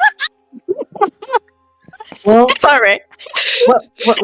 Well, absolutely. I'm happy to give you one of your perks. Perks include free massages. I can make any kind of food you desire at any time. I can also make any kind of drink you want. However, I have to warn you, my milkshakes aren't exactly the best, I've been told. Also, I can make it to where magical steps appear in front of you. However, be forewarned, I can only make a bridge of 10 to 20 feet as she suddenly snaps your fingers and you watch as like purple magical steps appear in front of you to climb up to where Penance is. I start walking up, like a little bit shaken up, but still like, well, fuck, I guess this is good. Mm-hmm. And then just stand here. I'll move my fucking shit. No problem at all. I should probably also tell you that based off of the voice identification that I hear from the man he calls himself Penance, his actual name is Clark. He is a man who has been known to have anger issues, possession issues, has had a record of falling in love with multiple people in the field and obsessing over them. However, his most prevalent crush was on a woman named Rain. There have been multiple reports of in the House of Trust over concerns of his obsession, along with the House of Wizardry. I should also warn you, he's kind of hot. Okay, Abigail like puts her card back in her pocket and she's like, okay, thank you for your help. But we have work to do. And I kind of just look at Penance and I'm like, I know who you are.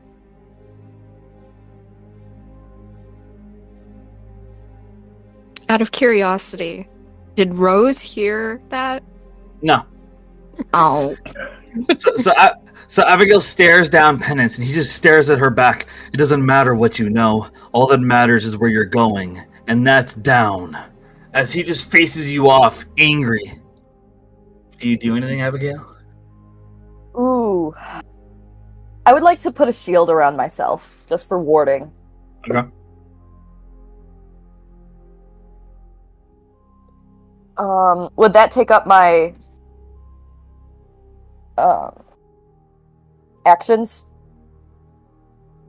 Well, considering that shield is a reaction. Yeah. Yeah. Is it mage is it a shield you're doing, or is it mage armor, or what? Mage armor you can only do on another person, I believe. So No, you could do it on yourself. Yeah, you can.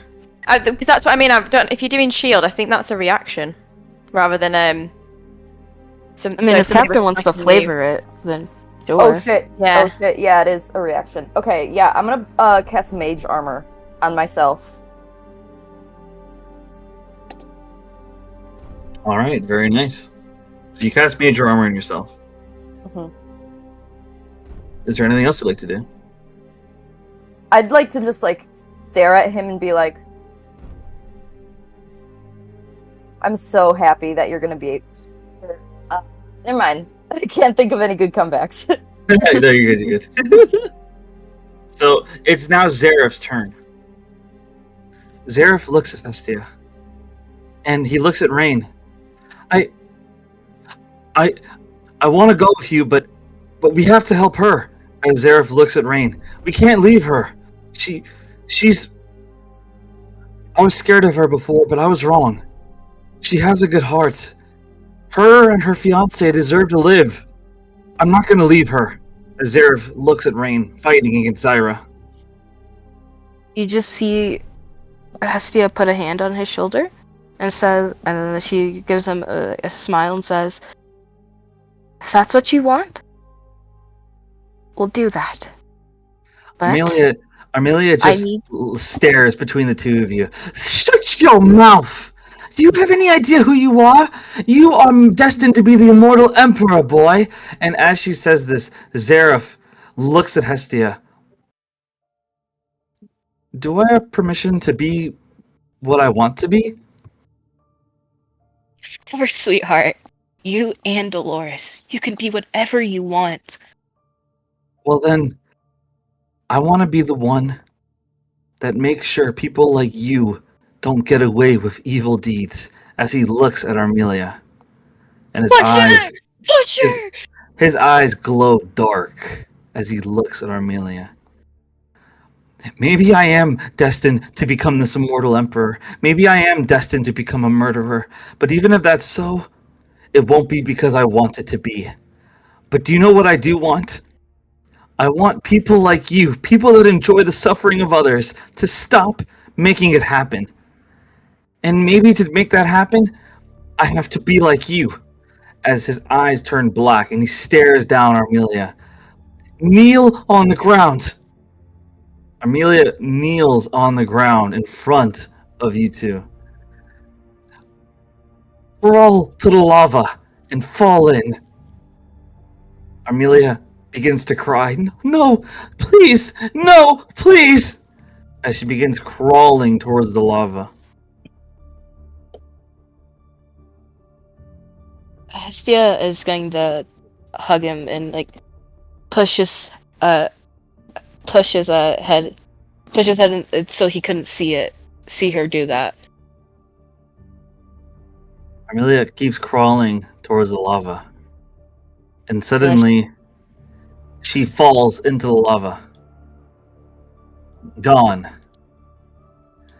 She screams in pain as she falls into the lava. And Zyra suddenly looks over to Zaref, which is going to give Raid an opportunity attack, by the way. As Zyra looks over to Zaref and says, he has a wide smile, "That's my father! Finally you killed someone! Don't you feel the pleasure in your bones? The blood boiling? That is the Zaref I know. And you even killed an annoying woman. Very well done, my father." Zyra is gleeful right now, staring at Zaref. You just hear Rain go, "Shut the fuck up!" And she's gonna go and hit him with the mace. Roll a hit. I was gonna say too, ignore him. You did it to protect us, and that's all that matters. Oh my god, Rain! And that 20! Not funny. I am so pissed at this fucking man. I am wish so I'd done- scared of you. I wish I'd done something else besides a mace, but it's fine. We still hit him. It's fine. I love how it's like, oh shit, then, oh my god. I Right. Yeah, You just see Rain with this mace. She's just like screaming. She just goes to whack him across the back of the I head. can just hear her say, shut the fuck! Right. Damage. 7 damage. That's all? That's all. Better I've than only nothing. used a mace. Wait, hold on, no, Rain. You Roll a only rolled it. 2d6. Yeah, you gotta roll Yeah, 2d6. roll Oh, damage yeah, again. it's okay. No, 5. No. Oh, okay. 13. So here's Is that what right? happens. Okay. Yes, so here's what happens. You swing the mace with a glorious passion behind it as you slam it into the back of his head, and you watch as his left eyeball pops out of its socket, and he just flies off the ledge. No! No! As Zyra just falls into the lava. Gone. No fucking way. Zyra falls into the lava, gone. And as he sinks into the lava, Rain feels a power coursing through her. Her goddess of the moon, Sayara, whispers in her ear, then that's the woman I know. As power courses through you, and Zareth just stares in shock as Zyra is gone now. And as Zyra is gone, the other soldiers suddenly begin to step back a bit, staring at you guys in shock. But Penance yells out and says, "Do not falter! Do not surrender! Whether in life or death we serve Zyra, and we will kill all those against him. Take your blades out and fight to the death!" You guys heard that, right? Yeah, can we respond Yeah. to that? Can we respond to that? Yes. Hetsia screams like, you see that your leader's dead! You can make a choice! Just how he did. You can make a choice. I'm gonna say Surrender. I'm gonna say that you can't convince them because they are hardcore. What? Absolutely, yeah. Their mentality is hardcore. Like, nah, bruh. Like they are in it now. You just Bro. see We Rain can't look at Hestia, and she's just like, Exactly. let's fucking do this. Like, Yep. they're not gonna listen to us. Let's just fucking do this. Yep. All right, it's Zareth takes Hestia's hand and moves her more towards Chase to help Chase. Zareth crouches down and helps Chase out of his chains and tries to help him. He looks down at Chase and he says, "I don't know my father, but if I had one, I'd want him to be like you." As he looks down at Chase. Oh. Kid. I'm sorry for everything last session. Oh. Poor baby. I love this kid. I love him so much. I knew he had good in him, bro. So Zareth just hovers over Chase, trying to help him wake up. And he looks towards Rain. At this moment, he sees Rain and Chase as what he would like to imagine his parents. He wished he knew his parents. As he just hovers there. And he feels happy, he feels liberated at this moment. While the soldiers all prepare to fight. It's your turn, Rain. What do you want to do? So I see Zareth and I smile at him. I kind of walk over to, walking quickly over to the both of them. And I just put my hand on his shoulder and I just say, "Don't worry, I've got this." And I bend down and I cast, hang on. I'm going to cast, I'm going to go for Cure Wounds on Chase. So that will be... Oh! Ignore that second one. The first one. Ignore that second one. It's twice. So you bring 11 HP to Chase as his wounds heal and he wakes up from his slumber and he looks at you with love in his eyes. "It's my holy girl." I just sort of giggle at him and I smile and I put my hand on his cheek. And I just say, "Are you with me? We're going to get out of here." Always. As he stands up and looks at Zareth. Zareth looks at him and goes, Sir, Mr. Chase, sir, I just wanted to thank you. Thank you for protecting me. Chase shakes his head and looks at Zareth. Don't ever thank someone for doing the right thing, Zareth.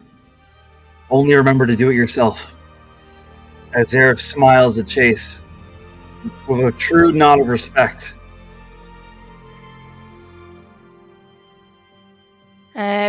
Rain kind of smiles at the both of them, and she turns to Hestia and says, "We need to get him out of here." You see Hestia like smile and say, "And I got a great idea to do it." As you say that, the soldiers begin to move. You're not going anywhere. You are all subjects of Zareth. As he begins walking towards you guys with his sword out, he moves towards Zareth, but Chase immediately pulls him back behind him and stands in front. The I was soldier. gonna say, can I stand in front of Rain? So right now it's a three-way tie between the two of you. So I'm gonna roll a dice to decide who he attacks. Can he just pick me? No, he goes for Rain. I'm gonna roll to hit on Rain. Oh god. Miss. At 11. So he misses completely as Rain's able to dodge the attack. He just yells at you, "For the Republic! For Zareth!" As he just yells. Another soldier begins moving up and he charges behind Hestia. He rolls to hit on Hestia. And that one! He misses completely and Hestia gets an opportunity attack on him. Yes. Fuck. Because I was gonna say he misses anyway. I was gonna use my reaction to fucking hit him, but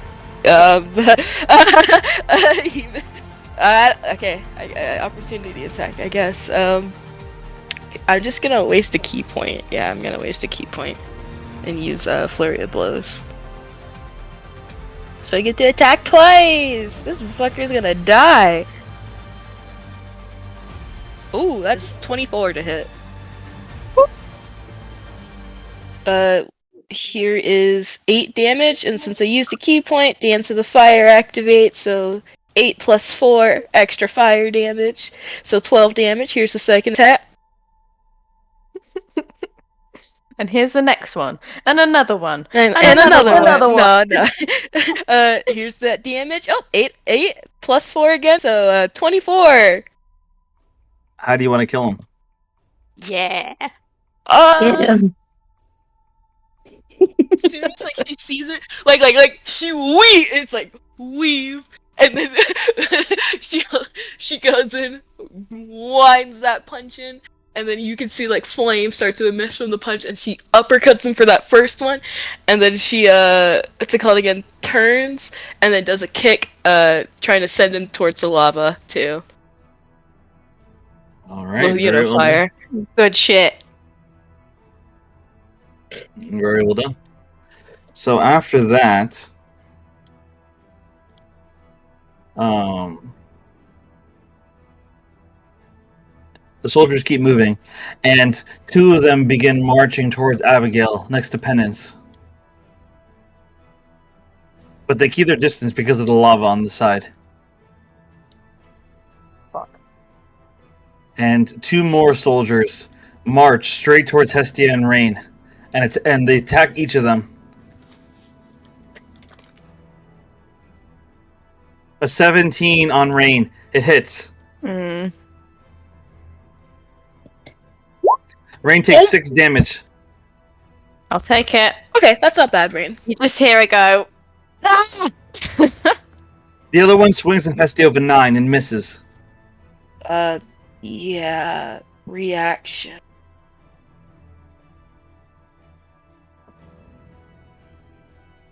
And that's the end of the soldier's turn. It's now Penance's turn.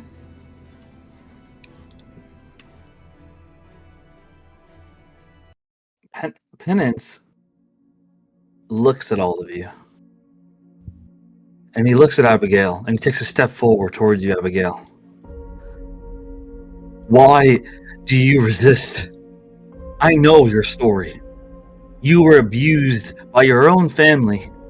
Wouldn't you want a new chapter? Wouldn't you want a new world? You know, it's funny you say that, because all of this work that I've been doing is to build my own story. And I am not gonna just surrender to some puny man like you, Clark. So, yeah, I'm resisting. He stares at you, and he looks at his own hands. You don't get it.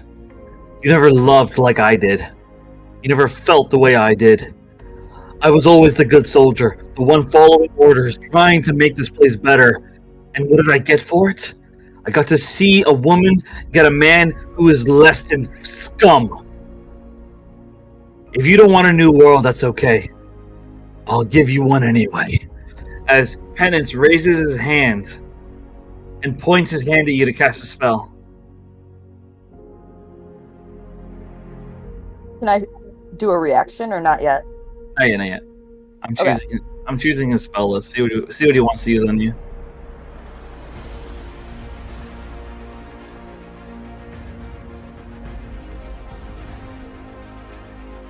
He casts Destructive Wave, and he fires it straight at you. Make a Constitution saving throw. Oh my god, come on. Where are my crystals? Hold them tight. You got this. It's a 12. Let me see what the save is.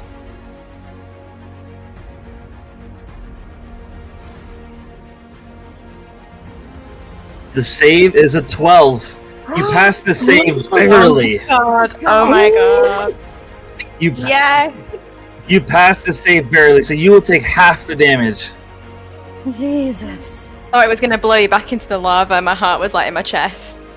Fuck. So he rolled a 14, so you take 7 damage.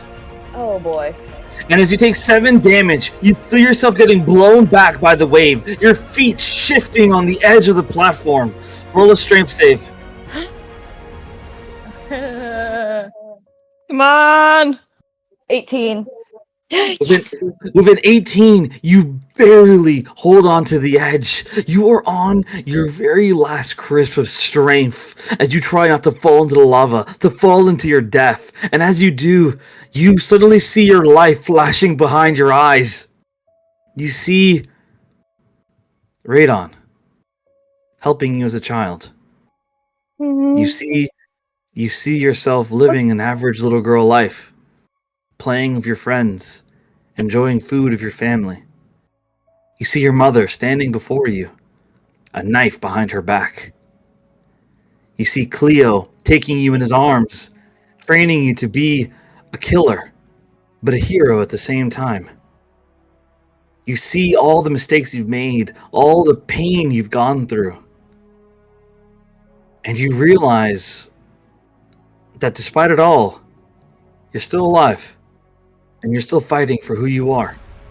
You're fighting to find what you're meant to be. You were robbed of innocence a long time ago. But despite that, you're protecting the innocence of others. As you stand against men like Clark, who use his pain and grief as an excuse to hurt others. You stand firm against him. As Clark is angered by you. So angered, in fact, that he runs straight towards you to try to punch you into the lava. I'm gonna roll to hit. You, bro. Whoa. You think you know better than me? You think you're better than me? As he goes for a punch, and with a 21, he punches you hard. However, I'm gonna have you roll a strength check. 12. So with a 12, he punches you across the face. However, he's so clumsy, so angry, that he falls with you. The two of you both falling into the lava. He's so angered right now as he collapses towards the lava with you. And as he does, you suddenly see a hand come out of thin air. Radon appears on top of the platform. Radon appears on top of the platform and grabs you by your wrist, pulling you back up. And behind Radon, you see Voltori, Damien, Cleo, Markel, Azaria. You see all of them standing on the ledge now as Penance falls into the lava. Radon smiles at you his helmet off now, as he says to you, "You did good, Abigail. You finally broke his concentration. And we're back now because of it." As they all stand behind Radon, looking at you with respect, as Penance falls into the lava, gone. I just, like, stand up and, like, put my hands on my knees, like, catching my breath, like, holy shit. And then she looks up at Abigail, at fucking Radon, and is like, thank you so much. Like, she's near tears at this point. Always. I protected you then, and I'll protect you now. I'll always protect you. As he looks at you with a smile, remember, you're always my flame. And A tear just, like, falls from her eye, and she's like, we still have to fight. So as that happens, the two soldiers like stare at you guys, and like Voltori just has his arms crossed. Voltori, he's just like, "Do you really want to fight us? Look at us!" And the two soldiers are like, "Yeah, fuck this!" And the two soldiers just jump into the lava. They just jump in, bro. Like, nice. And they What? just jump in, fair bro. enough. I wouldn't want to be them. And that's the end of Abigail or Penance's turn. It's your turn now, Valerie. God damn, bruh.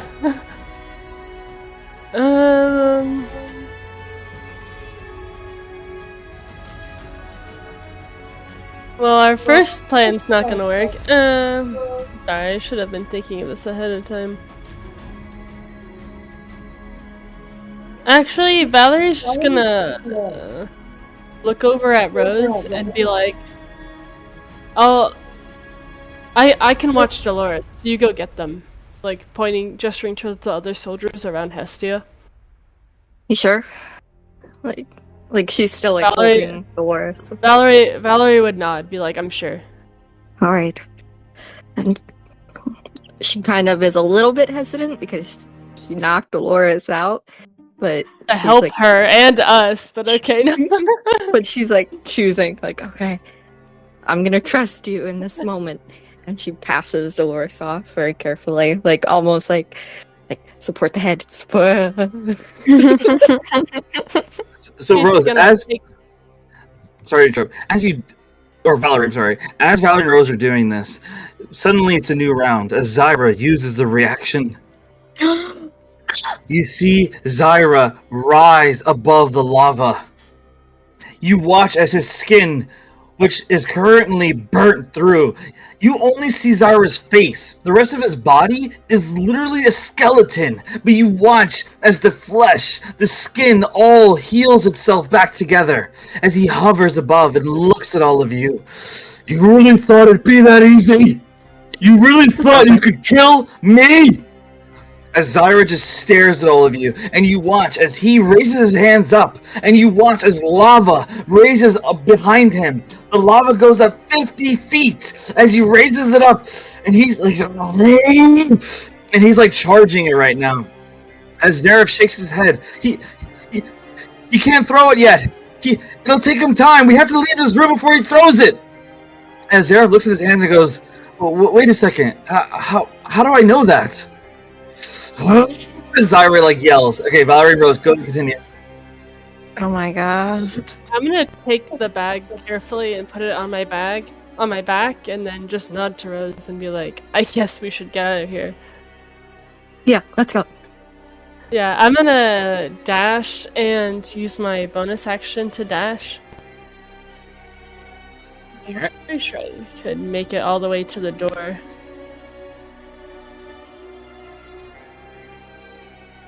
Yeah, I definitely can make it all the way out with Dolores.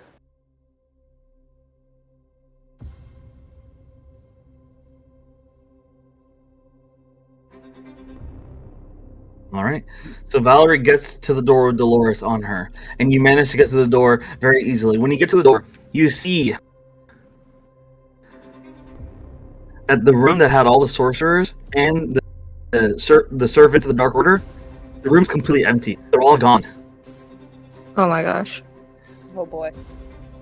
No bodies, no nothing.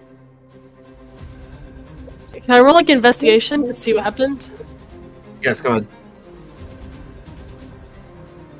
I'm nervous, bro. 16?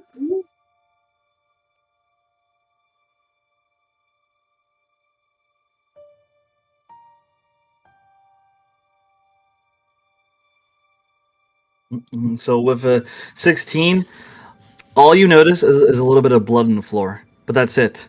There's no bodies in the room. It's completely empty. Do I know whose blood it is or anything? Like... You have no idea. We now go to Hestia. Hestia is surrounded by 4 soldiers of the Republic, along with Chase, Zareth, and Rain by her side. Zyra is in front of you, hovering in the air, raising a wave of lava 50 feet high. What do you do, Hestia?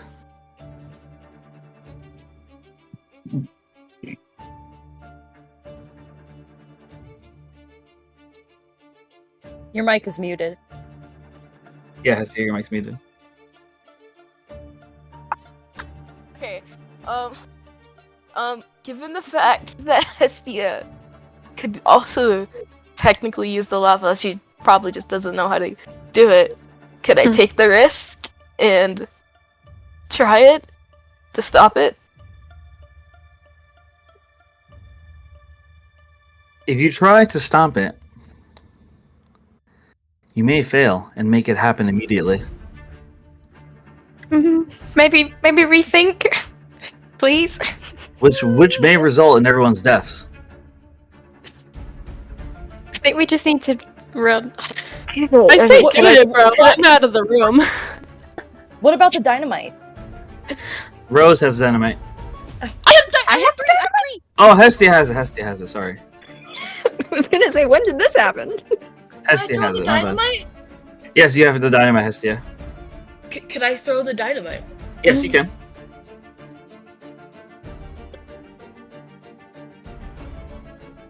What, at him? At him? Because, like, I'll live! But... Okay. Yeah, but there's a ref, and Chase, and me. We might If I die. throw it, what's gonna happen? If I throw it? All of it. If you throw all 12 of them, it depends. If you throw them behind you, then I'll say it only affects you, the soldiers. But if you throw it in front of you, it'll affect 2 of the soldiers, Rain, Zareth, and Chase. So if you throw it behind you, you'll affect the 2 soldiers behind you. So like these 2, you'll only affect if you throw it behind you. If you try throwing it at Zyra, I can't guarantee it'll hurt him. And it's also risky because you're throwing it in the air. You will have to roll to throw it. Could I grab the 2 that are right next to both me and Rain, these 2? And Yes, then you can. do it? Yep. Yes, you can. And so it could hit all 4 of us? You'd have to roll a strength check to do it. I'm willing to risk that. Do it. Because what I'm thinking is using Reach into the Blaze so I could take the damage. Yeah, go for it. Alright, here's the strength. Could I use Inspiration? That's that one. Yes, you can. Aren't you out of inspiration? No, I have one more. Alright, go for it. 15? But 15, you pull it off. You grab the 2 soldiers and pull them behind you. All 4 of them standing in front of you now, as they have their blades out, staring you down. We are loyal to the Republic. We are loyal to Loyal Zareth. my ass! As she takes out the thing, the dynamite.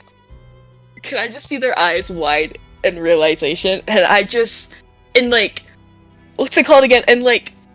She runs, leaps towards them, and like she, like holds it like still like, she still like covers like both like her back, I'd say, but she holds it like in front of them, and she uses Reach into the Blaze.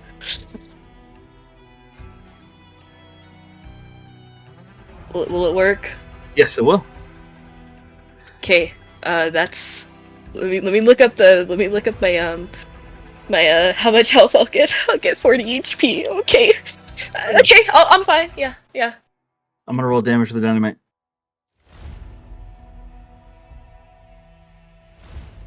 50 damage. Okay, yeah. Yeah. 50 damage out of I'm at 34 HP. With like everything. 30, All the soldiers are blown away. You have a clear path to run. For Valerie, as you're like looking at the room, you suddenly see a woman walking in, and she's bleeding on her left thigh. She's walking in, and you recognize her immediately. It's the same woman from the broadcast earlier. It's Abigail's mother. She's moving towards you as she speaks to you desperately. Please, you have to help me. We need to get to the House of Wizardry. We have to get there now. Insight? Go ahead and roll insight. I don't know. If you're not a follower of Zyra and you want this world saved, then you need to follow me there now. Zyra placed a bomb there, and that place is going to blow any second. We have to hurry and disarm the bomb. I need instruments in there. There's items in there that can help fight against him. I was one of the people freed from the cells. I disguised my identity because I was scared of what my daughter would do if she saw me. But I can't run away. I have to help. I have to stop this monster. That's a 10 on insight. You're telling the truth. Do I know who her daughter is? They have the same last name. Like, do I know? Yes, they have the same last name, so yes. That being said, we're going to cut back to that later. So, Hestia, you managed to bomb them, and as you bomb them, they're all dead as you stand there now. And Rose, what are you doing? You just see Hestia like cough and say, and then her ears are ringing. Ah, that hurt. I can't. She's like, you guys run quickly. All right, Rose, you're up. What do you want to do?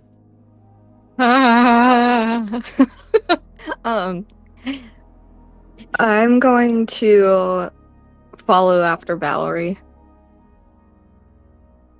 And when I like go by Damien and the others, I'm gonna just like briefly like smile to them like, oh, thank goodness you're okay, before continuing to go after Valerie. Mm-hmm. So Rose gets to the door as well.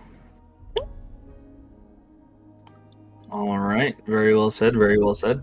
It's Abigail's turn now. Abigail, Radon is currently hugging you really tightly. Like he's hugging you to the point where he's lifting your feet off the floor, hugging you. And as he's doing that, Voltor, he's like, oh, dear God, get a room. Do I hear my mother's voice or no? You don't hear your mother's voice. You don't know she's there right now. Okay. I'm like, okay. Radon, please let me down. We can come back to this. We need to get to the door.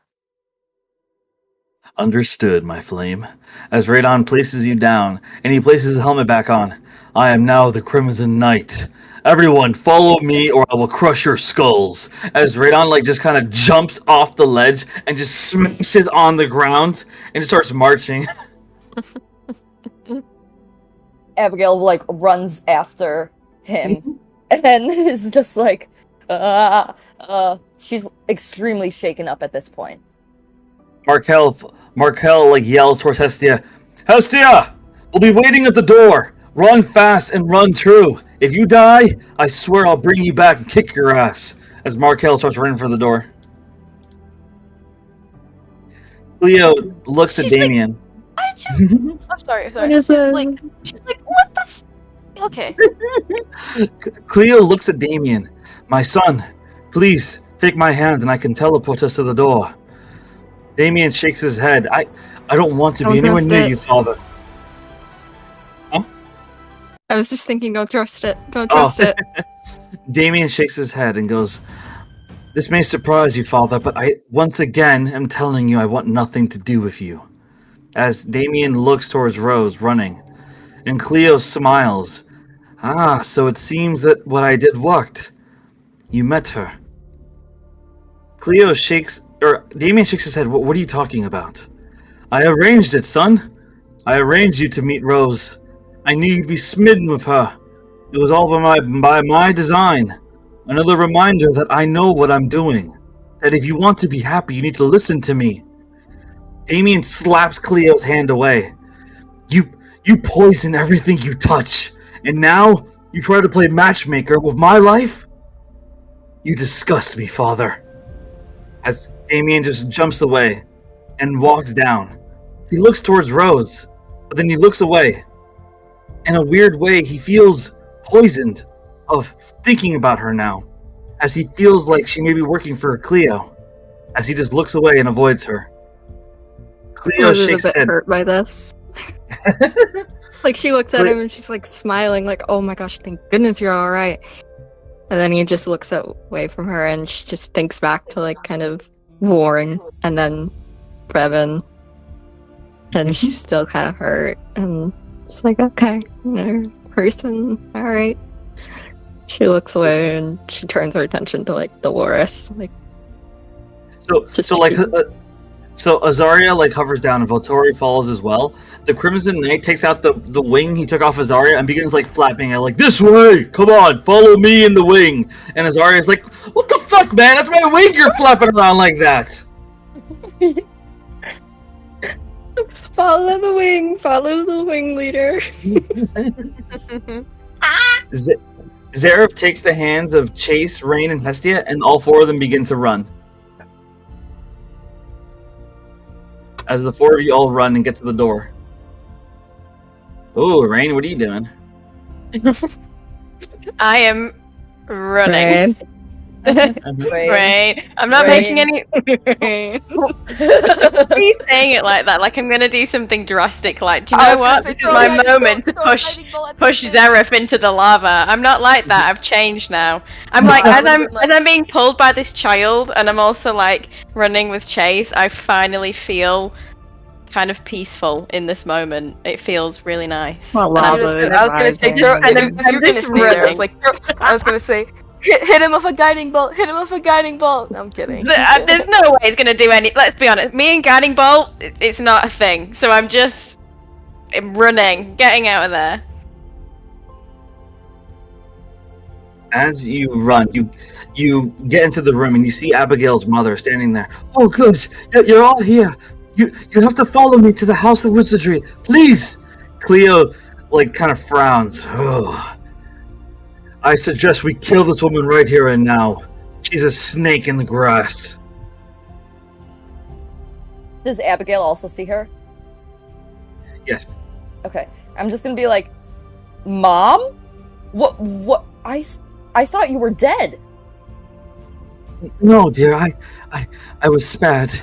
I was kept in a dungeon cell, one of the ones that you freed earlier, and well... Suddenly, like, Radon just walks up and grabs her head like a little egg and just lifts her off the ground with one hand. Can I kill her now? Abigail's just like, no, she has information. Please set her down. Maybe later. Why were you spared? Like, Rose kind of steps forward, like, why were you spared? Why did he spare you? Because Zyra wants Zareth to kill me himself. It was some kind of rite of passage. No, we're not letting that happen. He is a child. Look, I don't know anything about that. I just know that you have to trust me. We need to... Yeah, we heard you. The House of Wizardry. My house. I'm well aware, Fiora. We don't need your assistance. I know how to get there myself. I say we just kill her, but I'm not in charge. However, I am going to go back to my house, and I'm going to find the pool of Pandora's tears. We just saw what you just saw what Zyra did. He fell into a pool of lava, and he's still alive. It's clear that I need to know how he's alive. Abigail, I need your blood. Follow me. As Cleo just begins marching, like he is kind of in a bad mood because of Damien, as he just keeps marching towards the House of Wizardry. Abigail immediately follows. As you follow, Radon follows next to you as well, and your mother calls out to you, but Abby! Don't leave me, please, Abby! You did nothing but torture me. My childhood was ripped from my hands at the hands of you. You saw my father try and stop you, but no. No.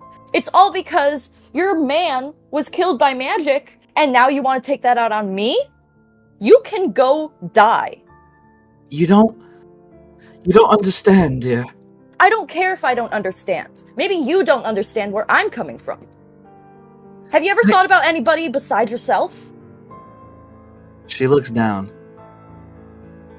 She has tears in her eyes. There's something you need to know. You don't know the full story, but clearly you don't want it. And that's alright. But the Dark Order has someone that you need to be aware of. All of you need to be aware of. Kill me, don't kill me, it doesn't matter. I don't want to see this kingdom fall. The Dark Order, they've stolen something I created. I made a clone of you, Abigail. Of course you did. What was that used for, huh? I just wanted a daughter that loved me. Maybe if you showed some love yourself, I would love you. How could I love you if you wouldn't obey me?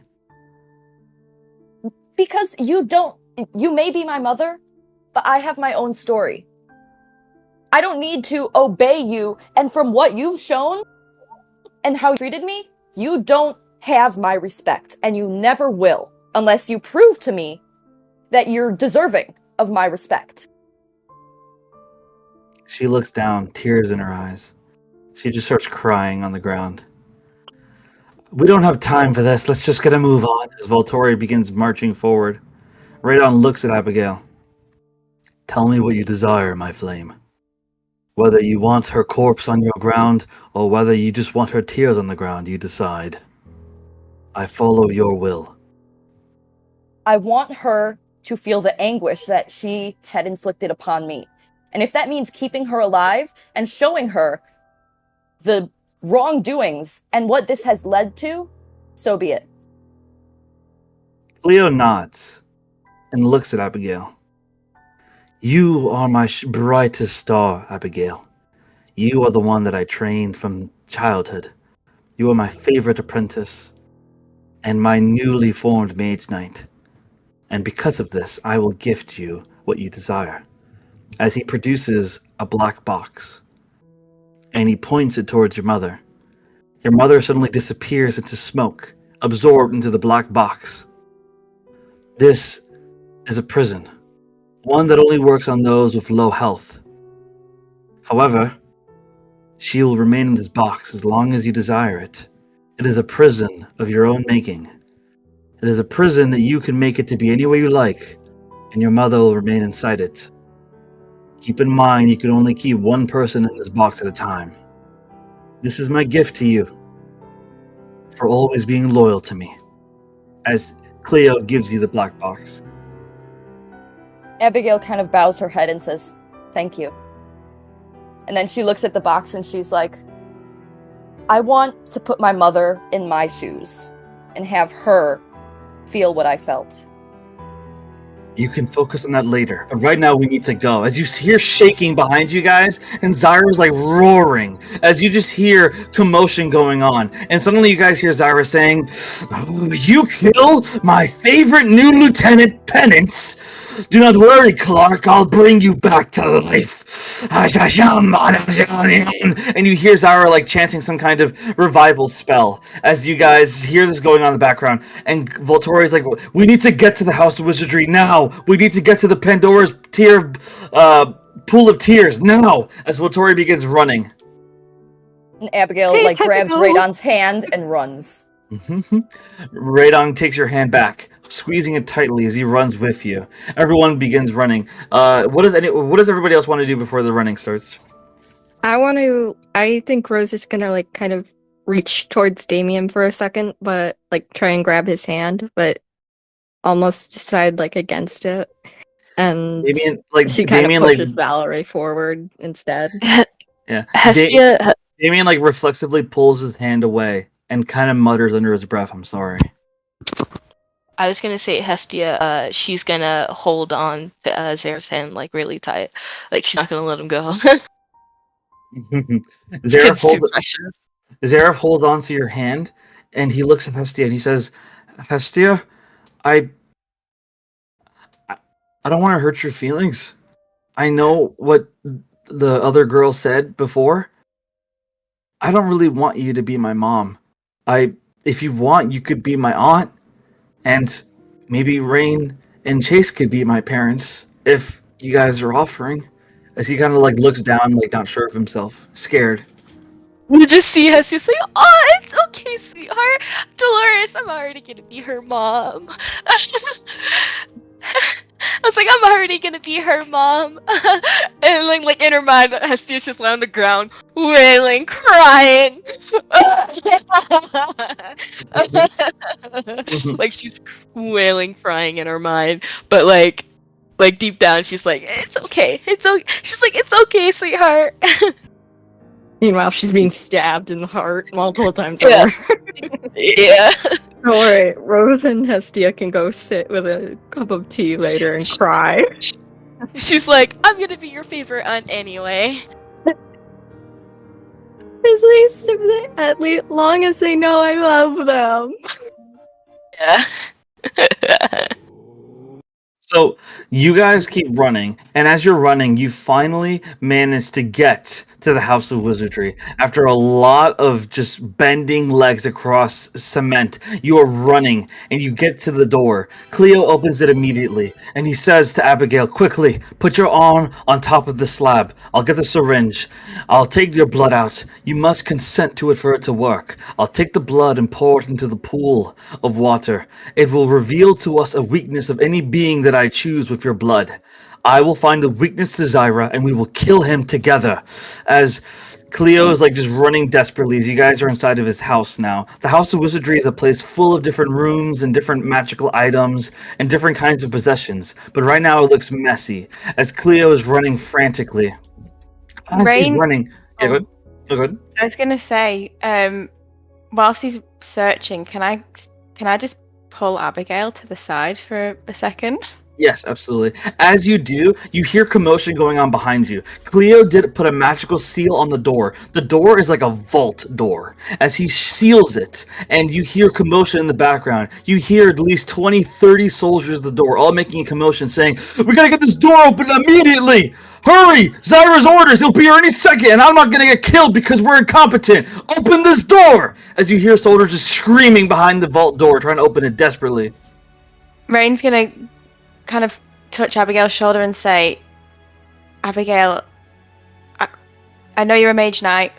I know that you are still kind of the leader of this group, but something doesn't feel right. This ritual, this blood, why does he want it so bad?" And I'm just thinking, because obviously Rain doesn't know what this is all for. She's just seen what has happened to Chase. So right now, she like looks to Rain and grabs her shoulders. This is going to be a real quick rundown, but right now we're trying. This is a pool of Pandora's tears. Once my blood goes in there, we'll be able to see a vision of the defenses that Zyra has. And with that, we'll be able to truly end him.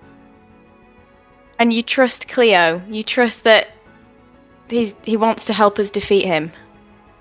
He may be a bit of a bitch. And then she looks over. Sorry, Cleo. But guys? I grew up with him. He made me into the person that I am today. And I truly do see him as a father figure. Well, you guys came to save me, and I probably didn't deserve that, so I trust you. I trust that you know what you're doing. Abigail, like, walks over to Cleo and kind of pulls him aside, and she's like, "Okay, I know you said a person of your choosing. Who is this person before I truly commit to this?" It depends. If it's only your blood, then I can only pick one person. When it comes to Zyra and Zareth, both are dangerous, but I still believe Zareth is the greater threat, if he were to ever turn. Zareth is known to be able to level entire countries, while Zyra, I don't know anything about him. For all I know, he isn't immortal the way that we think he is. So if it's only your blood, then I want to only find out Zareth's weakness. But if it's your blood and Chase's, then I'll discover the weakness of both Zyra and Zareth. It depends on what you agree with. I respect your opinion, Abigail. I'm not going to let you hurt Zareth. Of course not. It's a precaution if he ever becomes an adult, if he ever becomes a threat. I do not want to harm the child. I already said he was more valuable alive than dead. Abigail looks over to Chase and is like, do you want to do this with me? All due respect, I'm not giving my fucking blood to anybody. Valid. And then she, walks over to the pool, looks in. It's like, fuck. Guess I have to do this. Okay. I'm ready. Leo, it takes your blood. But Yes, go ahead. we need to look into Zyra. It's my blood, and you should respect that this is the person that we need to look into. If Zyra is just like Zareth, then they'll share the same weakness. I don't care what you think about if one is like the other. We're looking into Zyra. Or no blood for you. Very well, Cleo says.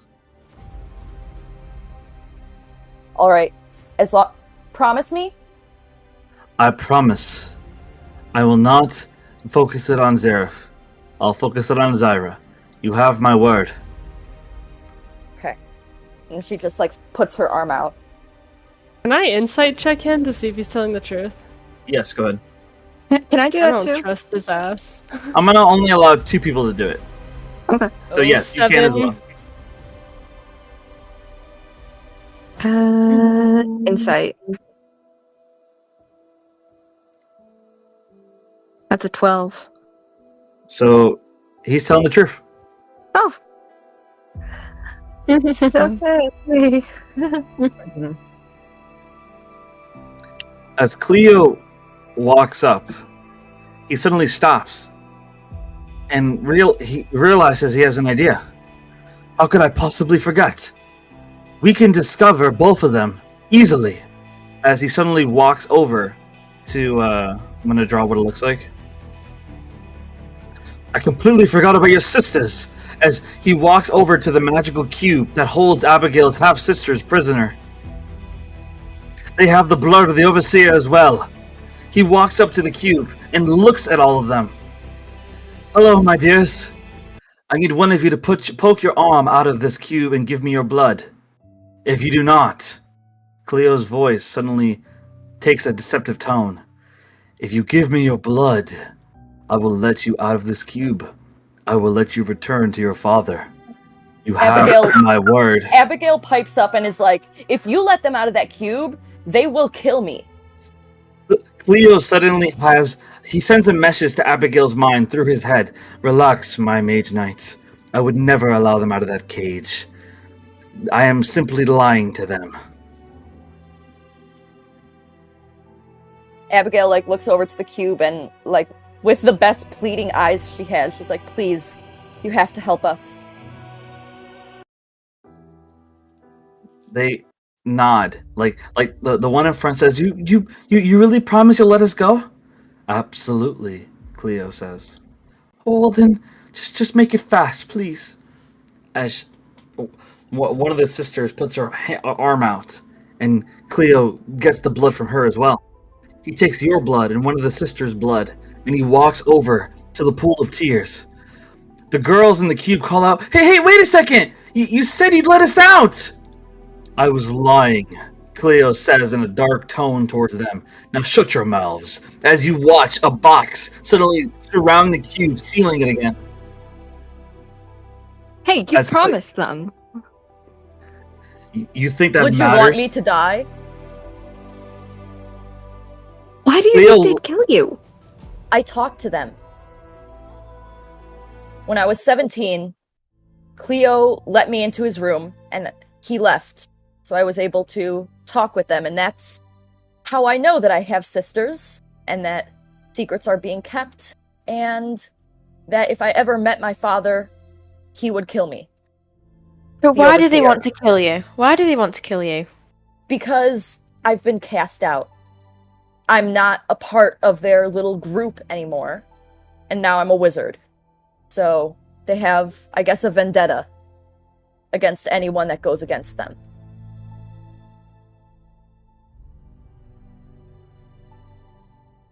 I want to say a token of inspiration for Abigail. Very well done.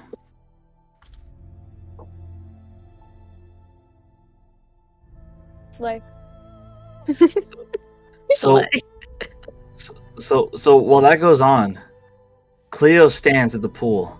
Relax, my friends. You are all allies to me. You all are on this side of the sea. But any on the other side of the sea are our enemies. And that includes Zyra and Zareth. As he pours the blood from the two different switches into the pool, and he puts his hands together. Show me the weakness of Zyra and Zareth. Show it to all of us now. The pool begins to mix around and glow. It begins to rise up. And you see the names Zareth and Zyra next to each other on the left and right. And under each name, you see the word weakness of a dash. And you see what their weakness is. How to kill them. Under Zyra, his weakness is Zareth. And under Zareth's weakness, it's love. Leo shakes his head. Why, I need more details than that. I demand to know more. Show me more. Cleo yells in anger. And underneath the word love, you see Dune. And underneath the word, you see necklace. And underneath the word necklace, you see scorpion bird. Scorpion, what now? Scorpion bird. And as he sees this, Cleo begins to fall to his knees, trying to get more. I need more about Zyra! Give me more about Zyra! Underneath Zyra, all you see is Zareth. And then under Zareth, you see Overseer. And then suddenly, the pool goes dry. Completely, all the water, all the tears of Pandora, completely gone now. As Cleo suddenly yells, "Oh!" and he falls on his back. His shirt burnt off. You see scars, burnt scars all over his chest as he falls on his back, going unconscious from the pain. And suddenly you hear the door getting banged on. You hear Zyra at the front yelling, "I'm coming inside there, and I'm going to get my father back." And you just hear the commotion outside. Will Valerie be able, or correction, Zyra yells and says, "Open this door right now, or I kill the one you call Castor." As suddenly you hear outside the door Castor in pain, the real Castor. And with that being said, will Valerie figure out what she wants to do with the fact that Castor is outside the room, that he's in pain, that he may die? And with Volturi's revelation about the past, how will Rose handle the fact that Damien thinks she's working for Cleo now? How will Hestia handle the fact that Markel is trying to get closer to her, and Zareth connecting with her? How will Rain handle the fact that Chase is back with her now, that they managed to back off Clark and the others, but that she is still in danger? How will Abigail handle the fact that her mother is now trapped in a black box in her hand, along with the fact that her master Cleo's may possibly be dying now? And above all, what will our players do in this insane world in the rise of Zareth? I don't know, but we'll find out in the future sessions of the Chronicles of Dolores. That is the end of Session 3. I'll see you all next week for Session 4 of the Chronicles of Dolores. Well said, everybody. Amazing session.